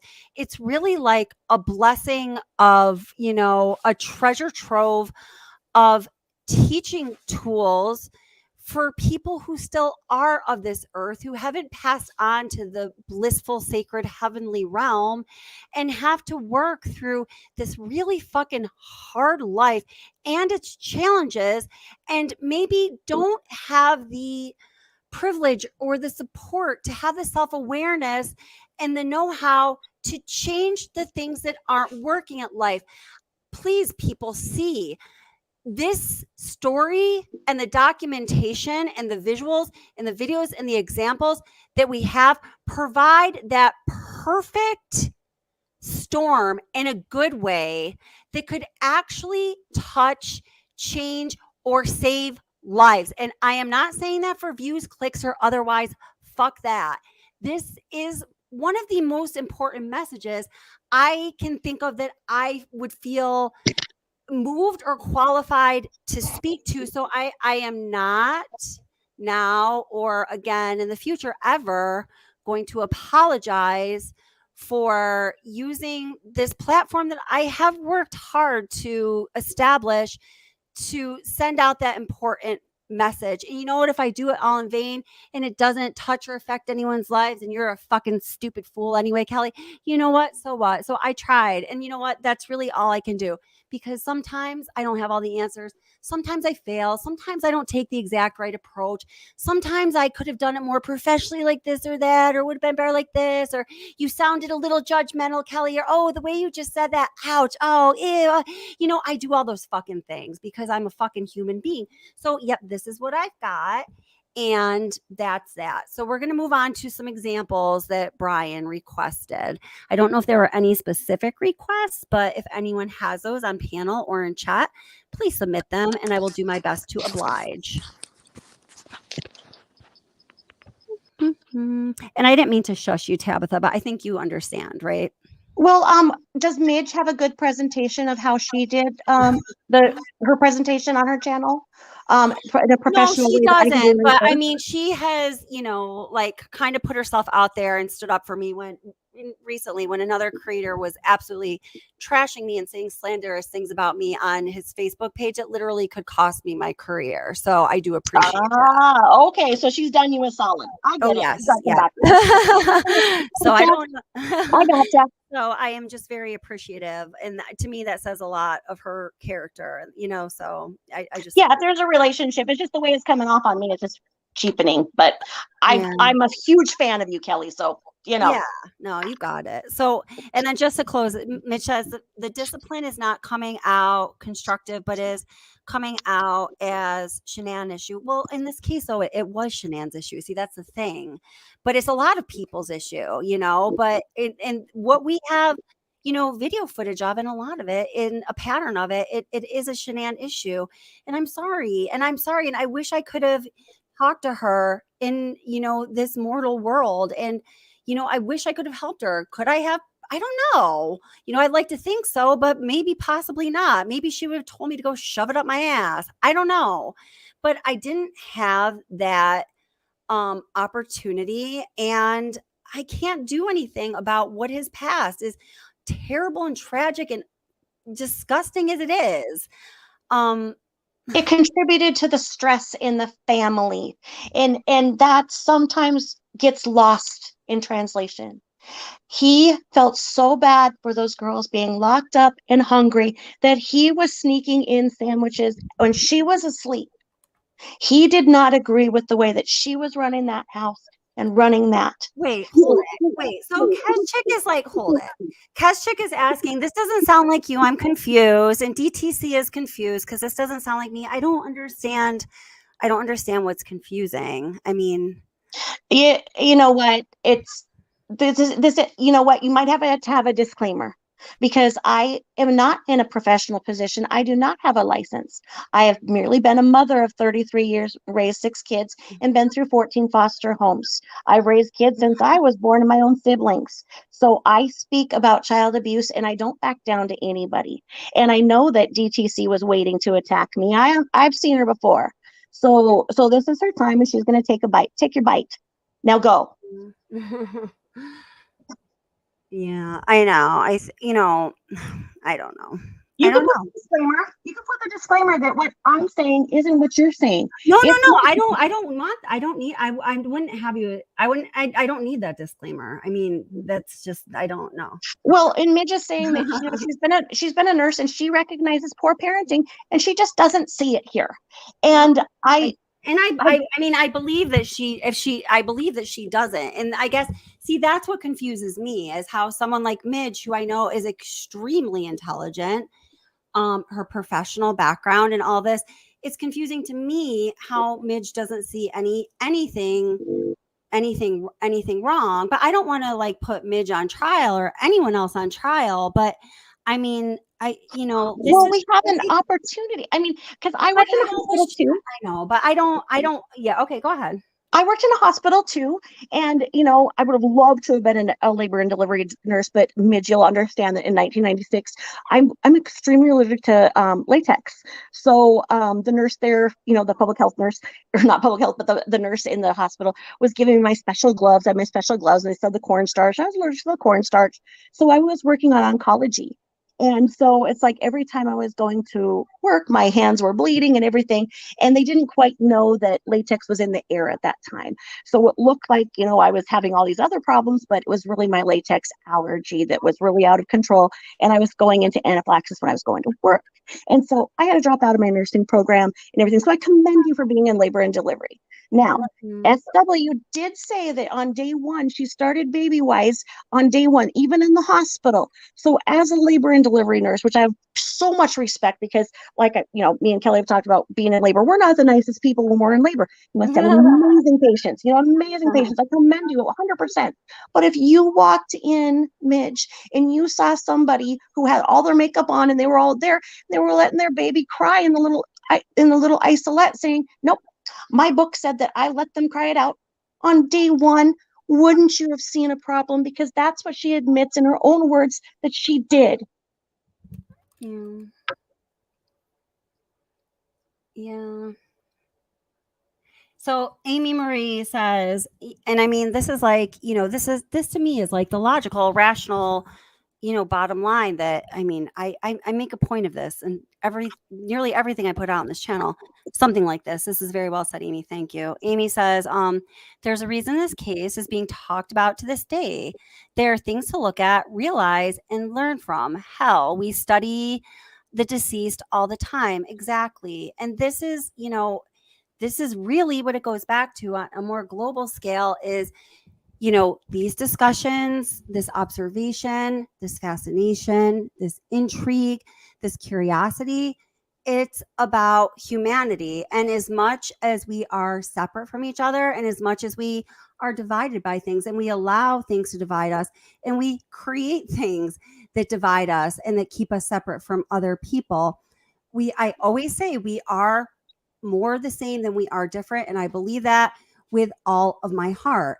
And it's in these curiosities and these areas of intrigue, although we have different experiences and perspectives and opinions, where even when people aren't agreeing on things, we do actually come together as human beings, like in, what to me is a normal, healthy, functioning,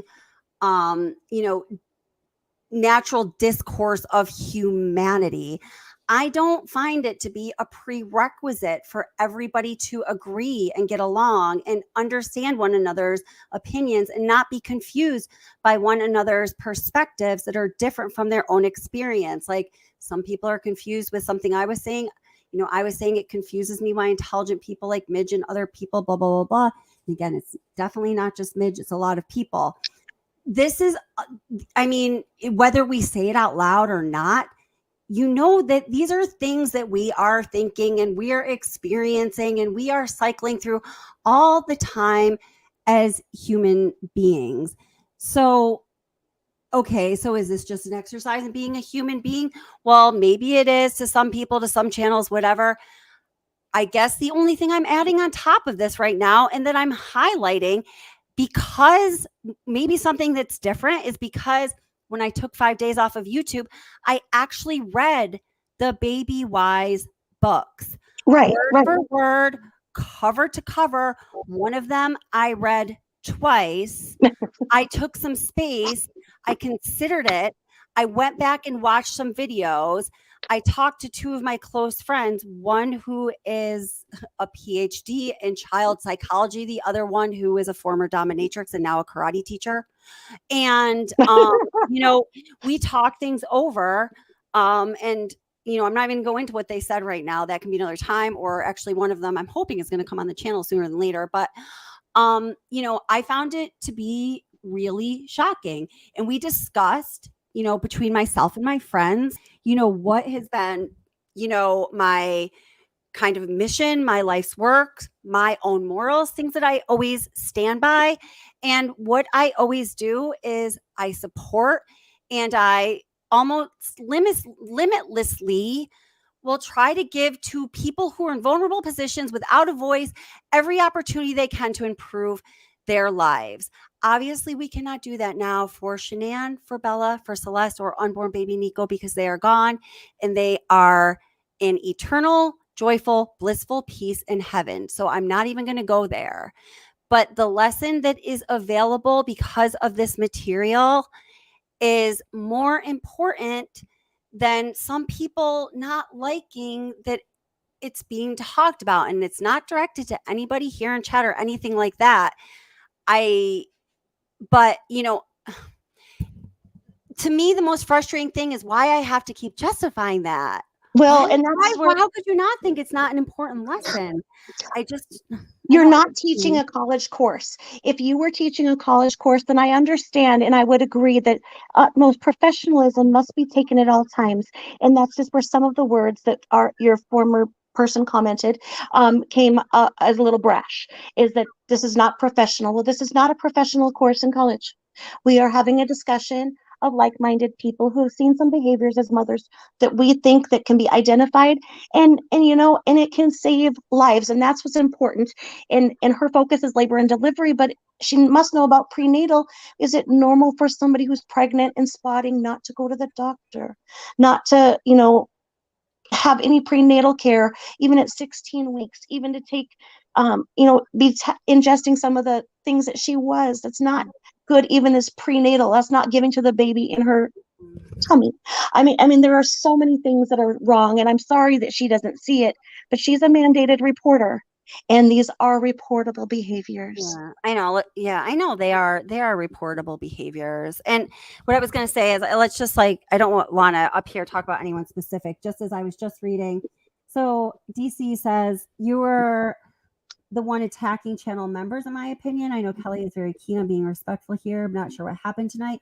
I don't feel that. I don't See, think I knew it. members were She's being so transparent. She has one command. You guys, it seems you guys have a personal thing. I understand. No, she was doing this. Any comment that I write, anytime I ever try and be, in your thing, she'll go and she'll put $4.99 of super chat and say I'm bashing. And I'm not. And I resent that. And then she'll say, well, I have a degree in biochemistry or whatever. And I don't care. I'm not bashing. I have a problem with the behavior. And I don't like the way that you're trying to control with your super chat. Yeah. Oh. I mean, you have been so accommodating to everybody, Kelly. You are the nicest person on the planet. And I'm sorry, but I'm not nice when it comes to child abuse. It needs to be called out for what it is, and it can't be cushioned. It's time to be adults and see the adult behavior that isn't correct. And if this channel that I'm on right now, if I'm on the panel, go do something else. I was invited on this panel tonight, and it's a privilege. It's not my right.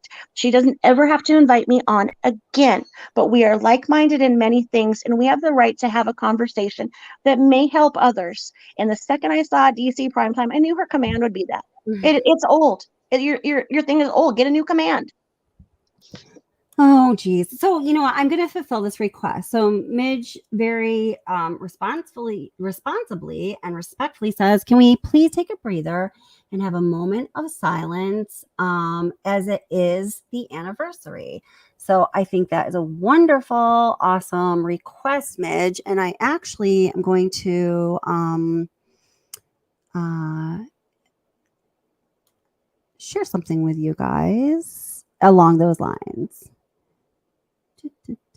So, and then, I think it was Sugar's mama said, same thing a lot of us have said is there's a lot of passion because we all care. And I do think that's what it comes down to. I know, the people who are here in chat and, even people that aren't agreeing with each other, I know that everyone is like, I very much appreciate Tabitha. I very much appreciate DC Primetime and, what they have to contribute and whether, and if I'm going to make the call, I'm going to have the last word on this one.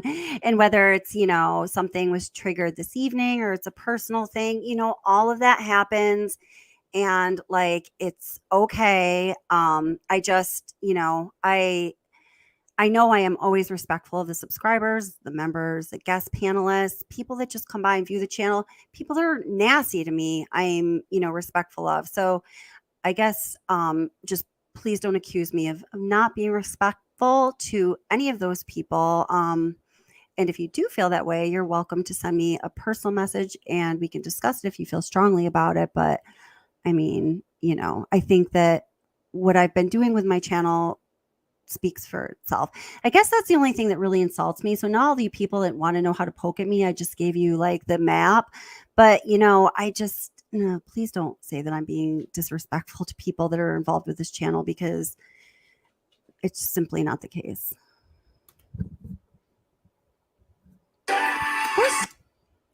Let's see. We'll play one of our memorial videos.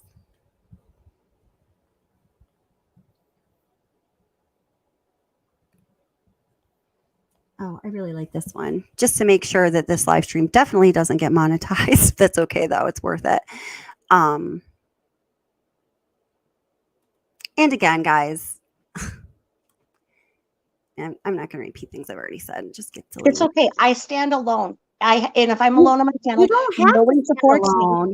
me. It's fine. You don't have to. I personally don't feel that way. And a lot of people in chat are saying that they appreciate you. And I do too. I don't, but you don't have to say I stand alone. I don't feel that way, especially when you're on my channel and I don't want it to be that way.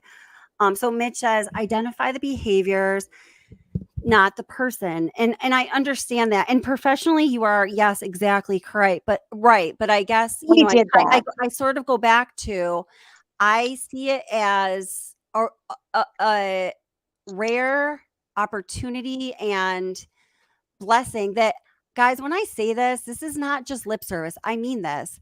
I truly believe Shanann, especially at the end of her life, with her desire to help others and kind of this turn she was making and what she was doing and what she was saying, in my heart, I believe that Shanann would be pleased with her history and the record she created of herself and her family, helping others and improving the futures for mothers and children. I mean, that is what she wanted to do. I'm not trying to spin things, but I guess I'm trying to make the point that it's, people always try to tell me, oh, Shanann is opposed to what you're doing. No, she's not. Unfortunately, all at the same time, I don't know, because, what is beyond this lifetime is truly unknown to all of us mortals. She is not here in this mortal form anymore. So I don't even know how to handle that. But to say like she's mad at me, I mean, come on, and yes, call the behaviors, not the person. But when you actually want to speak to people and create a discussion that people can participate in and engage in and be part of and take something away from, the behaviors, which to most people are in essence theories, must be grounded in real life examples, which are the people. And that is what I have always been doing. And that is what I am doing now. So anyone who does feel confused by something or something's changed, please go read the 3 original BabyWise books, which are intended for babies, cover to cover. Think about it and come back to me in about a week and let me know if your opinion has changed at all. And if it hasn't, touche, all good. I kind of think that it will change. I think that's part of the problem, is that people didn't get to see what we've seen because we took one for the team and actually got the books. Right. And I'm going, like I say, and I mean, I look at it as it would make parenting kind of more complicated, because I was just kind of, I guess maybe because I was young, I just kind of was a kid with my kids and I laughed with them. And, I mean, that's the biggest point of art. I've never hit my kids. I've never spanked them. I've never done anything. I've never grounded them. I've never needed to. I just outlined expectations, told them what things were, and we've had fun. And I just sometimes see that, maybe she was overthinking things, because of, her anxiety and whatnot. And that's where we say is that she didn't and see she a problem with deserved her to get behavior. help for that anxiety because it was extreme. And that's not a way to live. That's not a good quality of life. I feel so badly. That's how she lived her whole life. It's awful. It's awful. And, and I've had extreme therapy and I can't afford anymore. I mean, you don't even know how many years I've been in therapy. I've had grippy suffocations, if you want to call them that. I mean, honestly, because of my extreme child abuse, I had to know. I went through therapy so that I could always make sure that I was teaching the right things. And I have amazing baby daddies, I have at least 2 for the twins. It's like I've asked my husband, or the kids' dad, for advice when I'm like, hey, I don't know about this because this is how this came out when I was being abused, and I've looked to them. I've given my children amazing fathers, and if you can't give them a great childhood, you give them a great father. I mean, it's just, there's so much to a childhood. And I tried because I knew that sometimes I couldn't be the best mom, and I had to step back and let them do things that I couldn't, and I think that was maybe something she couldn't because of the amount of control she wanted. But when she would go on vacation, I think the grandparents gave those kids a childhood. I see that, I don't know. I just don't know why they couldn't have her take that lead and say, it's really dangerous because what if there was a fire at night? What if there was a fire? I mean, you just don't put kids behind a locked door. I mean, you just don't. Just some of the basics. And like I say, and you say they're in heaven now, and she is looking down, and she's probably in this chat and going, you know what? You guys are right. I fucked up. I didn't know. And because of what you guys are doing, and you guys are the voice now, children will be saved. Because we can't have people see the behavior and think it's right to go and lock up their kids. We have to say that, hey, that's not right. That is neglect. And I'm sorry if it offends somebody, but you have to stand up and you have to be the one person who stood up for the child. And it's uncomfortable to do. And people aren't going to be on your side when you do it. But you have to do it because it's the right thing. Right. Yeah. Now I have a couple. Yeah, I agree with you. I have a couple things to say here. So now metaphysical Rev said, whatever it is, it's never right to talk about the deceased. I don't know. Listen, I'm just going to say that I get that. And, people can't defend themselves, and we want to respect people that have passed in this world, and you would want the same for yourself or your loved ones. But I personally don't know where that rule came from. That's never been a belief in my personal set of values. It's been prominent. I do not in any way feel like talking about the deceased is being done so needlessly or in vain or without, a better intention. So I'm just going to say that. And if I'm missing something in my moral compass or something it is members of the society we all share, then I just am going to admit I'm missing it. So please teach me the way, because that's just not like, that's, so, and then Rosie, and hi Rosie, how are you? Says, to the metaphysical, tell me to mind my own business, but I don't think Kelly ever intends to put someone that's deceased down. These are teachable moments. Rosie, she didn't always feel that way. I will say it again. Then she says, I didn't get it at first. That's And right. it's teachable and it's beautiful. Thank you. And that's the thing. And the root of not talking about the deceased is pretty twisted. It did come from Catholicism, and that is because people were coming forward about the abuse in the Catholic Church. And it's pretty dark if you look into who you're not supposed to talk about and why. And it does go back to abuse every single time. And we talk about people all the time. We talk about Marilyn Monroe. I mean, I have, a whole Marilyn Monroe collection. She's not here. It's okay. It's if you believe that there is life after death and that there are spirits among you, talk to them if you want to. It's not that you're going to offend people. You're doing an honor by remembering them. I mean, there's just as much that talks about remembering that person, and you talk about your grandma and grandpa who aren't here anymore, and my grandma. And you talk about them because that's their life and their legacy. And Bella and Cece have a legacy that can save other children. They absolutely do, and they will save other lives. Yeah, exactly. Yeah, I agree with that. Now, Diana says, well, what good does speaking badly of Shanann's parenting do if it's not helping us realize why the murders happened or who did them? But listen, so that's important, Diana, but that is not the whole bowl of cherries to me.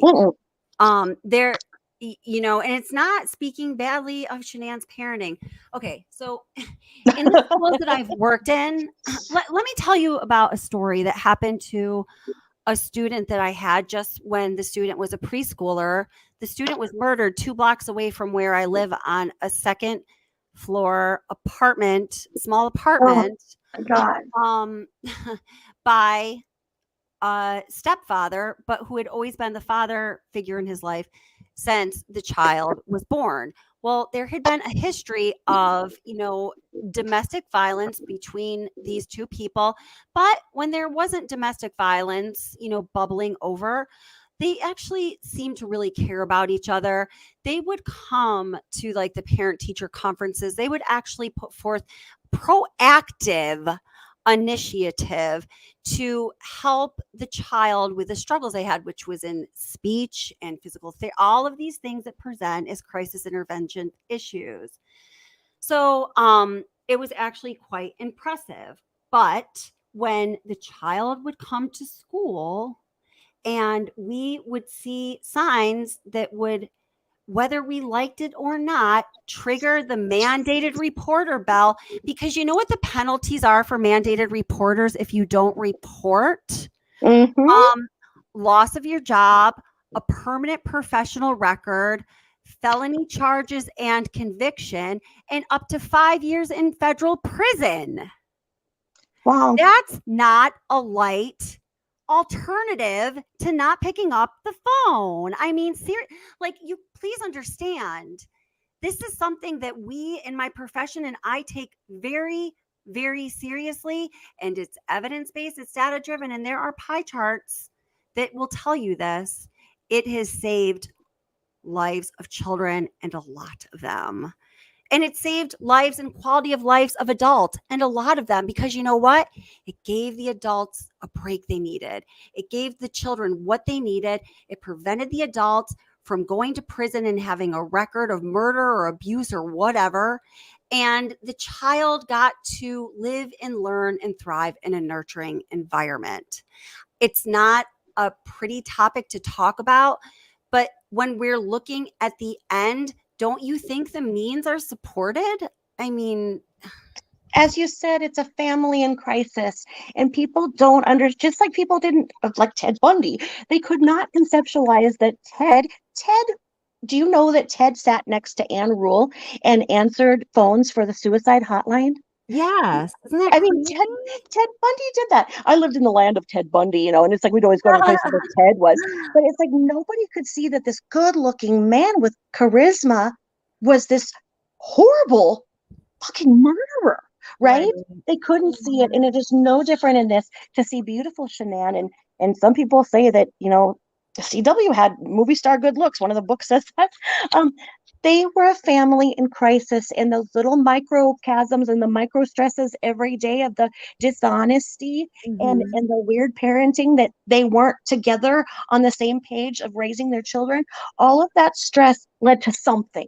I don't know what happened. I don't know what happened. I forgot. I never finished my story, by the way. Oh, so this situation I was just talking about, there were some unresolved issues that some of us mandated reporters tried to report on. Nothing was done, but other people in the adult's life didn't do anything. And I absolutely do not. I had a chance to know this man. He did. I mean, he, and from what I observed from me knowing him, had a good heart. He ended up murdering the child just in a fit of, just exasperation, possibly rage. And it resulted from conflicts that were happening between the mother and himself that seemed a lot like these sort of, controlling marriage issues that we do observe between Shanann and Chris. And, all that man has done since that day, which was not too long ago, is cry and grovel and sob and pray to God and beg for his own death and apologize to the community and the mom and the child and his parents. And he is so sincerely fucking sorry and cannot believe that this moment happened. And it didn't have to happen. If one action would have been taken that created the people in that family that space where they could breathe and care for themselves and not be in crisis, all of these people would have their lives back, and especially that little boy. But that is not what happened. A story like this and lessons like this with examples that these people could have related to, I wholeheartedly believe are the kinds of things that could have saved these lives. Well, and I think that, looking at Midge's new comments, I think that she'll be surprised when she reads it, because no, we're not saying that there's negative aspects of BabyWise. That's the misnomer here, is that BabyWise itself was not the doctrine in which she was following. So we can say, I will say that SW made up this doctrine that BabyWise was what she was following. So when people questioned her, she had something cherry picked and omitted things. Yeah. So I think that because Kelly, I know you're going to do amazing work on the the BabyWise. I know that you're going to show it in a way that Midge will understand that BabyWise is not the problem. Making it seem like that's what you're following was the problem. And I mean, and to your story, Kelly, I can't imagine knowing, I mean, and you knew that little boy, and I can't imagine, when that father came to his senses and the regret he feels. He is living in a hell of his own. Right. Yeah. And we're not talking about Chris Watts, if you just chimed in. These are people I know from my community and a student I taught. Oh, yeah. I mean, And that's the thing, is how do we prevent these tragedies? How do we prevent this? You know, on on Craigslist one night, this man wrote something terrible about how in 3 days' time, he won't even be here, and it won't matter because he'll have taken his wife and his 2 daughters with him. That, you know, the government screwed him, and it blah blah blah blah. And everybody else was just kind of going by and they're like, okay, crazy. I couldn't let it go, you know what I mean? So I wrote to him and I was like, what do you mean? What do you mean this won't be here?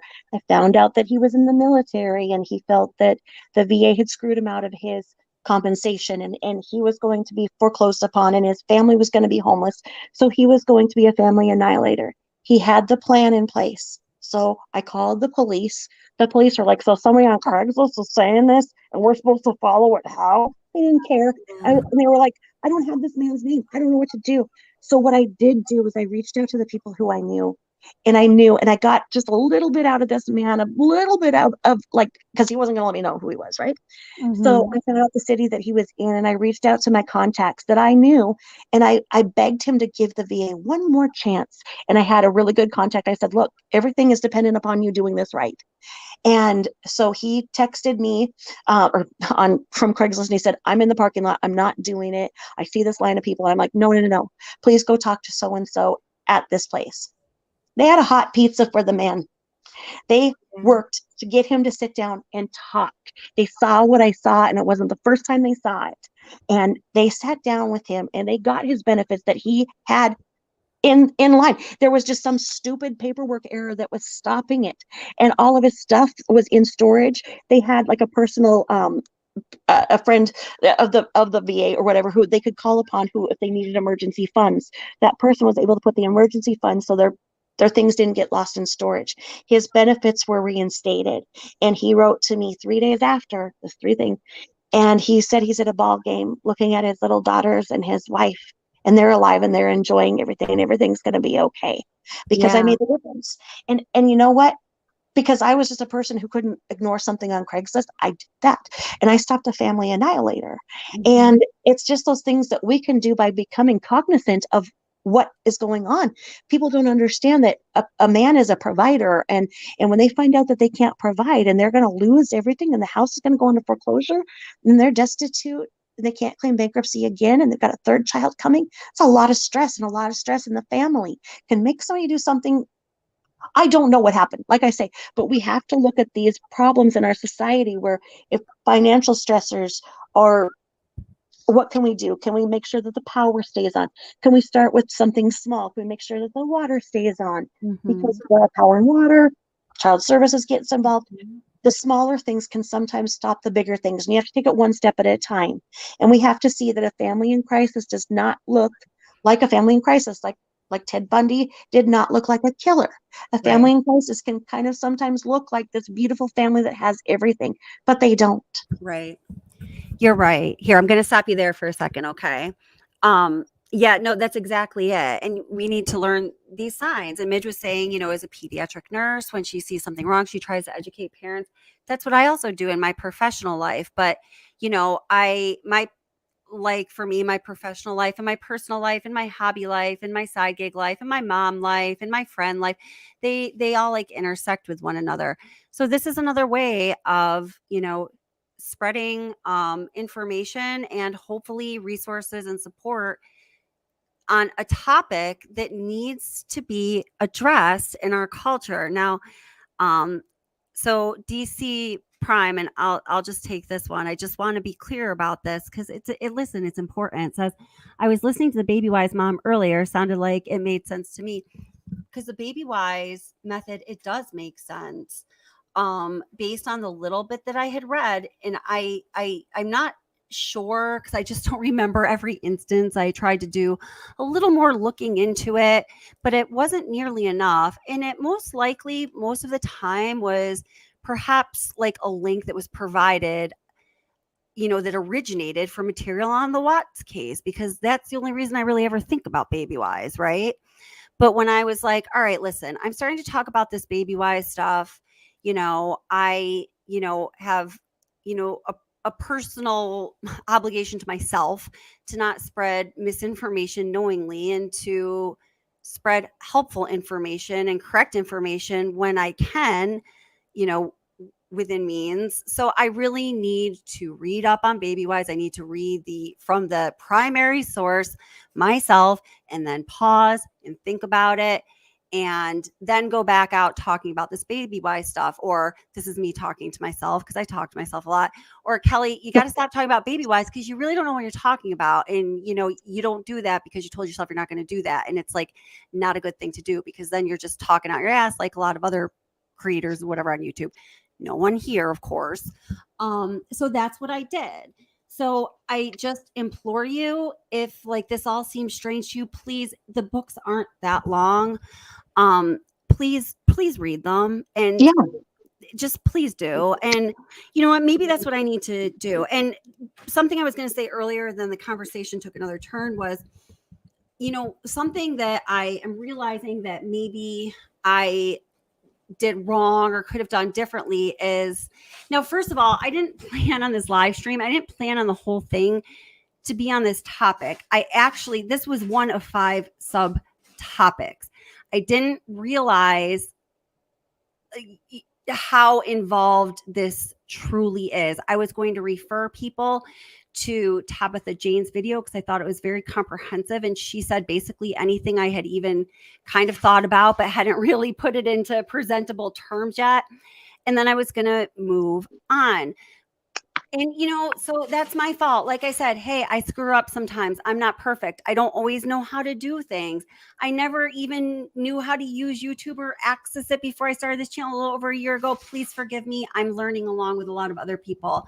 So I think in retrospect, what I would have done if I could turn back time a little bit, I would have maybe, contacted the people I wanted to have on panel, scheduled it for next week, in between now and then, put out 3 smaller, shorter, topic-focused, information-driven videos informing people about BabyWise, and then reintroduced this idea that, guys, well, hey, there is a discrepancy between what I now understand BabyWise really is and what, Shanann was telling people it was. And then I'm not even going into the details now because I'm tired and I don't want to get back into it. But there are more important things that come through that. And I think if I had a chance to do it over again, I would have again scheduled this maybe a week out and, taken those smaller steps between now and that week from now to help bring everyone along with me in this thought process. The crazy thing was, I just happened to read those damn books.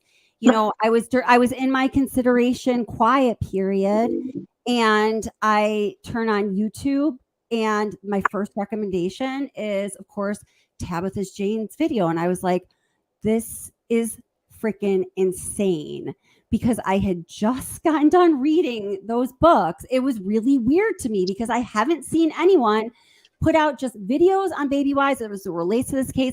And she was referencing the exact books that I had just read with extremely eerily similar conclusion. So I was like, well, she already put out the video I was trying to envision in these smaller videos. So let's just go say it. But maybe, this channel wasn't ready to do that yet. So, we live and we learn, and I'm not perfect. So I'm sorry I didn't do that better. Well, and my channel is very small. Like I say, I'm the Lone Ranger. I don't have anybody. I'm the Lone Ranger. So it's not like the cat is out of the bag. Nobody knows about me. I'm a very small channel. And so, and I don't have any talent or anything like you do.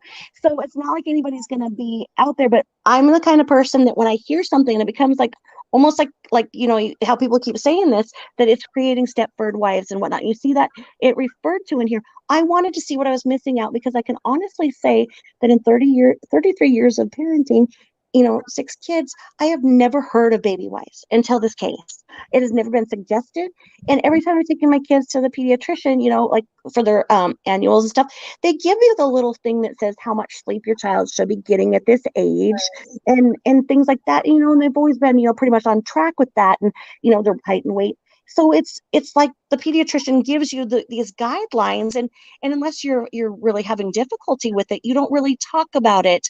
And so I just wanted to get to the source and see what I had missed with baby. What, was it there or was it not? And like I say, it's eerie that you and I are touching on the same points, that it's not what people think. And I think that that's leading to some of the confusion here, Yeah. because people aren't understanding that I'm saying it's not there. This isn't a bad book. There's nothing bad in it. It's a little bit more involved than I would have been as a parent, and we talk about the 10-month-old having a power struggle with you. I'm like, it's a 10-month-old, my God. Yeah. I just wasn't that kind of a parent. But then, Like I say, I was also, when I was reading that, I think there are kinds of parents and parents I know and parents I've worked with that it would speak to. So, you know what I mean? But I just want to address a couple of things here in chat. So, Kezchick, who is on panel with me, it's my ADHD life, and Tabitha Jane. So, and then Kezchick says Shanann didn't go all religious on BabyWise. No, she totally didn't. She wasn't religious or at all. No one said that. My ADHD life did tell us that, there is a Christian kind of form or, book release of the BabyWise methods. And that is true. And that's all that was said about that. Is she saying that she didn't go all religious, like she didn't? Like I say, No. Kelly, you're going to make a beautiful presentation, and you're going to show where SW referred to it, and you're going to make it beautiful. Mine was just, like I say, I keep here. I've heard other creators spend hours referring to this, and they did, cite where they said that the American Pediatric Association does not recommend BabyWise because it is based in deprivation. And so I don't know where those statistics were obtained, but I don't see that in here. In fact, the opposite. So I mean, we can critique the book, and like I say, you're going to do a great job with it. Mine was just there because I wanted to find it out for myself. When somebody's referring to something, I want to see it for myself. I'm just curious. It was very informative. I mean, I don't want my focus from now on to be BabyWise. It just happens to be something that I was looking into, and it was in connection with the bankruptcies and just kind of this idea of discipline in our own lives and how we can empower ourselves to, string these virtues, not in the socially agreed on virtues, but these things that help us in life, how we can string them through our lives with consistency, because that was my initial focus. That's why I started even getting into BabyWise. And then, like I said, I feel like if I'm ever going to talk about it again, I need to be more informed, because my goal is to be informed on the material that I present to people. And that's seriously all that there is to it. Well, and like you were saying, if you could use it in your clients and whatnot, I think that it put into words what wasn't really said when we were busy in motherhood. I think that it gives us the language to say, make sure your baby has a good awake time so that they really are taking advantage of that time. So then they get that good sleep, and you can have time to catch up on your sleep. Take a cat nap. The best advice I ever got was nap when your baby naps. Let that laundry sit there. Let those dishes sit. You need to sleep too, to take a nap when baby takes a nap. And that's where I think that there is some valuable information in BabyWise. It could be very helpful to some people. Yeah, no, definitely here. I want to just address a few things here in chat, like just like as on for, just on behalf of the channel and whatnot. So, let's see. So Brooksy says, I love Tabitha Jane's channel. So simple yet informative and interesting, even funny at times. I almost threw up. I was laughing so hard. One of her videos. I seriously, I was like, I don't remember ever.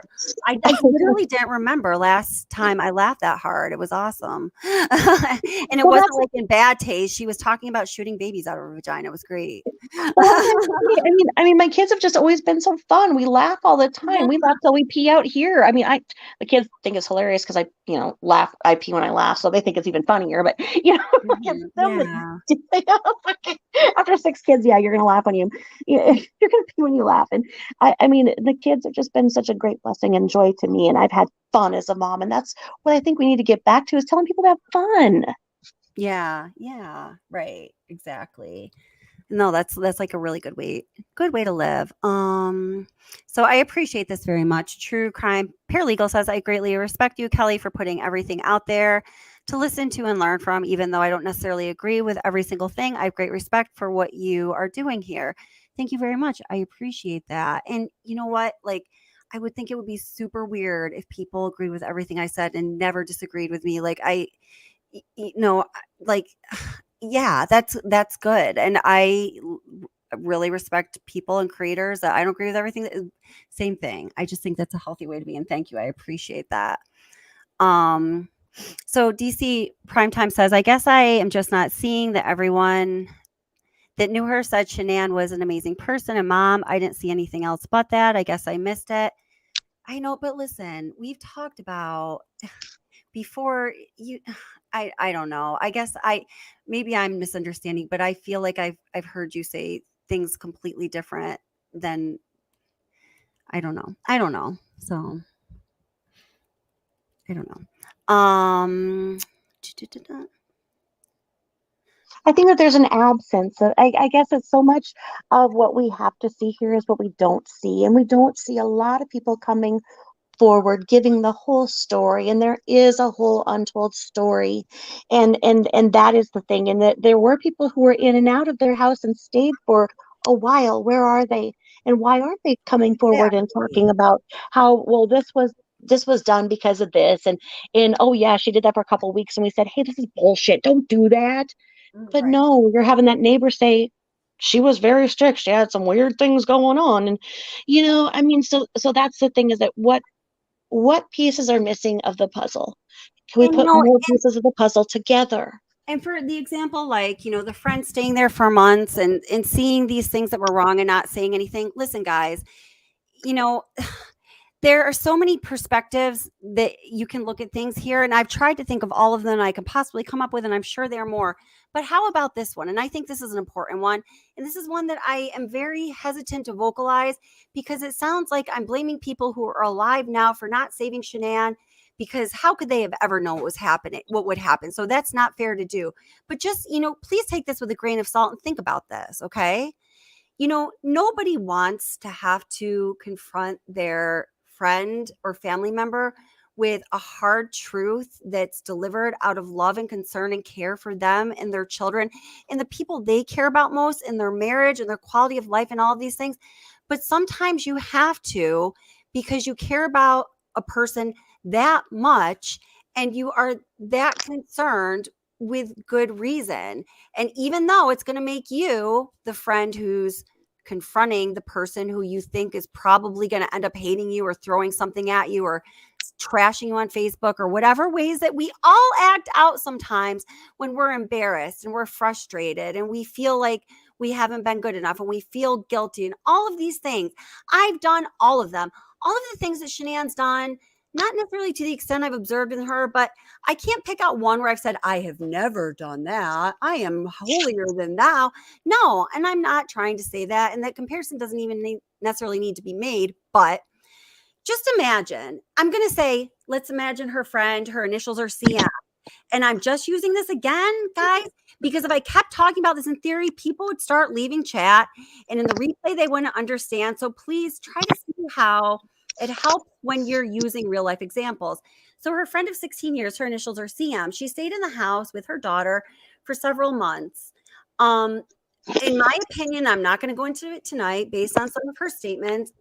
To me, it sounds like she understood. She felt like there were some things she observed that were unhealthy and possibly alarming. Imagine if she, just for the sake of argument, imagine she was like, man, I'd really like to talk to Shanann about this, but, I really value our friendship. We've been friends for 16 years, and I know that Shanann gets a little feisty, and I know that she kind of like lashes out if people, she feels like she's being criticized, and I don't want to do that to her, and I don't want her to lash out at me. I don't want her to yell at me in front of my daughter.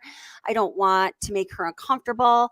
And really, when you're thinking that, you're also thinking, I don't want to make me uncomfortable, which is a human thing. People don't want to be uncomfortable. But so she doesn't do it. Imagine if she was like, you know what?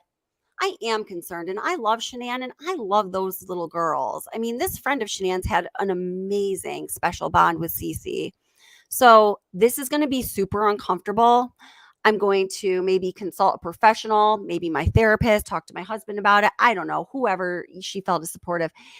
And then I'm going to make a plan to talk to Shanann about this. I'm going to be ready for her kicking me out, exploding, all of these things.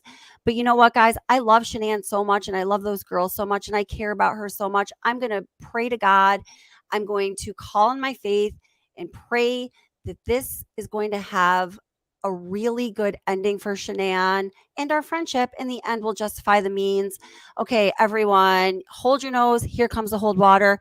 This is going to be really uncomfortable for a minute. And she manages to bring these things to Shanann's attention.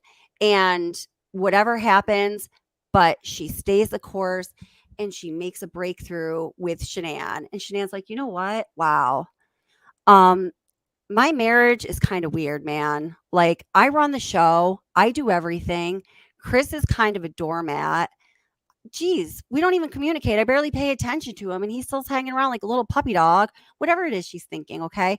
This is not what I wanted when I was a little girl and I was imagining my wedding and I was envisioning myself in my beautiful wedding dress. This isn't what I wanted. You know what? Shanann Watts, I deserve a better life than this, man. What the frick? Oh my God, Christina, do you think I deserve a better life than this, or do I really suck? Like, I always felt like I just sucked when I was a kid, and my dad loved my brother more than me. No, of course, Shanann. Oh my God. This is what I've been telling you. You don't suck. You are this beautiful, amazing person. Look at all these wonderful friends you have and these people in your life and all these great things about you. And, she makes a connection with her like that, because this is how you make a connection with people. And Shanann has a breakthrough and she makes some changes. The outcomes are endless. Maybe, she just lives a happier life with or without Chris Watts. Maybe she's able to see this is not the marriage I wanted. He is a snowflake, chameleon, like noodle of a man, not a husband. This ain't working out. I'm going to determine a better future for myself and my girls, right? Maybe then she's like, hey, mom, dad, this is really shameful and I'm afraid that you are going to be disappointed in me, but this is a decision I'm making. And her parents are like, Shanann, we are so freaking proud of you for making a decision. I think this is a good decision. That must have been hard, man. And she cries and her father hugs her and her mother hugs her. And it's a moment that she's dreamt of and hasn't had her whole life. I mean, guys, seriously, these are not exaggerations or over dramatic projections of possibilities. If just a few small choices had been made differently. And these small choices, had they been made differently, could have rendered a much different outcome, are the things that will be said that people who are on the verge of a fucking breakdown are going to hear. It's going to touch them. They're going to have a spark of inspiration or self-love or understanding that they deserve better in this lifetime, and so do their children if they have them. And then a small number of those people are going to actually take the steps to have that better life that they deserved, that they never felt that they deserved prior to that moment. This is how things happen, how people contribute to one another, and how we as human beings evolve, as I understand it. It's not all sunshine and lollipops, and it's life. And that's a good friend. That's a good friend. Exactly. And, she was a good friend, even not having done that. But, I wonder, does she wonder if she made a different decision? I mean, I don't know. Maybe not. I don't know. Well, it's just a lot of things led up to something horrible. And that gets lost sometimes. The worst possible thing that could have ever happened. We have to look at why. And it didn't just happen. Some people are just got to listen to my videos and listen, because there's some different dialogue and whatnot, and see how I've broken some things down. And like I say, I don't want to bring up a new topic. There's a lot of other topics and whatnot, but there's a lot unsaid here. the whole story isn't told. But CM made a great point, and she did it with love. And the problem with that is that maybe that change was good for a while. Did that change continue, or did other people start seeing the behavior come back? What was it, a good change? Did it stay? Right. You know, we don't know. Yes, that's right. That's right. And these messages are so important. And this goes back to somebody, Kezchik, commented something like this earlier. She says, one question, does this solve the Watts case? No, didn't think so. No, it doesn't solve the Watts case.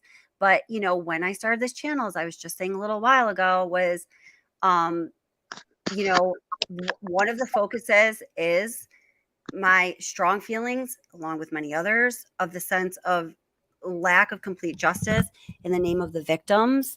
I think that we all have an important role and responsibility in our justice system in order for it to work, to be part of it, as did Benjamin Franklin, who was one of the great founders of this country. Not saying I'm as smart as him. I probably got my ideas from him. The other aspect of what this channel is based on, and if you look at the earlier videos, is more pronounced than the issues of justice, because it's where I had just finished my master's degree in behavioral and applied behavioral analysis. I was applying it. In fact, I used one of my videos and facts from this case in one of my capstone thesis projects for my master's degree. This is where it all comes from. That's why I'm like, I don't understand why people are confused. It's very consistent, in my opinion. Okay, I'm sorry. So the other thing that I was looking at was the family dynamics and how powerful real life examples that people connect with are as teachers to people who are willing to listen, who have screwed up things going on in their lives that could end up in crisis and tragedy. You know, I mean, why? Because a few people are going to be offended. Am I not going to use this opportunity I see here to possibly reach people to do better than just solve this case? Save people's lives or quality of lives. I don't know why it annoys people when my sole focus is not on like Nicole Kessinger. Well, I think that, and congratulations on earning your master's degree and all that you've done as a single mother. And I think that sometimes, as we can, you know, me and DC Primetime, we can agree on this, because, you know, there are statistics and Venn diagrams and whatnot of how many people I have very much like her data-driven approach. I do. right. You know, we can get a Venn diagram here of how many people have went on and had higher education. And I think that, you know, when you get to the point in, well, you've gotten much further than me, my dear, but where I was writing paper after paper after paper in APA format, you know, you start this, and then you use examples of that human behavior, because, you know, I'm a student mainly of psychology. So you start with this, you do this, you cite this book, you cite this, and then you apply this to what you saw with this human behavior. And that's what we are doing verbally. We are building our paper here. We are building this. We are putting it in APA format. We are saying what we saw. We are using the real life examples that other people have seen, but they don't understand that we're building that paper. We are doing this in this way so that they can understand. We're breaking it down for them, but they may not understand that we are building the capstone. And I'd love to read your capstone. I would absolutely love to. If somebody send it to me. I mean, actually, I never even thought about sharing it, but I would totally be willing to share. I mean, it's really like how this channel started. I mean, the things are very connected. I don't always make that connection in my mind, but that's really like why I started the channel. And those were the issues I focused on. I think the original mission statement is still up. Actually, I'm going to look at that right now because it might, you know, help. I don't know. And yeah, Kezchik, I don't know. I'm sorry. I know I don't know. I feel like you're like upset with me this evening. I'm sorry if that's the case. Don't know why exactly. And we don't like really need to go into it, but I mean, you know that I appreciate you, and I don't know. And Jody is cool. Hi, honey. How are you? I'm so sorry if I brought, you know, anger to your channel. I don't mean to. No. It's not like that. I'm a lone ranger. I'm alone on my small channel, and I don't have any talents. I'm just a person. So it's like, please don't have any negativity on Kelly based on what I have said. What I have said, I have said. And I own those statements. I don't have a job or a license to protect. So I have said what I need to say. I'm in a position like that where right now I can say what I want to say and not fear somebody finding out where I work because I'm not working right now. So, And that's okay, but you shouldn't have to defend yourself, and I don't want people to feel like they have to defend themselves. And I mean, everyone here is an adult. Like people should know that, and people that have, been part of this channel for a while. I mean, I feel like I'm very consistent in who I am, or there's no mysteries. It's always very transparent. I don't ever withhold anything or refuse to answer a question from people. I mean, I don't know what else I can do. So, hey, Heart 73, how are you, sweetie? This woman makes me laugh sometimes. I hope she does right now too. Thank you so much for the super chat. She says, "Thank you, Kelly. I've been looking into BabyWise, and I have some major concerns regarding this. I love the fact that you've been brave enough to broach the subject. It could save lives." I really do believe that. And there's a couple things going on now, and I understand why it's a little confusing. BabyWise is what it is. It's definitely flawed. I think it is a little reckless in some ways. That might be why the APA, American Psychiatric Association, does not explicitly does not endorse it. I think that says a lot. So there's that. However, BabyWise that is has some value, especially for certain people, yes, but also I think might be a little reckless and has the potential to really misguide certain people.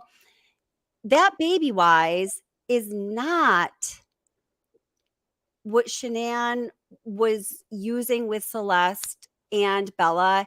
It is not, she's saying, "Oh, they're just BabyWise kids, don't question me." She was cherry pick that what happened, and everybody does this. Everybody cherry pick sometimes. You always want to find information that supports your drive. I get it. I do it, and every single one of you do too, whether you realize it or not. She picked some pieces of information out there that she liked or that rang true for her, that served her purpose, and she amplified them.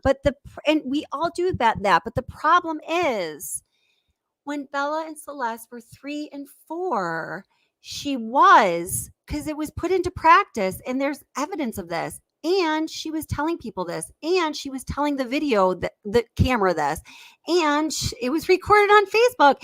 And, and we see the resulting behaviors in the girls. And yes, I can see those things because I'm professionally trained to do so, and I'm not going to apologize for it. And that's upsetting to me. And I see a lot of these same things being done with families and parents I work with. And I think, man, I wish that they could see this. This would be a great example for them to learn a lesson. And I care about these students, and I care about their families. And I believe that everyone deserves to have a shot at having their best life and deserves joy and happiness and fulfillment in their life. And hey, it just occurs to me that these videos might be what these people that I work with in real life need to give them those opportunities. I mean, my gosh, oh, what have I done? It's just like that simple for me. But, Shanann was applying a method of establishing a healthy routine for a healthy baby that also encouraged a sane household. It was intended for babies 7 weeks old to 16 months old.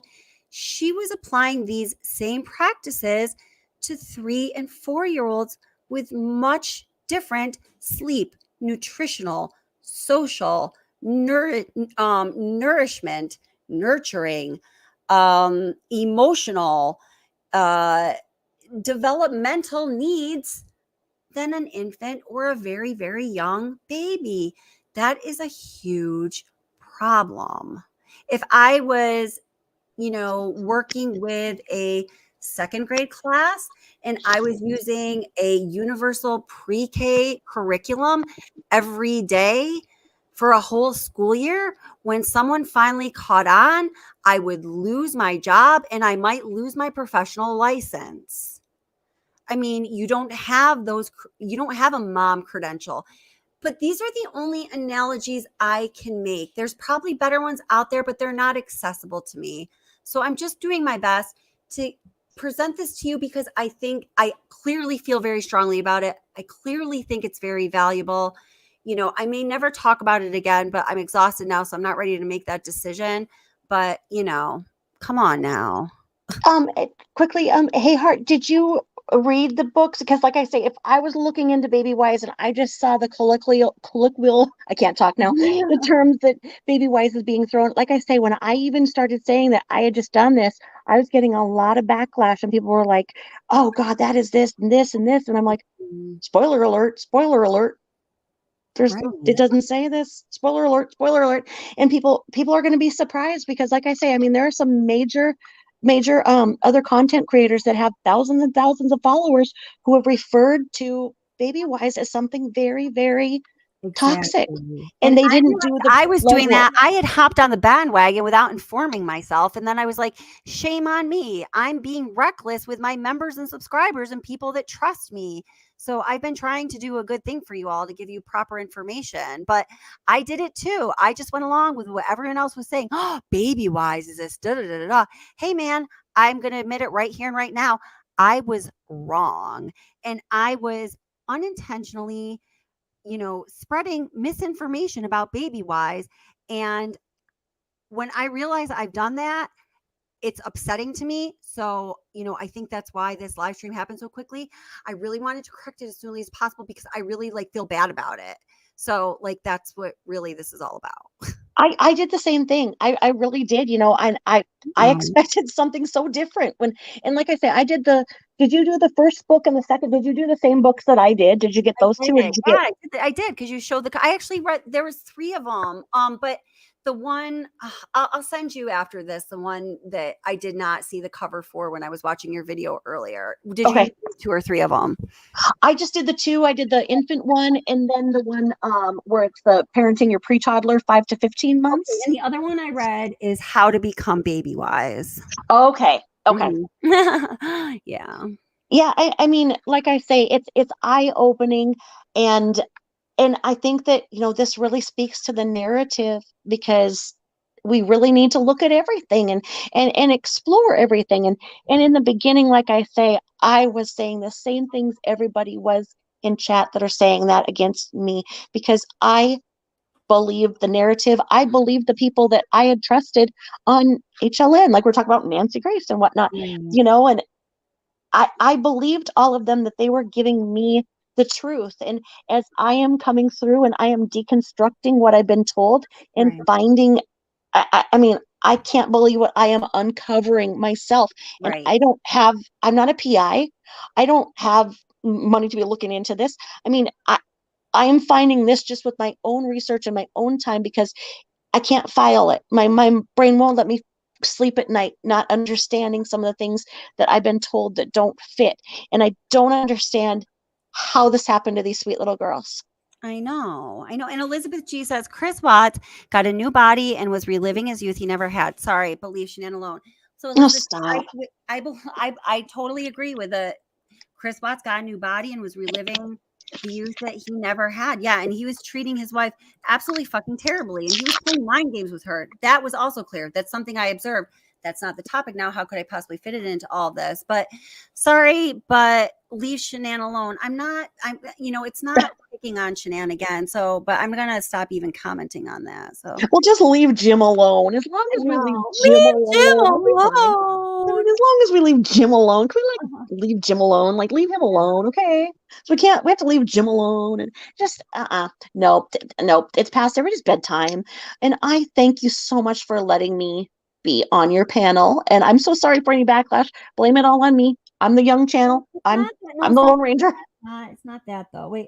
So then Cash Chick says to Rosia, my point is that no one knows Shanann and was like, and it's all hearsay or guessing. She died a horrific death. She needs dignity, not this. So she did die a horrific death. It was not her fault. She does need dignity. I provided her dignity many times in many ways, and I do now. She doesn't not need this or anything. She has passed on. She is in heaven with her children in the Lord right now. That's my faith. That's what I believe. She doesn't not need or need anything I have to contribute. I have honored Shanann in a million ways and will continue to. That's not all that this channel aims to do. I don't know how to explain it any more clearly. Let's look at, I have not changed my mission statement since this channel started. So I just need to share that with you.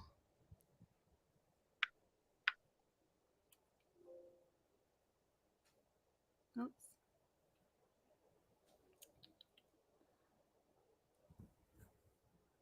Yes, all moms make mistakes, and CW is the murder. I mean, Kesha, come on. Like, I don't know, like, what the deal is this evening. We all know all of these things, and I know you know that that is a fundamental understanding of this channel. I mean, I don't know. Maybe people are feeling very emotional and sensitive because it is the day of the anniversary. What I've seen people saying, in chat is, it's the anniversary of, this tragedy, guys.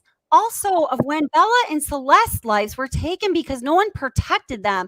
And I'm sorry that I am putting the focus on those two babies right now over Shanann, who is the one that most people tend to focus on. I think that a lot of people like the drama. She's polarizing. People like to be part of that polarity, whether they know it or admit it or not. I don't want anything to do with that right now.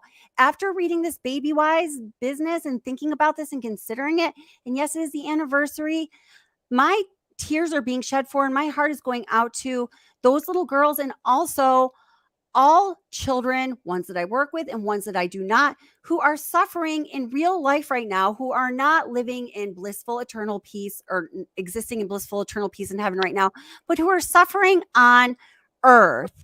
And you know what? Sometimes that's just as important as words that we choose when, something about Shanann Watts, who doesn't even care what we say. My God, she is in heaven with the Heavenly Father and her family and eternal blissful peace. I mean, it's starting to sound ridiculous to say that. Is there no better time to talk about this than the anniversary? Is there no better time to bring awareness to behaviors that are not conducive to a child's learning and development that you may see in your friend or family member, and that you might get the strength to speak up, and that you might be the person who makes a difference in that child's life? On behalf of Bella and Cece, we are talking about this on the anniversary. I don't make a cent off this. I am a very small channel. I'm not saying that anybody does, but all of these other channels are going to be showing these, and they have commercials, and these networks make thousands upon thousands of dollars on this story. I have no skin in this game other than to honor those little girls and say there's other children like them that are being mistreated, and we need to identify that. And if we could go back in time, like I say, maybe I'd meet SW, we'd be best friends, but I would not be cool with what she was doing, and I'd make sure it would stop, or I couldn't be her friend. And I think that anybody who saw that and remained her friend was not being a true friend, and they know that. And those that spoke up, I'm glad they did, because I think that people were starting to speak up. Yeah, I think so. Now, something I forgot was good, but thank you very much, Vicky. Yes, I appreciate everything you've been saying. I've been seeing all the comments. She says, I know this hasn't been easy. I've learned so much from your honesty and speaking your truth as a mom and professional. I really appreciate that, because, it really is the most valuable thing I have to offer. Being a mom and my career are really my life's work. And if I can share anything of value with people, I will do that almost no matter the expense. And if you aren't finding value in that and it's annoying to you, and maybe you've even liked the content on my channel before, but now, it's ruining your day, your week, your life, it's okay. It's all good. But please, I don't want to have you be in some kind of state of conflict you don't want to be in. And, I honor Shanann. I respect Shanann. I think, and I also, for people that weren't here, I announced earlier in the live stream, from this live stream till the end of August, 50%, and it's only because the other 50% are going to other people who are contributing to the channel, of super chats and super stickers. And I will, as I always do, provide receipts and all of that at the end of the month, is going to the Rusek and the Watts family. Now, people, subscribers of the channel, towards the end of the month are going to decide. You can vote which family it should go to. You only get one vote. So start thinking about now if it's going to be a tough one. And say if, I don't know, 40% say the R family and 60% say the Watts family, that's how the money is going to be split. The minimum is going to be at least $150 per family. If super chats and stickers don't make that, it's coming out of my own single mom pocket to fulfill my promise, not my like Amber Heard, whatever she does. And, I always come through on my pledges. I make the donations. I don't just pledge. And, I have done this before on this channel, and I've given over $2,000 to charities and organizations and whatever, based on the channel revenue, based on pledges and commitments and statements that I've made on this channel, all in the memory of Shanann or Bella and Celeste. And I've always shown receipts. I'm proud that I've done that. Could I have used the money? Yes. Am I driving a car that has no brakes right now? Yep. Sometimes do I struggle to pay all of my bills as a single mother who has a ton of bills and is trying to give my son a nice life and is helping to take care of both my parents? Yep. But am I still willing to give to others? Yes, because I think it's important that we all support one another, not only in word, but in deed and action. So this is the original channel mission statement. I still stand by it. I haven't read it in a while, but it hasn't changed. Channel mission statements. Number 1, complete justice must be served for the victims. Number 2, inform and educate so others can learn mistakes that cannot be corrected tragically. What is it about the Watts case that drives obsession? Whatever the answer, there's much to be learned by examining true crime, the legal issues that surround the case, and the interpersonal dynamics within the case. Bullet point, family dynamics. Bullet point, MLM culture, thrive, harmful to women, mothers, and families. If I made any change, I take away the question mark. Bullet point, the mistress. What does the evidence actually show? Bullet point, discovery discrepancies. Bullet point, criminal investigation. Bullet point, crime and conspiracy. What is worth questioning? Can we go too far? Watts the obsession relies on facts, evidence-based theory, and expert analysis. We question speculation by using logic to sort out the many factors faces in this case. My background is in psych and behavioral analysis, credentialed by multiple degrees. I hope those interested in justice and learning from the lessons taught by examining true crime. That wasn't a complete sentence, but you know what? Sometimes I write sentences that suck. So that was my original mission statement, and I'm going to keep it because I like it. It's accurate. You're absolutely true to that. And I just, like I say, I have so much respect for what you do. And I mean, you can just see there's nothing fake about you. You are so amazing. You are genuine. And that is so hard to find in today's world. And it is such a blessing that you've came to my channel and you've heard me, and that, and I found your channel, and I am learning so much from your channel. I'm a very visual person, so I really appreciate the way that you break things down visually. And if you have a car with no brakes, what do you do? Do you put like a parachute out for when you need to slow down, or what do you do? Yeah. I know. How do you stop if you don't have brakes? I know. I'm basically just not driving my car. And when I do, I go like 12 miles an hour and everyone behind me beeps at me. And it's just because I have to go to the grocery store.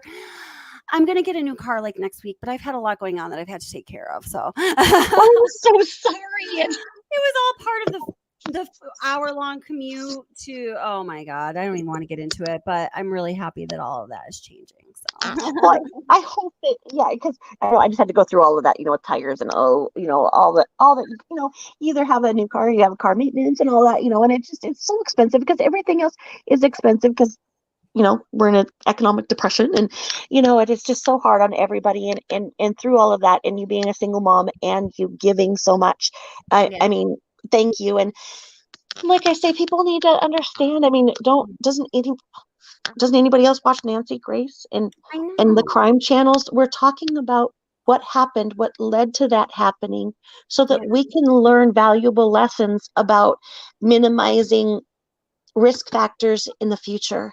That's And right. there's a lot not addressed, in even the domestic violence thing. And I mean, there are so many other topics and so much more that I plan to break down. And I like I say, I love it. And if you can feed upon what I introduce, and then you can put it into a nice way that people can understand it, I love it. Yeah, totally. Yeah.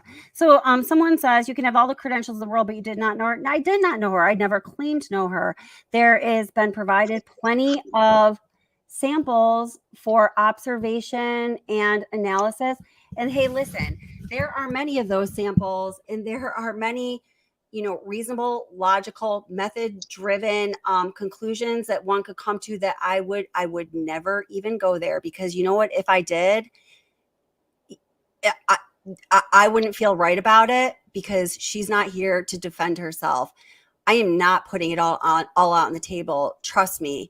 And I'm not saying that to be like whatever, but like before I do put something on the table, I really consider it. And if the you know possible potential good is going to outweigh anything negative that may be caused, and I feel very confident in those decisions that I make, which again aren't always perfect. And you know what, if you need a break from listening to it, please go ahead and just like take a break from listening to it, but that's the last time I'm going to justify what I do or why I do it. So yeah, so Angelica, yes, I mean, the truth is not bashing. If it only saves one child, it's a huge victory. That's right. Amen. And if Amen. you're on here just saying, look at how Shania's doing that, and she's doing that, and she's like, oh, and I don't like the way her makeup looks, and she did that, and I started saying that she did things that were not factual, that there's absolutely no evidence of, although you can't slander or libel someone who's deceased, that would be in the realm of slander and libel, but that is not what's going on here. And I just said I'm not going to defend it anymore, but please, people, like, I don't know if I'm the one that needs to like tighten up my ship. I think you just maybe need to like go get some rest and like think about things. I don't know. No, I mean, like I say, you're doing amazing work. You are saving lives, and you are a lifelong learner like I am. And look at how much what you've seen is now giving you an introspective to the families that you work with. Just even if it's something like BabyWise, it's given that tool to you. And Right. so, I mean, this case has valuable lessons. And like I say, I mean, can't you see this being used in future psychology courses at the highest level? Yeah. I mean, Well, of course. I mean, if I would have had this, my papers would have been easier, because, I had to go and search out things, I mean, I could write so many papers on it, and, and looking at it in a different way, and how much I have learned. I have really learned and developed myself in so many ways by looking at it, because like I say, I believed the narrative in the beginning. I really did. Yeah. Yeah, I did too. Yeah. Yeah. DC, I thought I saw you asked a couple of times if they were really locked in their rooms. I'll tell you what it is. I personally know about this. I know others have said more. I'm going to tell you what I feel comfortable saying. We know that the Jack and Jill bathroom doors were locked. We were given a couple explanations about that. One was Chris saying that they were getting into Vaseline, which I think, and I don't know, this is just my assumption, that, Bella was like kind of obsessed with lotion. I think she was always getting to lotion stuff, just being a curious child, And Shanann did say, I can find 2 occasions, and I will be willing to certainly play those videos for you. You can find them yourself, but I would definitely do that for you, because I always follow up. When Shanann says that she does not want Bella getting to Cece in the morning one time, and she says the other time during the night. I don't know like what that is about, but she was saying, yeah, well, I have to, do that, because I don't want Bella getting to Cece in the morning or during the night. I don't know what was up with that. That's strange to me. It was really bothersome. And in that one, I think it was on yours, where it really was sad, because, Cece and SW and CW were in the room, and they had the child gate, and Bella's on the other side. They're like keeping Bella out, like she's toxic or something. And in DC, I can only say that I had the opportunity to have lunch with you, maybe there's just some things that you haven't seen that I have seen. I don't And know. that, I feel like you guys would really like each other, actually, or I really think have so. a conversation. I think so too. I think that even if she's asking this, then she has not seen what I've seen, and I saw it, and I've seen it in her own words, and that's what's missing. Is I wish I didn't know that was true. I really don't. I really wish I didn't. But she brags about that, and I don't know if am I allowed to say Neek's Peaks on here, because they did a really good Sure. presentation. Yeah, that's fine. Yeah. Yeah, I don't know, DC, if you've ever looked at Neek's Peaks. They are a really good content provider, like you like diagrams and stuff, and really seeing it in somebody's own words. I have to watch those several times and like take notes and screenshots and go back and then I take that and then I go and I find things for myself as well. And so maybe I've been a little longer in the rabbit hole and I found things that I can't unsee. And I wish that didn't happen to those girls, but they did. And if you're asking the question is if they really were, that's where I'm coming from, is because they really were. They really were. And there's other things that I hope that we can discuss at other points, on other shows, that really were a violation of those girls' boundaries and were going to be problematic. Yes. And that's the thing. I've just maybe been too deep in this, and I've seen the dark side, and I didn't know it was there. Yeah. I mean, yeah. Yeah. Yeah, I totally agree with that. Now, so wait, hold it. Thank you for becoming a channel member, Lynn. I really very much appreciate that. So I was saying earlier, because from now through the rest of August, super chats and super stickers are going to the Rusek and Watts families, and you guys are going to decide what portion of those funds, with a minimum of going $150 going to each family, even if it comes out of my own pocket at the beginning of September, based on your votes towards the end of the month. Now they can choose to I will write them a check. I will deposit Venmo. I will write a check to an organization of their choice in their honor, like whatever it is they want me to do. The sky is the limit. I will write 17 checks, like I said before, to split that. It doesn't matter, but that's going to be their decision. So, I mean, that is my walking the walk of the talk that I talk, to show them in the world, that I support them in word, in deed, and action, and out of my own bank account. So that's what is going on. So I said some people can't do super chats and super stickers, and someone just asked, do I have Patreon? I actually do have Patreon, but I have absolutely nothing on it. But if you wanted to contribute to that, I mean, what is a good method for you guys? Is it Venmo? Is it PayPal? I want to be able to be transparent with the funds and stuff. So I'm just trying to think of what's most workable. Hi. And thank you very much, Vicky. Yes, I really appreciate that.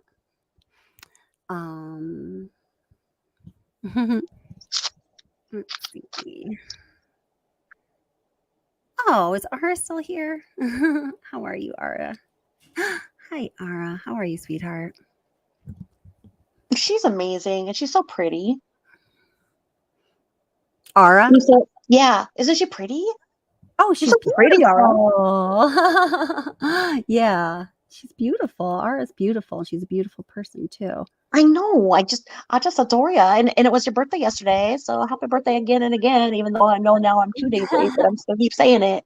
Oh wait, hey, I pinned this comment among others at 1:09 a.m. over 3.5 hours ago now, because way back when I was gonna say, hey, Eric, Roman, and everybody, this is an example of a comment that goes too far, and that I prefer that you not post in my chat.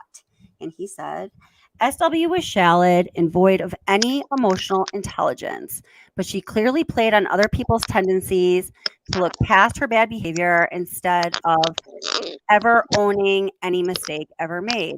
I agree with part of that statement, but things like she was shallow and was void of any emotional intelligence, that statement is obviously just goes too far, all things like that. I mean, we have to give the woman certainly credit where credit is due. So this is just to show you that, it's not like that's passionate. I was starring comments to use as examples of please do not do this. This makes myself and other people just feel like let's not do that. So there's that. I knew I'd get back to that, damn it. Well, and when we apply, like I have been sharing things about my life. So that's the thing, is that, I share examples of my life as well. It's not like I'm just sitting there pontificating about somebody else. And one of the things that, I wanted to say is that, when I was very, very ill, I'd moved down to Vegas for UNLV. They gave me a great offer. I was going to get my law degree and specialize in women's issues based on my political work that I had done. They applied it all, and they were going to get me out of there in 3 years. So I moved down there, sold my house, moved down to Vegas. And that's where I started becoming very, very ill. And it was like, whenever I take my kids out, we moved down there, I go out. Whenever I take my kids out, be in the sun for like 2 or 3 hours, I was violently ill, like ambulance, fire trucks. It was bad. And then I get stuck in the hospital for a couple of weeks. And that's where they really, got to this point, and they said, this is lupus. This is lupus. And then, what, because I've seen all the doctors in there, and they're like, lupus until ruled otherwise. So they put, the presumptive lupus on me because the sunshine, and the heat component.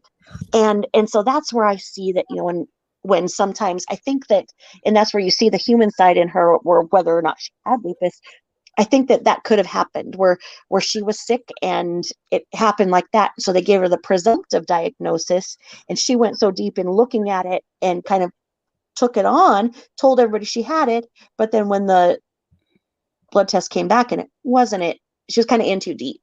And so, you look at it, and then you see the human thing. And I look at that in my thing, because if I would have, told everybody that, oh gosh, I have this, how could I have backed out of it? And I look at how could I have, I'm not the kind of person who does that. And because I had worked in nursing before, I saw a different picture of lupus in my patients that had lupus, and I was not seeing those same things that with about me. me? I was diagnosed 4 years ago, and I have very definite information about that and opinions about that. And I refuse to speak about it because I don't think I'm not saying what you're saying is respectful, but the perspective I have to offer is not respectful to a person who cannot defend herself. And I am someone who lives with lupus, and it fucking sucks. Yeah. I'm sorry, I didn't mean to interrupt you, but well, no, I mean, that's the thing. It scared the shit out of me, quite frankly, because from what I had seen, and of course, I'm seeing the picture of the very, very sick people in the hospital, but, I saw that, and that's where, when I see her in the sun and the vacations, I'm going, oh no, that's a big thing, because that was the biggest thing that was really making them see that in me. And now, may I ask, is your lupus in remission? How does it affect you? Well, I don't know. So my understanding of lupus is like that. Okay, so I've always been very energetic, had a lot of energy, could do a lot of things, do. And all of a sudden I started having no energy. I was getting really sick. It was this skin thing. All of a sudden I couldn't go in the sun. I'd break out in rashes, not necessarily the butterfly one, but I do get that maybe once or twice a year. Just all over my whole body. At first it was like, oh, it's just like ugly. Like I don't like, what the heck? It's just like an aging thing. I'm tired. If I go out in the sun, I don't get a pretty tan anymore. I get ugly spots, or these, it was like, what the heck? And then I started to have more serious things. And then I started to get kidney stones repeatedly. Although I'm a vegetarian, I do yoga and exercise every single day. I don't have any toxic habits, and I certainly have vices, but like those things, that's not them. I've always been very protective of my health. I just always have been, and I've always just enjoyed working out. I get a benefit from it. I feel a lot better.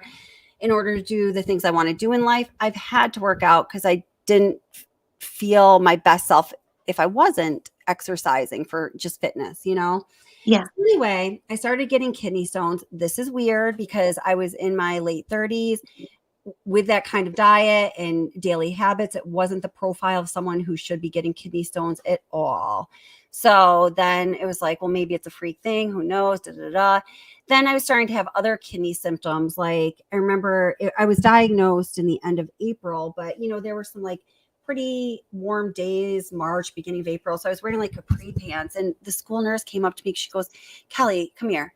Listen, I'm going to send you to the hospital right now. She goes, and I'm relatively slender. She said, your ankles are the size of your thighs. She said, that is extremely concerning. She's like, and I was like, well, let me go. She's like, you know what? The school's next to the hospital. She said, I'm just going to take you over there right now, Kelly. You need to get some tests done like now. Wouldn't even let me go back and like pack up properly, Yeah. And that was scary. So then I think it was the third time I had the kidney stones. I got a kidney infection that brought my fever up to 105, had to be hospitalized. 2 weeks later, it happened again with kidney stones. So now in 2 months, I've had kidney stones 4 times with 2 kidney infections with a break between them that brought my fever up to over 105. I literally was like, I'm going to die. Like I felt like it's the only time in my life I felt like my health was completely out of my control and there was nothing I could do to bring myself back to stability. It was very, very scary. Yeah. So then I just felt like crap for a while, and I felt sorry for myself, and I was scared, and I didn't understand. It's you kind of grieve for, you don't know what to make of it. So then I started taking Plaquenil, also known as the thing that Donald Trump always talked about to cure COVID, hydrochloroquine or whatever. Yeah. Oh my God, I've been taking that for I don't know how long, but in my mind, it was like this miracle drug, although I don't know if there really was a connection. I don't know. But when I heard him the first time he said hydrochloroquine on the freaking television, I picked up the phone. I called the rheumatologist in a panic. I ended up being able to get a 6-month supply. I had to meet them literally in a parking lot. It felt like a legal drug exchange. It was so weird. It could not go through my insurance. I had to pay out of pocket. And eventually, my area and most areas did run dry on hydrochloroquine. And I don't know what I would have done without it, because at that time I was having flare-ups that were doing those kidney things I described. So eventually, I did some other things. I don't even take hydrochloroquine now. I just am extremely conscious of, my eating and health habits. And, if I need rest, like there are times when I have to sleep for literally like 3 or 4 days in a row. And I'm not even kidding about that.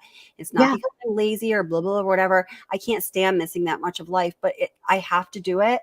And people in my life know that they don't have to do anything, but I need to stop and I need to do that. And I thank God that my son is old enough now where he's not like a baby or 2 years old, where I wouldn't be able to do that. I can have food for him and he can take care of himself. So I'm really like blessed like that. This is incredible. This is why we're twins. I have passed over 70 documented kidney stones. Oh my God. That's so insane. I don't know if I know any women that have ever passed a kidney stone. That's the thing. I passed over 70 on my own documented.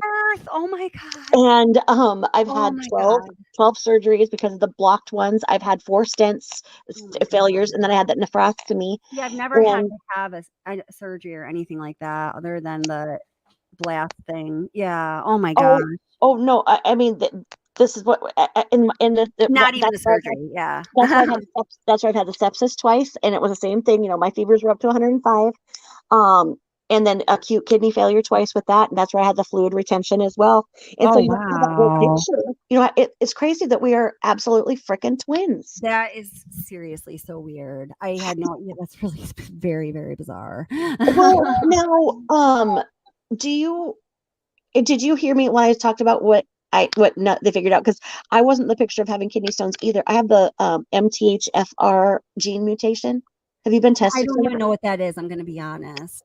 You should get tested for it, because what it is. I'm like, oh no. Well, it actually will make a lot of sense, because I didn't understand it either. But one of my doctors finally did it, and with the MTHFR gene mutation, you don't metabolize your B vitamins correctly. And the oxalate will go straight to stones. It's really interesting. So I always call it the That's really motherfucker gene. weird because I had been tested for vitamin B, blah, blah, blah. I was told I was deficient. So I was jacked. I was doing sublingual vitamin B. I wonder if that's what caused the kidney stones. It is. It goes into that because the body can't process it. Wow. You It's may have an just oxalate thing. uncovered a mystery for me. That's crazy. So it's really interesting. Yeah, because like I say, I call it the motherfucker gene thing, but it's MTHFR gene mutation. Oh, I would at least if I have a gene mutation, I hope it's called the motherfucker thing. That's what it's like the motherfucker gene. And it is really interesting because without the B complex, that's where you don't have the energy. Now, people with the motherfucker gene mutation, you cannot take B vitamins. They won't work. They have to be methylized, as does iron. Did you have a Yes, always have had a problem with iron. But I'm also vegetarian, but I've been anemic like basically my whole life. That's what it is. So me too. And so because it causes the kidney stones.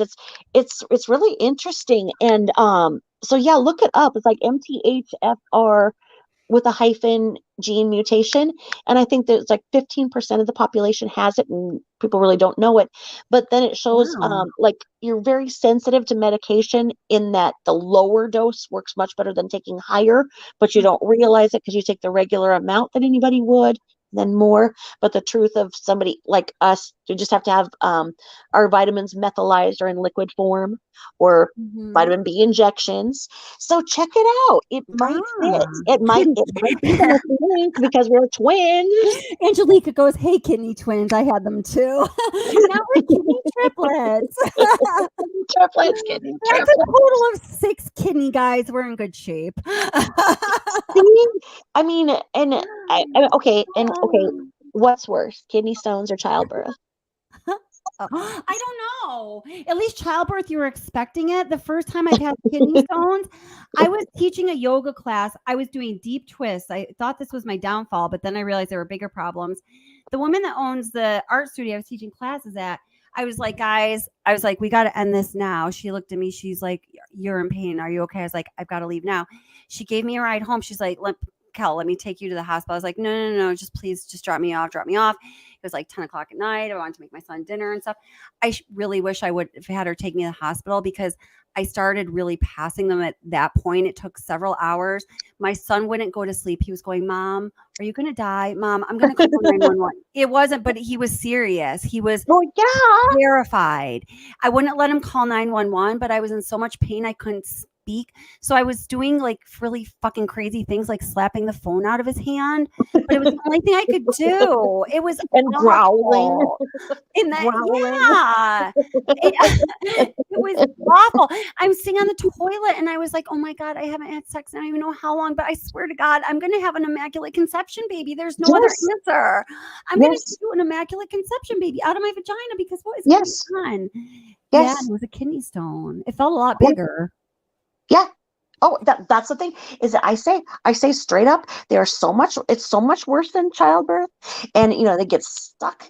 And that's the thing is they don't just go down like a little ping pong ball. The exact path of like the urethra from my kidneys to my bladder because you can feel every slow movement of that way. It's like a machete ripping through your body.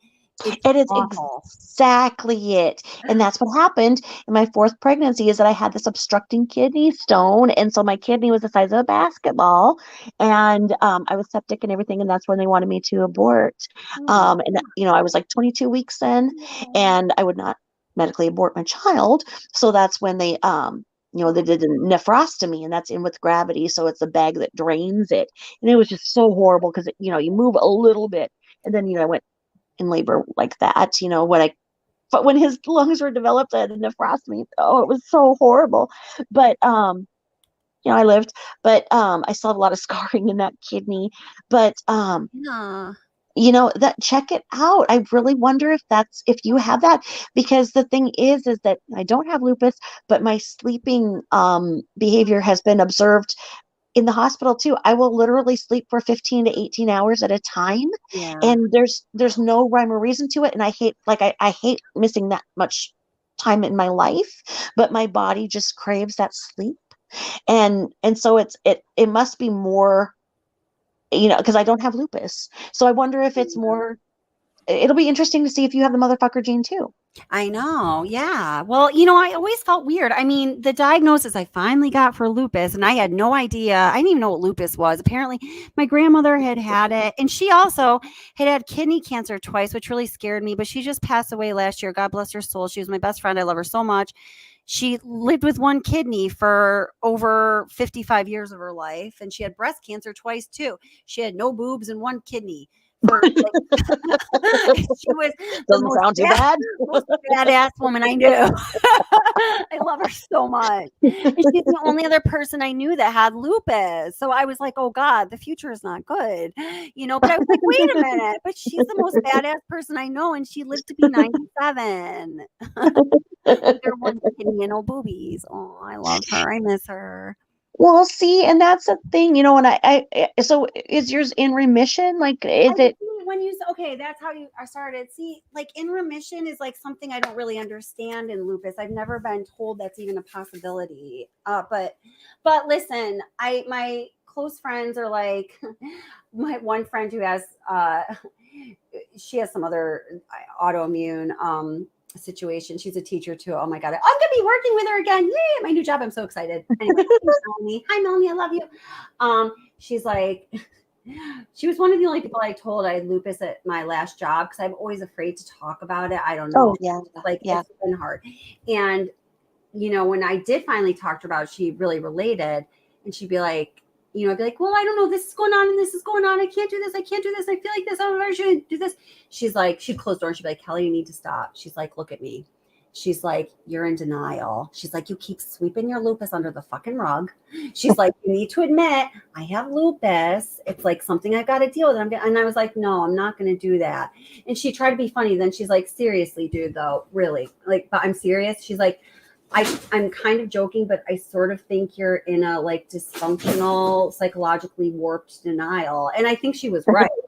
Like I really thought about that, and I had to work through it. Because I'm like, if I'm not being honest with myself about this diagnosis, or I'm pretending that, oh, they're probably wrong, then I can't really take care of myself or my family now, can I?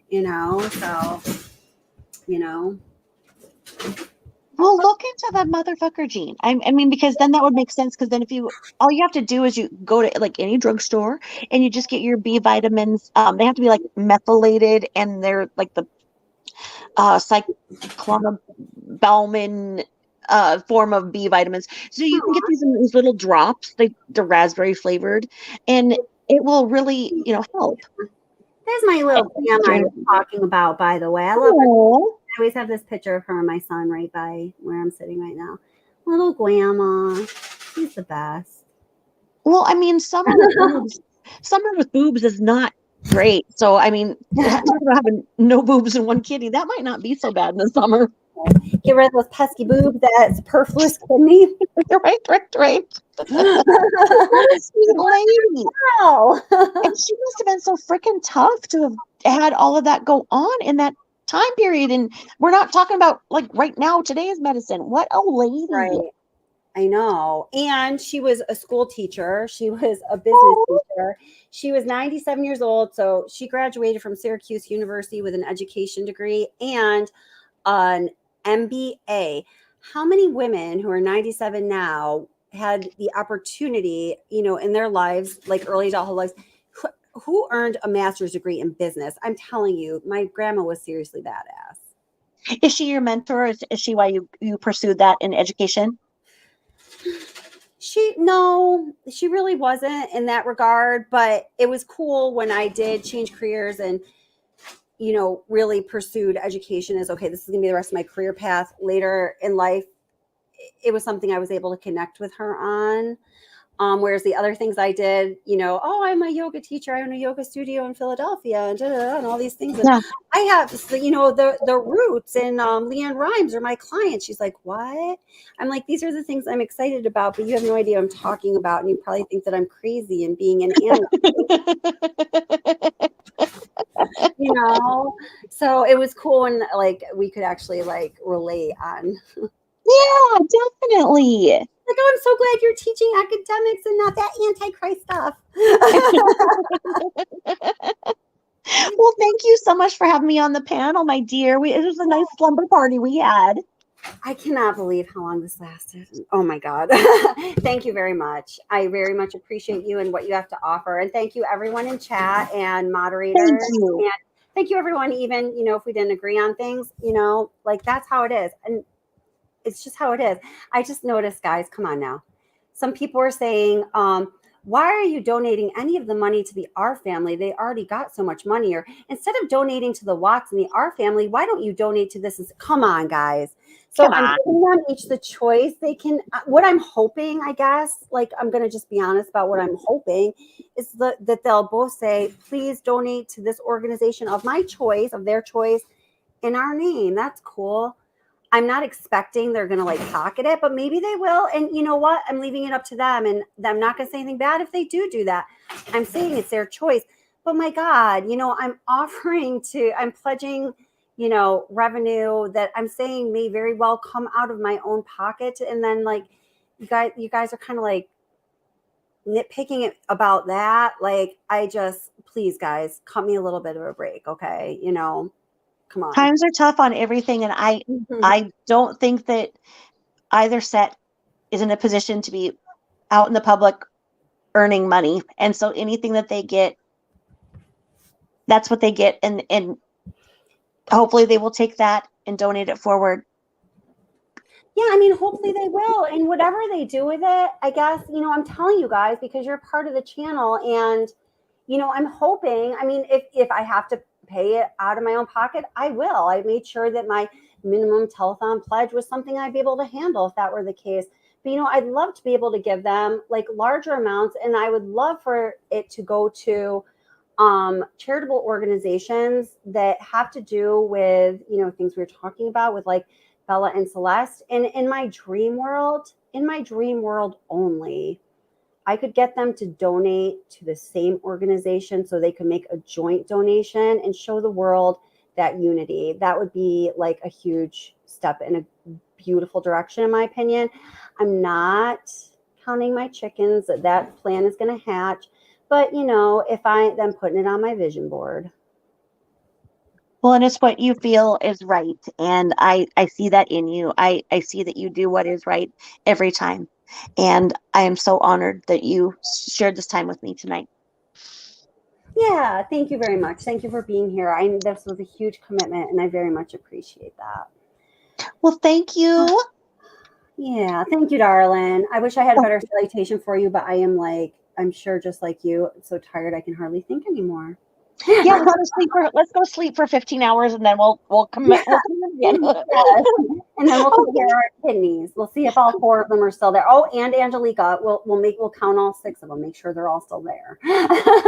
And thank you everybody into the chat. I didn't see what was going on or anything, but thank you all for listening to me as well and for welcoming me. I got a lot of compliments, and people are going to naturally disagree, and especially with someone like you who is speaking the truth and your truth, and it's a strong statement that you're not afraid to make, and I think it's important, and I understand if people question it, and I really do believe, as it always does, through the process of natural discussion, discourse, and human interaction, we're all going to be better for it in the end. And this is what I allow on this channel, even when it gets super frustrating for me, like it did at times this evening, but not because of you, just because of, the emotional intensity of the case. Well, thank you so much. Yeah. Thank you, darling. Thank you. Send me an email so I have your email, and then I can give you my phone number so we can text, and we'll follow up for sure. What is your email? Oh, it's WhatsApp. Oh, I'm sorry. I gave it to you when I commented under my real but not full name instead of channel name. It's here. Oh, I'm sorry. It's okay. I realized what I did, and I was like, she's never going to see it. It's wattsobsession@gmail.com. I'm putting it in the chat. There's no the. It's just wattsobsession@gmail.com. And anyone, of course, is welcome to use that. I love getting emails from you guys. Thank you, because mine is Tabitha Jane, and it's either a 0 or an O. I don't know. It's Tabitha Jane, 0 or O @gmail.com. I haven't figured out which one it is yet. Someone's gonna have to tell me if it works. And then I'll let you know what it is. Perfect. Thank you so much. Have a great weekend. All right. Love you, girl. Take care. Love you too. Bye-bye. Oh, that's awesome. Wow. She gave us a whole lot of time.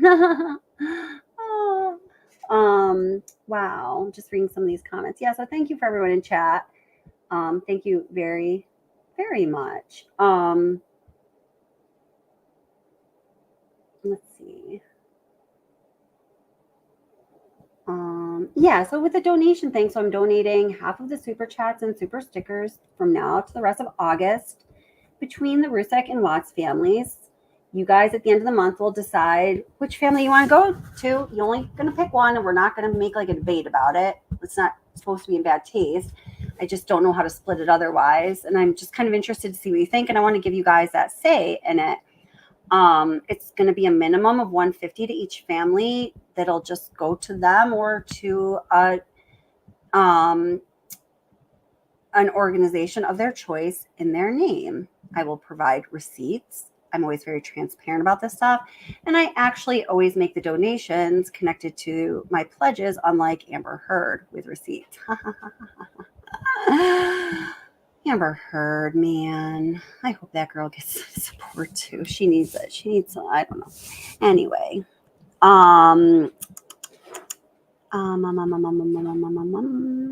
Yeah, so I just feel like I don't know. I do that occasionally. The first 3 months this channel was monetized, I gave half of all revenue to the Lupus Foundation, and then it was a children's organization in the name of Celeste and Bella, and I'm so tired. I can't think what it is right now. I don't know. And then I did it too. I did a couple other times. I might get them confused, but I can put that information out there at some point if anyone's interested in it. But not because you're, threatening me, because I have to back it up, just because I'm willing to do that, because I want you to always feel like I'm being transparent, and I'm willing to be transparent because I am. Let's see. Oh gosh, poor Rosie. You've had so many health challenges, problems, hard health things, and you've really kicked butt on your own, girl. I admire that. Oh, my gosh. Oh, so Angelica, I did post one video so far on on the channel, and it's Yoga Core Pilates. John McSmith, who's a friend of the channel. I call my friend my nemesis because we don't agree on some things, but I love him. But we really disagree on some things, especially when he first started coming here. It's a rocky start, but it's just Pilates form, but it's core exercises, and he swears it's completely cured lower back pain he's had for like 30 years, and I believe it because it should. It's designed to do that. In fact, the whole Pilates system was designed to rehabilitate soldiers in Europe. I don't know, a really long time ago. Again, I'm super tired. This long live chat's been going on for quite a while. And I will post more. Maybe I'll do that this weekend or next week. I have off. Woo!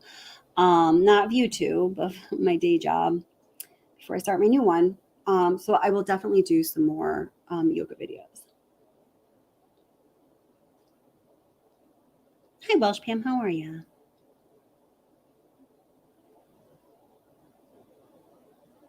Hi, Jennifer Bradford. I don't know if I've said hello to you yet, but I've known you here. So Jennifer says certain areas in the U.S. are more prone to kidney stones from city water. I believe that.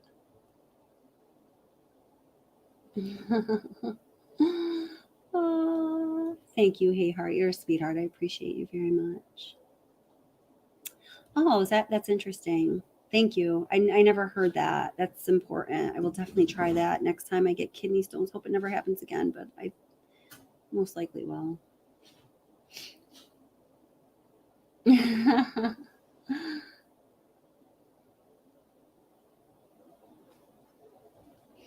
Yeah, no, Vicky, you can always bring up a suggestion. Yeah, no, that's cool. Yeah, no, I appreciate that. So, you know, the interesting thing is I have no idea what goes on in that regard because, you know, I'm doing this and it's, first of all, you know, I trust the moderators, so I wouldn't like go track everything they do. But I don't even think you can. I've never tried. But, you know, I just definitely want everyone to be on the same page and all that. And so, yeah, I definitely do appreciate that. Is there anything like more specific? Or if there is, you could just email me too. I don't want to. I mean, I have the utmost respect for the moderators. Definitely don't want to say anything disparaging about them on a live stream because I don't have anything disparaging to say about any of them. But I know that they're all super cool people and they're open to suggestions as well. There you go.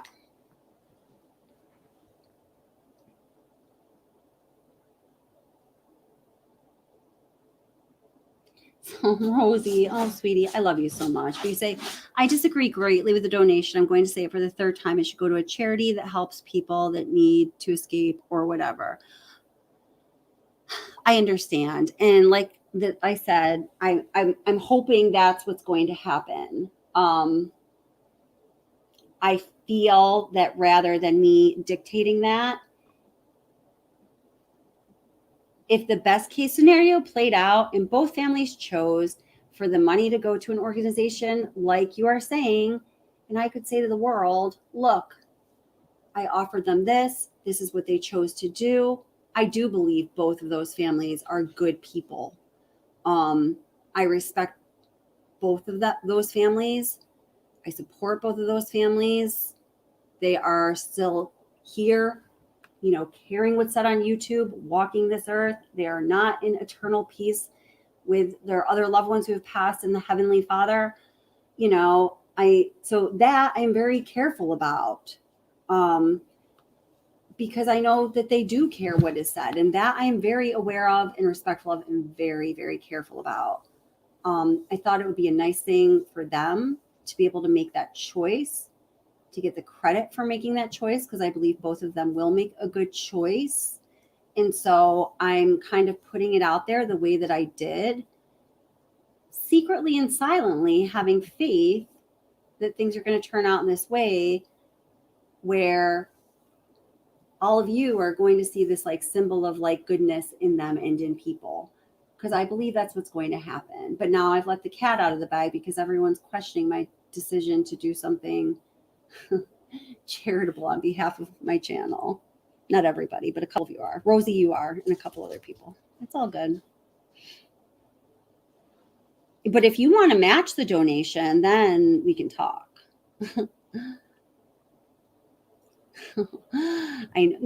Thank you, Rosie. And no breaks, I guess, was a bit of an exaggeration, but honestly, not much. The grocery store is literally a few blocks from my house. I've been walking other than that. So, yeah, no, I totally get it. I finally paid off my car about a year and a half ago. And when I did, my brakes literally like just, I don't know what happened. They were basically non-existent. Huge repairs, blah, blah, blah, blah. Hit a deer going 60 miles an hour a few months ago. Tons of damage to the car. It was the second time it was in a major accident. I was driving a Subaru. I was like, asked the insurance guy, I was like, when do you guys total a vehicle? Look at this. You guys are, I couldn't believe they weren't totaling it after the second major accident with major body damage, but they didn't total it. So, blah, blah, blah, blah, blah, blah, blah, blah. I have to get an inspection by the end of the month. I'm never going to invest the money into the car now to pass that inspection. So I'm just, you know, kind of trying to extend the days of not having a car payment before I pick one up again, and also doing solid research to make sure I make a good investment choice when I buy a new used car. Like we're trying to go like 10,000 miles on it or less. I don't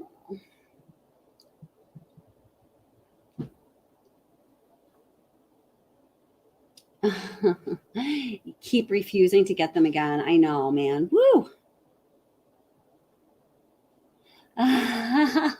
You're so funny, Rosie. I say donate the money to Kelly's brakes. We need her, seriously. Oh, man. if I really truly had to put money into fixing my car to pass the inspection rather than, investing in a new vehicle, just deciding this one's seen its day, I wouldn't be doing that donation thing right now. But, the car payment's going to be the car payment no matter what. So I got that figured out. Yeah, Rachel says the Watts don't waste money. I agree with that. They seem very fiscally responsible. I really admire that.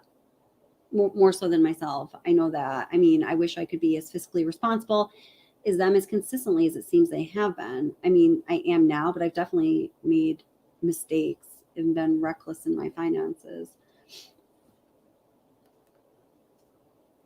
in my adult life.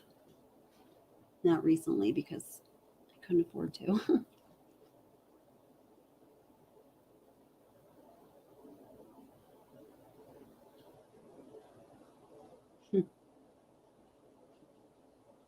Good night, Jennifer, Brad. Oh, Jennifer, thank you so much for staying. I really appreciate that. Thank you so much.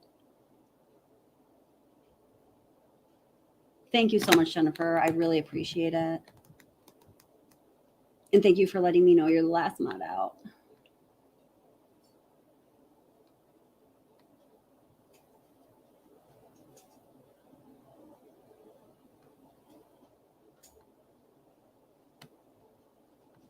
Oh, okay. Thank you, Vicky S. And sometimes I know that when things get a little crazy, when I've never been like a long-term moderator on a channel, but I step in sometimes, like when my friend creators like need some help or things they know are going to be hectic, or all of a sudden something just erupts and whatever. I'm happy to do that.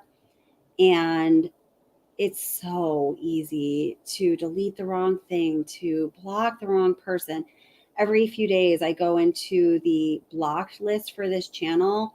There's a total of 7 people. They're all people that I have blocked, and for very good reason, over the past year plus. When a certain other creator was a moderator on my channel, there was over 300 people blocked. I was like, oh, no, we're not having that. Because I definitely do not want to block people the opportunity to take part in our wonderful community and discourse. So I do check on that. But like Jody is cool got blocked a couple times. I have no idea why. Everyone loves her. There was no reason. It was like totally a mistake. So, but thank you, Vicky. I appreciate that. How are the bunnies? They're awesome. You go grab a bunny.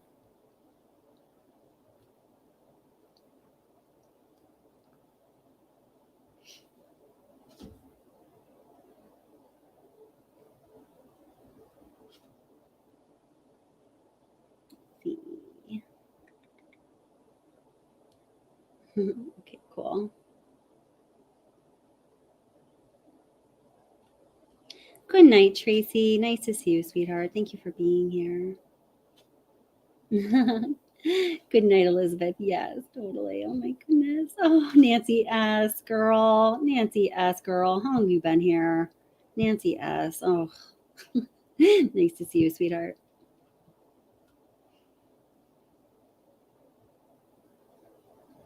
Here, I'm going to show you a bunny, and then we're going to end with a tribute video I made for both grandparents, Watts and the Our Family grandparents, combined in one video quite a while ago. I was hoping it would touch some of them and bring some little tiny degree of unity, but it totally did not, as far as I know. But, nice try, Cal.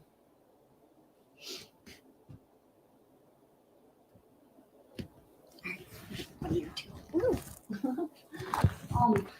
Oh, wow, my legs. I haven't stood up in a really long time. Hi, guys. Who wants to come see some people on YouTube? You guys are kind of cute. You want to come with me? Come on. Oh, Tyler. And I can take one of your babies. It's your nice name. I don't want to hurt you. Come here, honey. I want to take this one. I like this one. Sorry. Yes, I picked my favorite. Sorry, guys. We'll treat in a minute. Hi, medium bunny.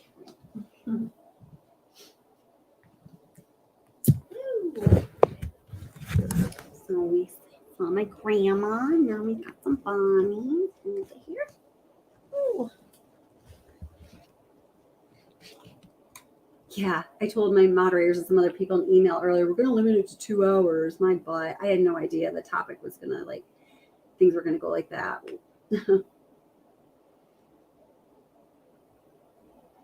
But oftentimes you don't know.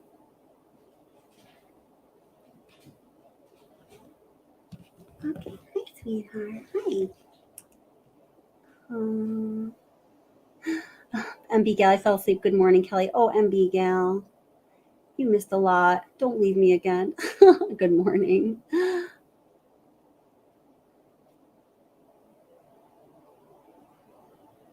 Bye, Colas. Have a good morning, evening, night. Take care. Thank you for being here. Wow, hold the eyelids of bunny. Oh my God, I've got 31 bunnies. All right, check out this cutie. Let's see what we can do about this.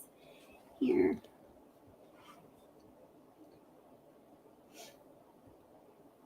Okay. Little bunny. This one's a special little one. She's usually very, look at those beautiful blue eyes. Look at her funny little nose color. It's just all coloring around her nose. Her nose is like purely white, and the rest of her is a little tricolor. She's so cute. Hi, sweetie. She was born in a litter that, let's see, the second time I had COVID, I was working from home for 2 weeks. This litter was little, but little enough where they could get out of their little neck box, just like hopping around. So I would let them do that. And she would just come over, and I'm sitting on a sofa in my living room right now, or in my desk, whatever. Well, here, because she couldn't hop up on my desk chair, but she would come up and hop on the couch with me like a dog. It was so cute, and she still does that. She'll come snuggle up in my lap. She's very sweet. My son's like, I guess we're gonna keep that one too. I'm like, looks like we're gonna. Hi, sweetheart. Say hello to the people. Boop, boop, boop. Trying to like get you a cute little view of her. She little floppy ears. Oh, there we go. There we go. Aww. So the proper way to hold a bunny, she's very agreeable. Hi, beautiful. So they feel safe, like especially if you have a scared little bunny, and most of them are scared, they like to be pulled right up to your chest. So they're the bottom of their thumpers and their belly right on your chest. You put your hand right on their bottom, really support them very well, because bunnies are very, very vulnerable, kind of scared little animals. This one's pretty confident and very comfortable with me and humans in general. And, they just like to be snuggled, just like a baby. So this is the good way to hold a bunny. They're so sweet. So fluffy, yeah. Yeah, one of my first rabbits, my first two are called Buddy and Thumper. They started the whole thing. I love them so much. They are so bonded. They're like a little old elderly couple. They are so cute. I just love each other. Oh my gosh. Like when one of them eventually dies of old age, because they're going to live for a long time, because I can't lose them. I think the other one will die of a broken heart. They are like, it's cute.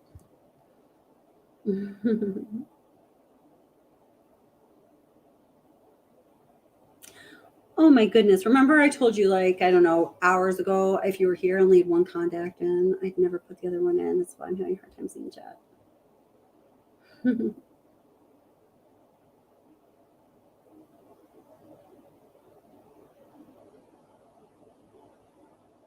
Hi, Cecile. How are you? Aw, thank you for being here, Cecile. One of our fabulous moderators. Love Cecile. I raise a Holland Lop rabbit. So we breed them to have this called Vienna Mark gene. So this bunny is actually a cream tricolor. Is what she's, or I don't know. I actually haven't officially colored her, because she's our bunny, because she loves us so much and she's really special and sweet. Her personality.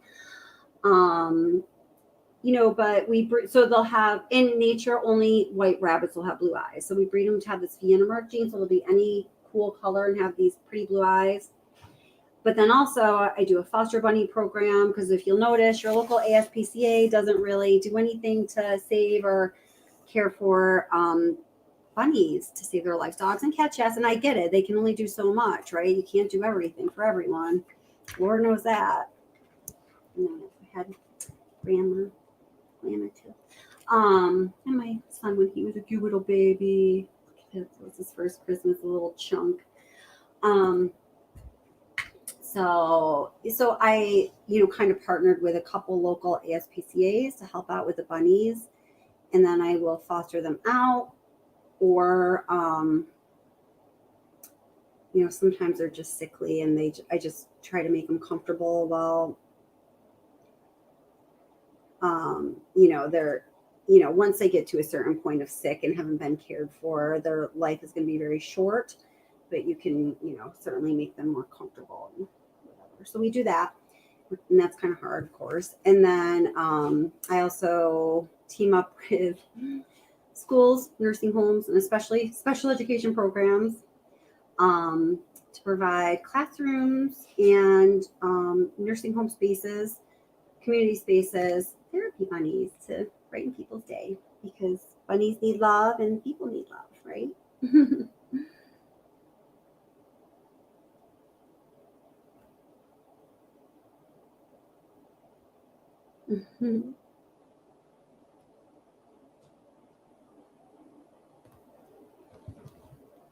First time bunny or pet, oh wait, what's it say? Foster bunnies.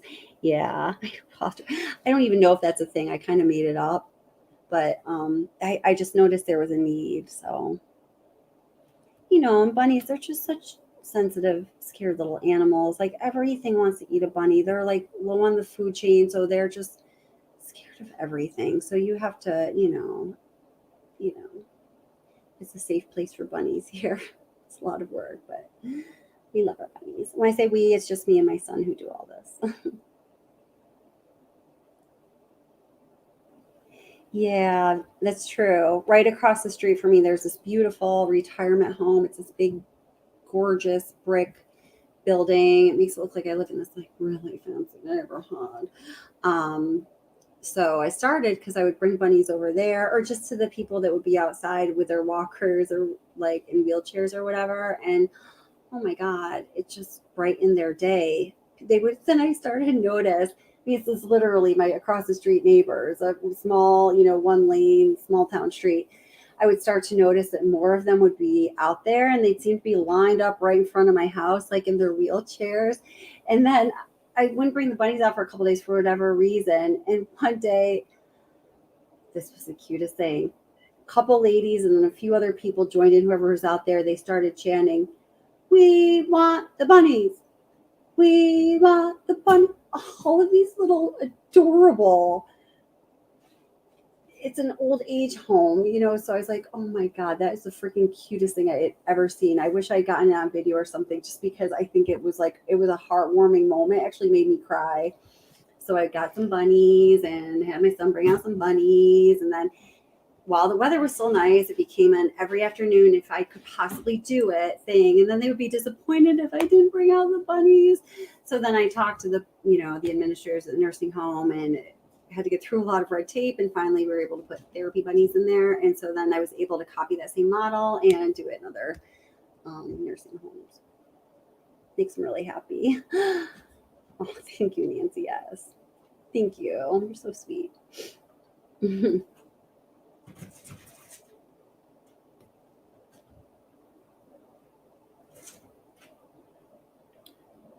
I definitely will check my email. Thank you, Hey Heart.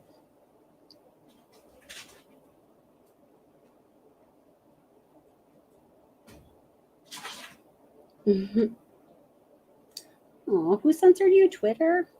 Oh. Yeah, it was a line of cute little elderly bunny vampire. Oh my God, they were so cute. But it just reminded me, first of all, just to be aware of, I had no idea.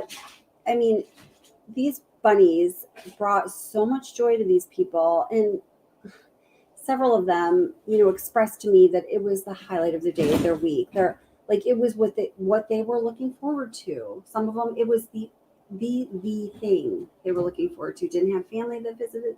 It's just, and it's hard.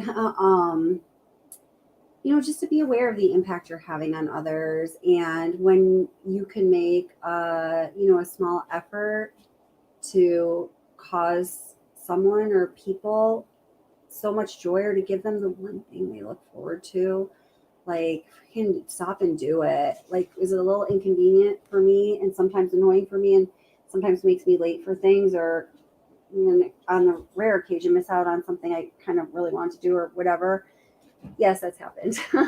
but it's like, I kind of like feel like I wish I didn't even just say that, because it's nothing compared to the joy that I know I'm bringing these people. And if I didn't, and they were looking forward to that, and they had that disappointment, like, no, man, these people have lived long, good lives. Like, I don't want them to be disappointed. Bring over the freaking bunnies and whatever.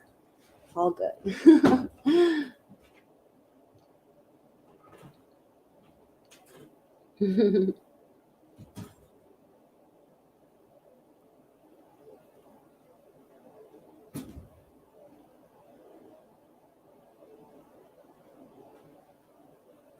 Yeah, and oh, I got you. Ain't that the truth? Everyone does live in struggles, and like I was saying earlier, and I say a lot, that people have a lot of differences, and sometimes we create differences that maybe don't even need to be there. Like, we make them up.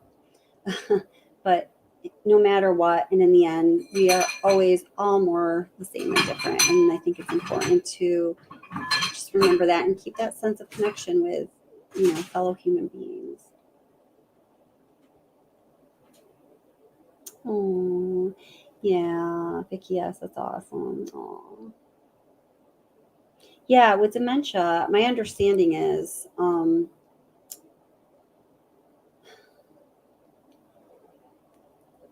I might correct me if I'm wrong, because I don't, I've interacted with some people that have dementia at the nursing home. My grandmother started developing, but I'm not somebody I ever like researched or feel confident in talking about the facts of dementia. But from what I understand, it seems like people can lose connection with even their family members, which is really hard on family members. And this is the time of day when the rabbits get active. It's in dawn, when the sun is rising, and when the sun is setting. There's a name for it. It starts with a C, and I can't remember what it is. So that's why you're hearing some ruckus. So they all start going crazy when the sun comes up. It's like the witching hour. Okay, so people with dementia or developing dementia will start to lose connection with other people, even, family members, friends, and that's painful for the family members and friends, and, all that, big time. But they still oftentimes keep that sense of connection and joy that they always have had, or maybe even a little different than they did have with animals. It's strange how that works. I wonder why that is. That would be an interesting study. I have no idea. Oh, yeah, that's hard too, Nance.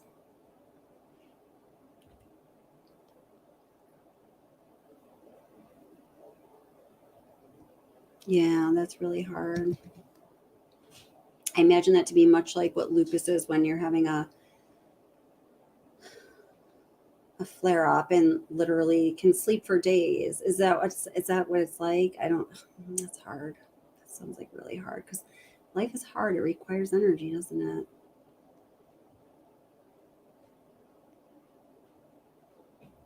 Oh my God, for a minute I just thought I was an hour behind on comments. Thank God I'm not.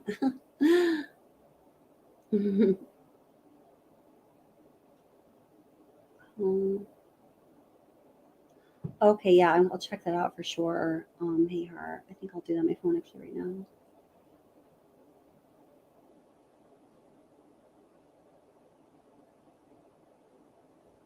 Yeah, COVID has had, I feel I've had lasting health impact from COVID too. It's scary too, right? Sorry to hear that, BGAL.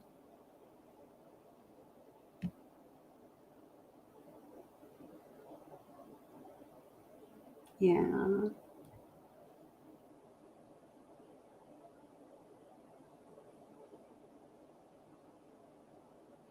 Yeah, thank you for saying that. And a lot, I don't know. Yeah, mean, people will understand things that are, because here's, I think, important message about MLM companies. They are predators, and they have the potential to ruin lives and families. People are not adequately warned about those predatory businesses because they are regulated much differently by the Better Business Bureau, any governing, overseeing body that protects us from predatory business practices. Generally speaking, MLMs have loopholes, right? Loopholes. So, I know about it. I've been privy to some information that everyone would be privy to about it. I feel like I want to tell people about it because I don't want that to happen to you or anyone else.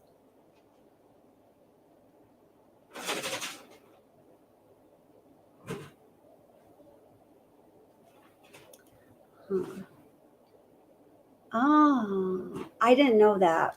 You just told me something I had no idea about, Nancy. Thank you for that information. I was diagnosed with Lyme disease. I don't know if this even makes sense. It wasn't the rheumatologist I go to now, but when I started presenting the lupus symptoms, first it was, I don't know what, then it was disseminated Lyme disease, which from what I understood meant that and I might be wrong and I'll feel kind of silly if I am, but I don't research health things, scary health things about myself because I can't take it. Like I have a problem in the other direction. I don't want to know. I'm not an over information Googler.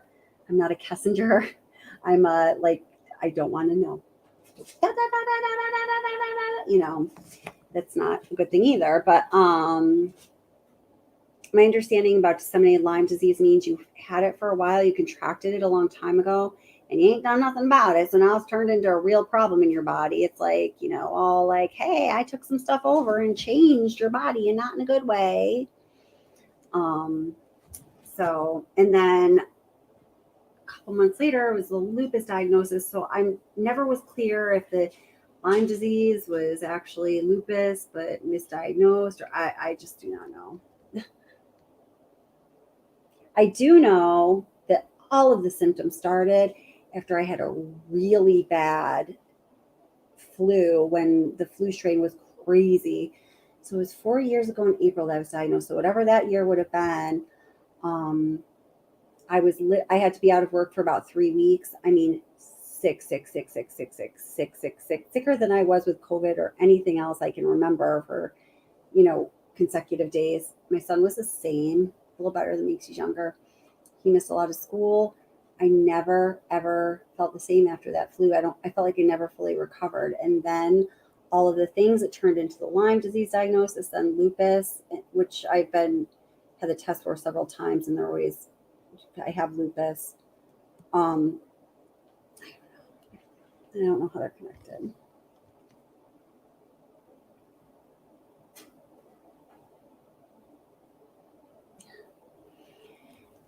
This is so true. Now,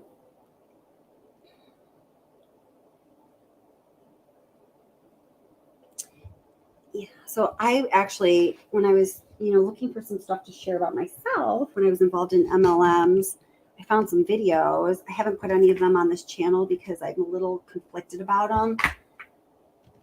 I sound just like Shanann too. It's strange to watch now. I didn't realize at the time that what I was doing was delivering the script that people across many MLMs, many times over, were delivering through social media all the time. And some people were probably going, it's almost not distinguishable which company you're MLMing on behalf of until you show the products and stuff. But I think I am going to show some of those videos because, hey, man, it's like Truthy month or whatever. I'm going to put it all out there. It's my phone.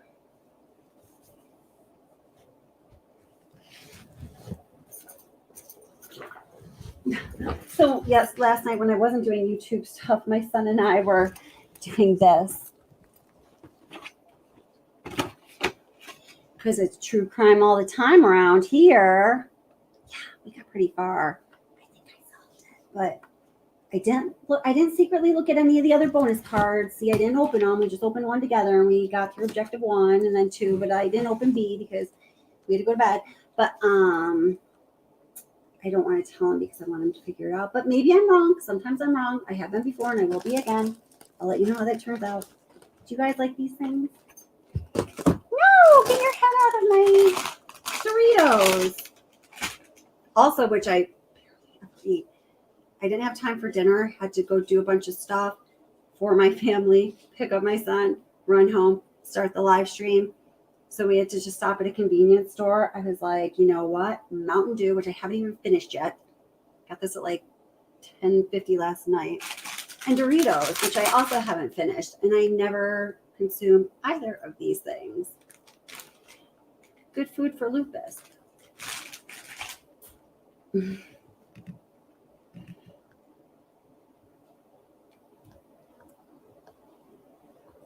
It's not that I never consume either of those things. Mountain Dew maybe once every, I don't know, couple months.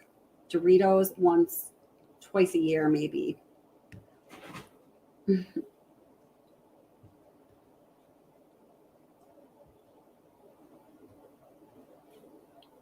Yeah, it's a game. So it's and they put different ones out, and then you can get like clues and stuff online if you really need them, because they're hard. They can be tricky. So it's unsolved case files. This one is Jamie Banks.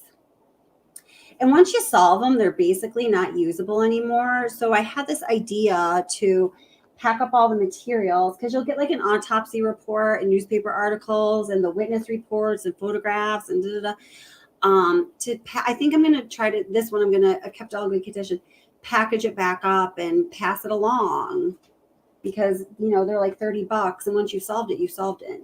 It's not usable to you anymore. So who said that?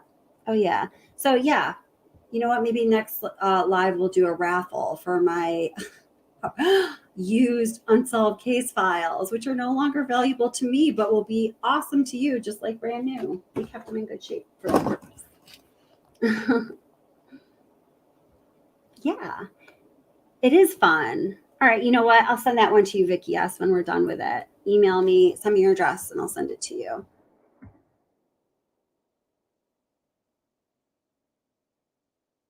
I won't donate it to either of the victims' families and piss anyone off. Just kidding. There.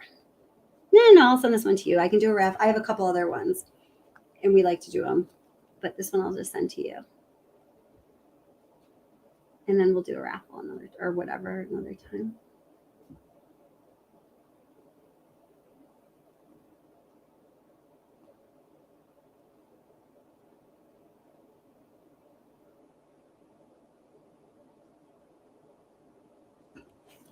Sorry about my content here. I'm going to turn my camera off. I feel weird like squinting at the screen like this. Only one contact and I can't see the chat.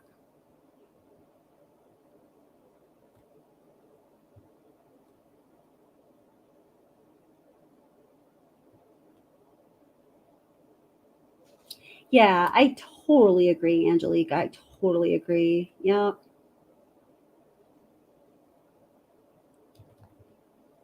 It's a damn shame.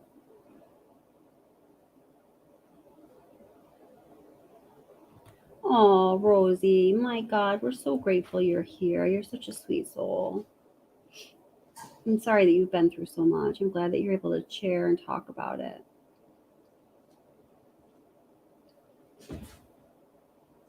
Yeah, no problem. Yeah, just make sure to email me. I will send it to you sometime next week when I go to the post office. It's very light. It'll be like $1 shipping. No big deal at all. My pleasure. Just let me know how you like it.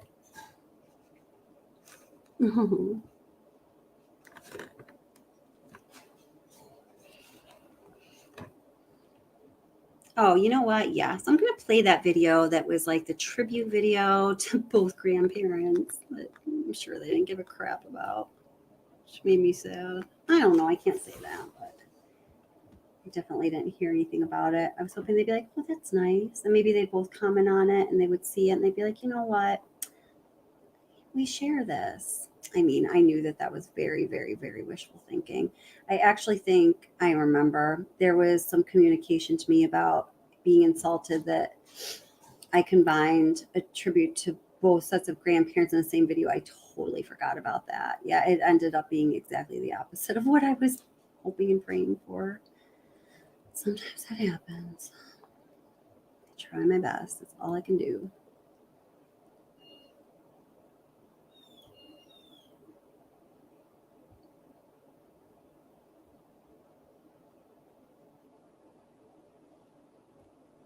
This one was way back. Sorry, I'm like scrolling way down in my video catalog here. Oh, here it is.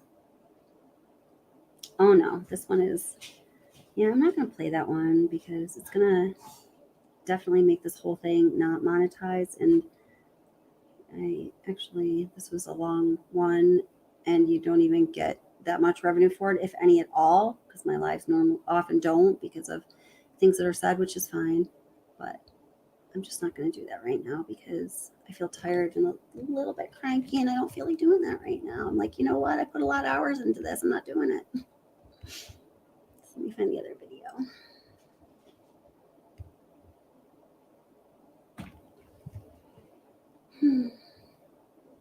Oh, I just got like a whole muscle pain. My body's probably like, let me rest. You've been sitting here for so long. We can't hold you up anymore.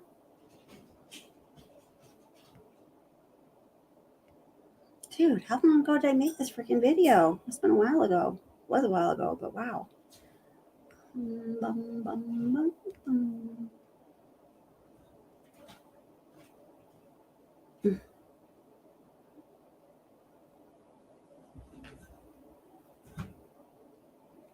Okay, here it is. Tribute to the Watson Rusick families. Love of family. All right. This was from August 11th. Oh my gosh, August 11th, 2021. Almost exactly 1 year ago. And on Ara's birthday, actually. Huh. Interesting. Oh, wait, here. Let me do the earbud thing so there's no echo.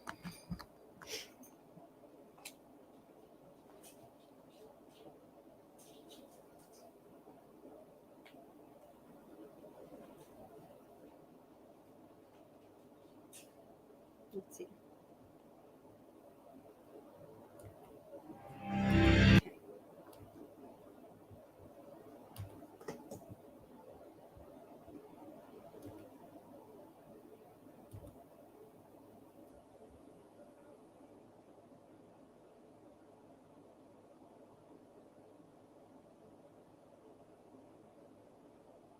Thank you, Hayhar. I really appreciate that very much. Very, very much. I feel like some of my moderators are mad at me.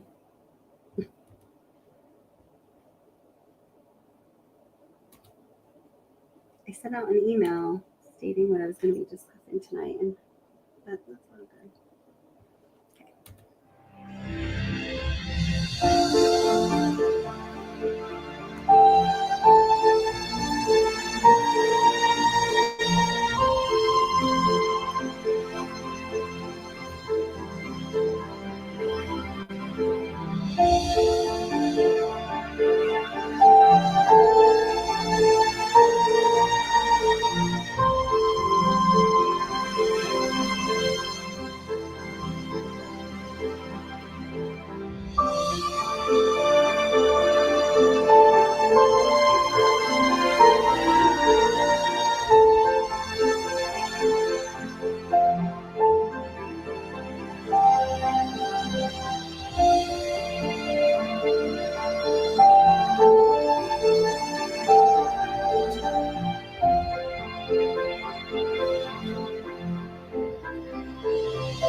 Go give her a hug. Go give her a hug.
monkeys jumping on the bed. Seriously, right? One fell off and bumped his head. Mama called the doctor, and the doctor said, "No more monkeys jumping on the bed." That means you too, Cece. Oh, silly monkeys jumping on the bed. And one fell off and bumped his head. And Mama called the doctor, and the doctor said, "No more monkeys jumping on the bed." One silly monkey. Silly monkeys. One silly monkey. Silly monkeys. Jumping on the bed. One fell off and bumped his head. And Mama called the doctor, and the doctor said, "No more monkeys jumping."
Do it again, Cece.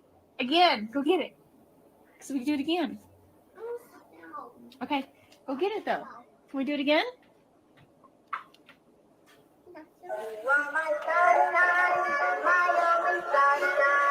Can you make me?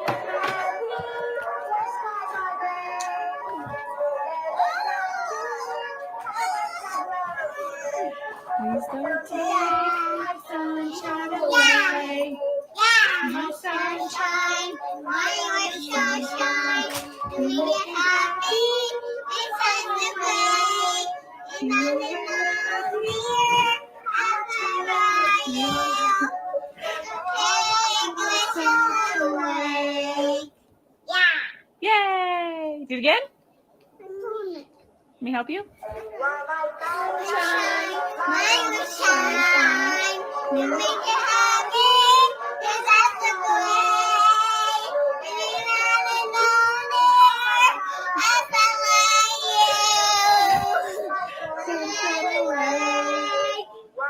Sunshine, my sunshine,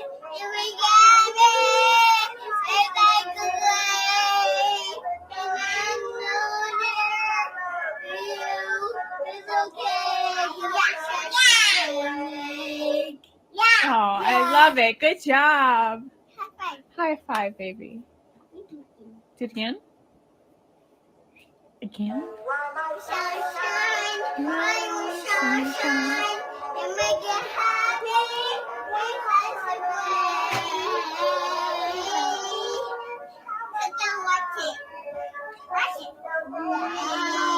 Yeah. Sunshine, sunshine, you make it happy.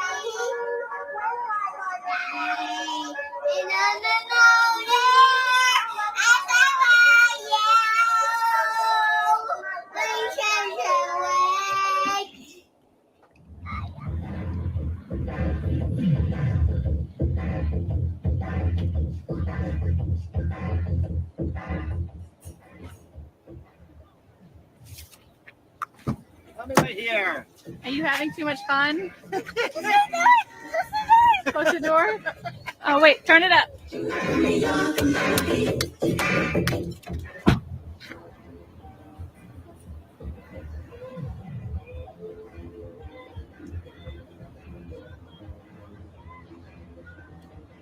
Hey, hey to mommy.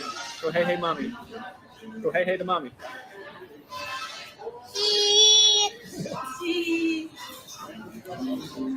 How's the ride drive? Bella. Bella. Let me see, Bella. What are you eating?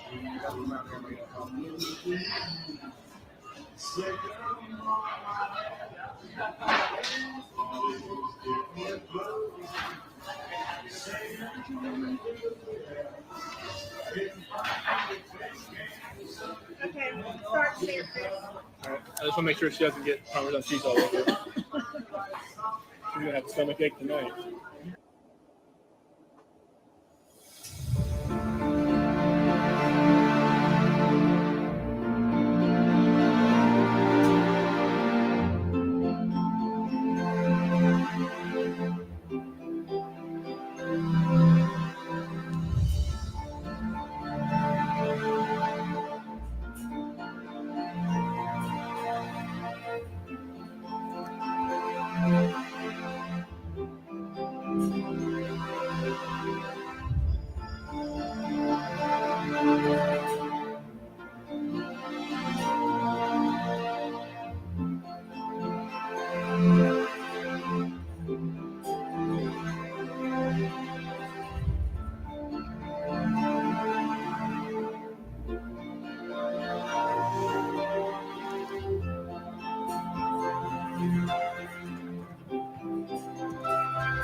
Thank you, Cecile.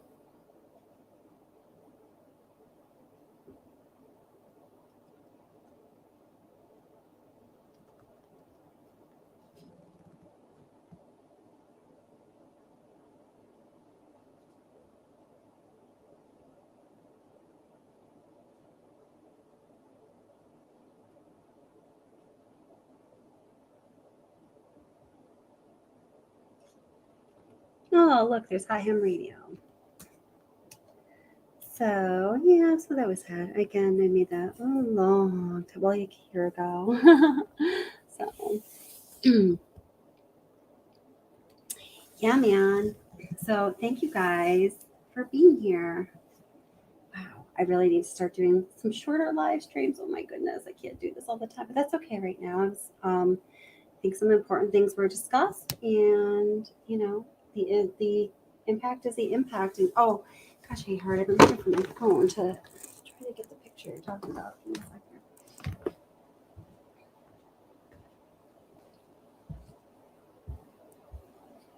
Everything is like all discombobulated. I'm like, I sat down to do this live. It feels like an hour ago, but it was like yesterday. And I'm like, what happened? Oh my God. Alrighty. Phone, where are you? Come on, phone. Don't play these silly little tricks on me. Silly little phone. I don't know if I can do it. I will respond to you after I check out that email. Hey, her. When I'm on a live stream, it's connected to a different email account than the WhatsApp session account, which I know sounds weird, but it actually makes sense. But I'm not going to explain why, because trolls. So, yeah, I'll respond to you after I check it out, though.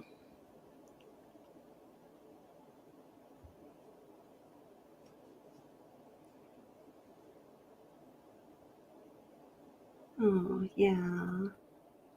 That's right. Hey Har says it's also much harder that all the signs and red flags were missed by so many. After tonight's live, pray that we all are more educated and able to pass the knowledge. Save lives. Amen. Seriously, that's what it is. I don't know. I know everyone's, feeling emotional. I was just surprised to read like, well, this isn't, going to find out who did it or if NK was involved. I don't know. I guess maybe I've given the impression that's my sole concern, but it's actually my secondary concern. I mean, justice is very important, but saving lives is more. You can't do anything with our lives or our society if you aren't saving the lives that make up our world. I mean, come on, it is the most important thing. I don't know. So thank you all very much to everyone who listened and who respected what I had to say and what guest panelists had to say, and remained respectful and awesome as always. Thank you so much, moderators. I think Cecile's the one left. Cecile, I just love you. You're wonderful. And Rosie, you're just a beautiful person. Continue to be yourself, and thank you for being part of the community. And Vicki S., thank you so much. You've been wonderful tonight.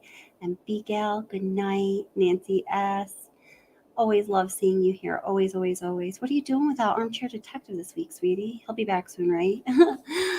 I'm looking forward to that too. Welsh Pam. Oh yeah, when is he going to be back, Welsh Pam? Thank you for being here too. It's nice seeing you. Angelica, one of the kidney triplets. I'm so glad we have 6. You're so funny. Let's see who else was here recently. I think it's kind of like the same people in chat here, which was awesome.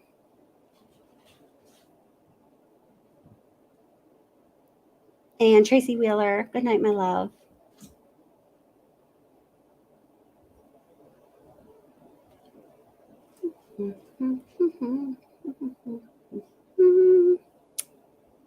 And I'm not going to go any farther. Yeah, so that's it.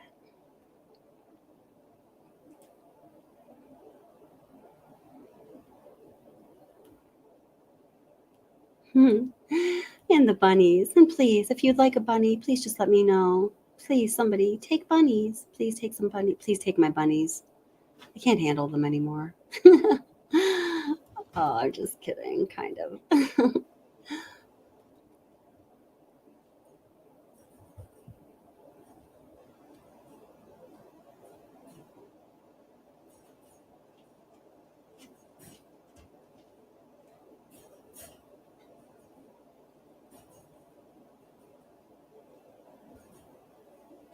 Thank you very much. Holy cow. I really need some sleep, man. I'm sure you guys do too.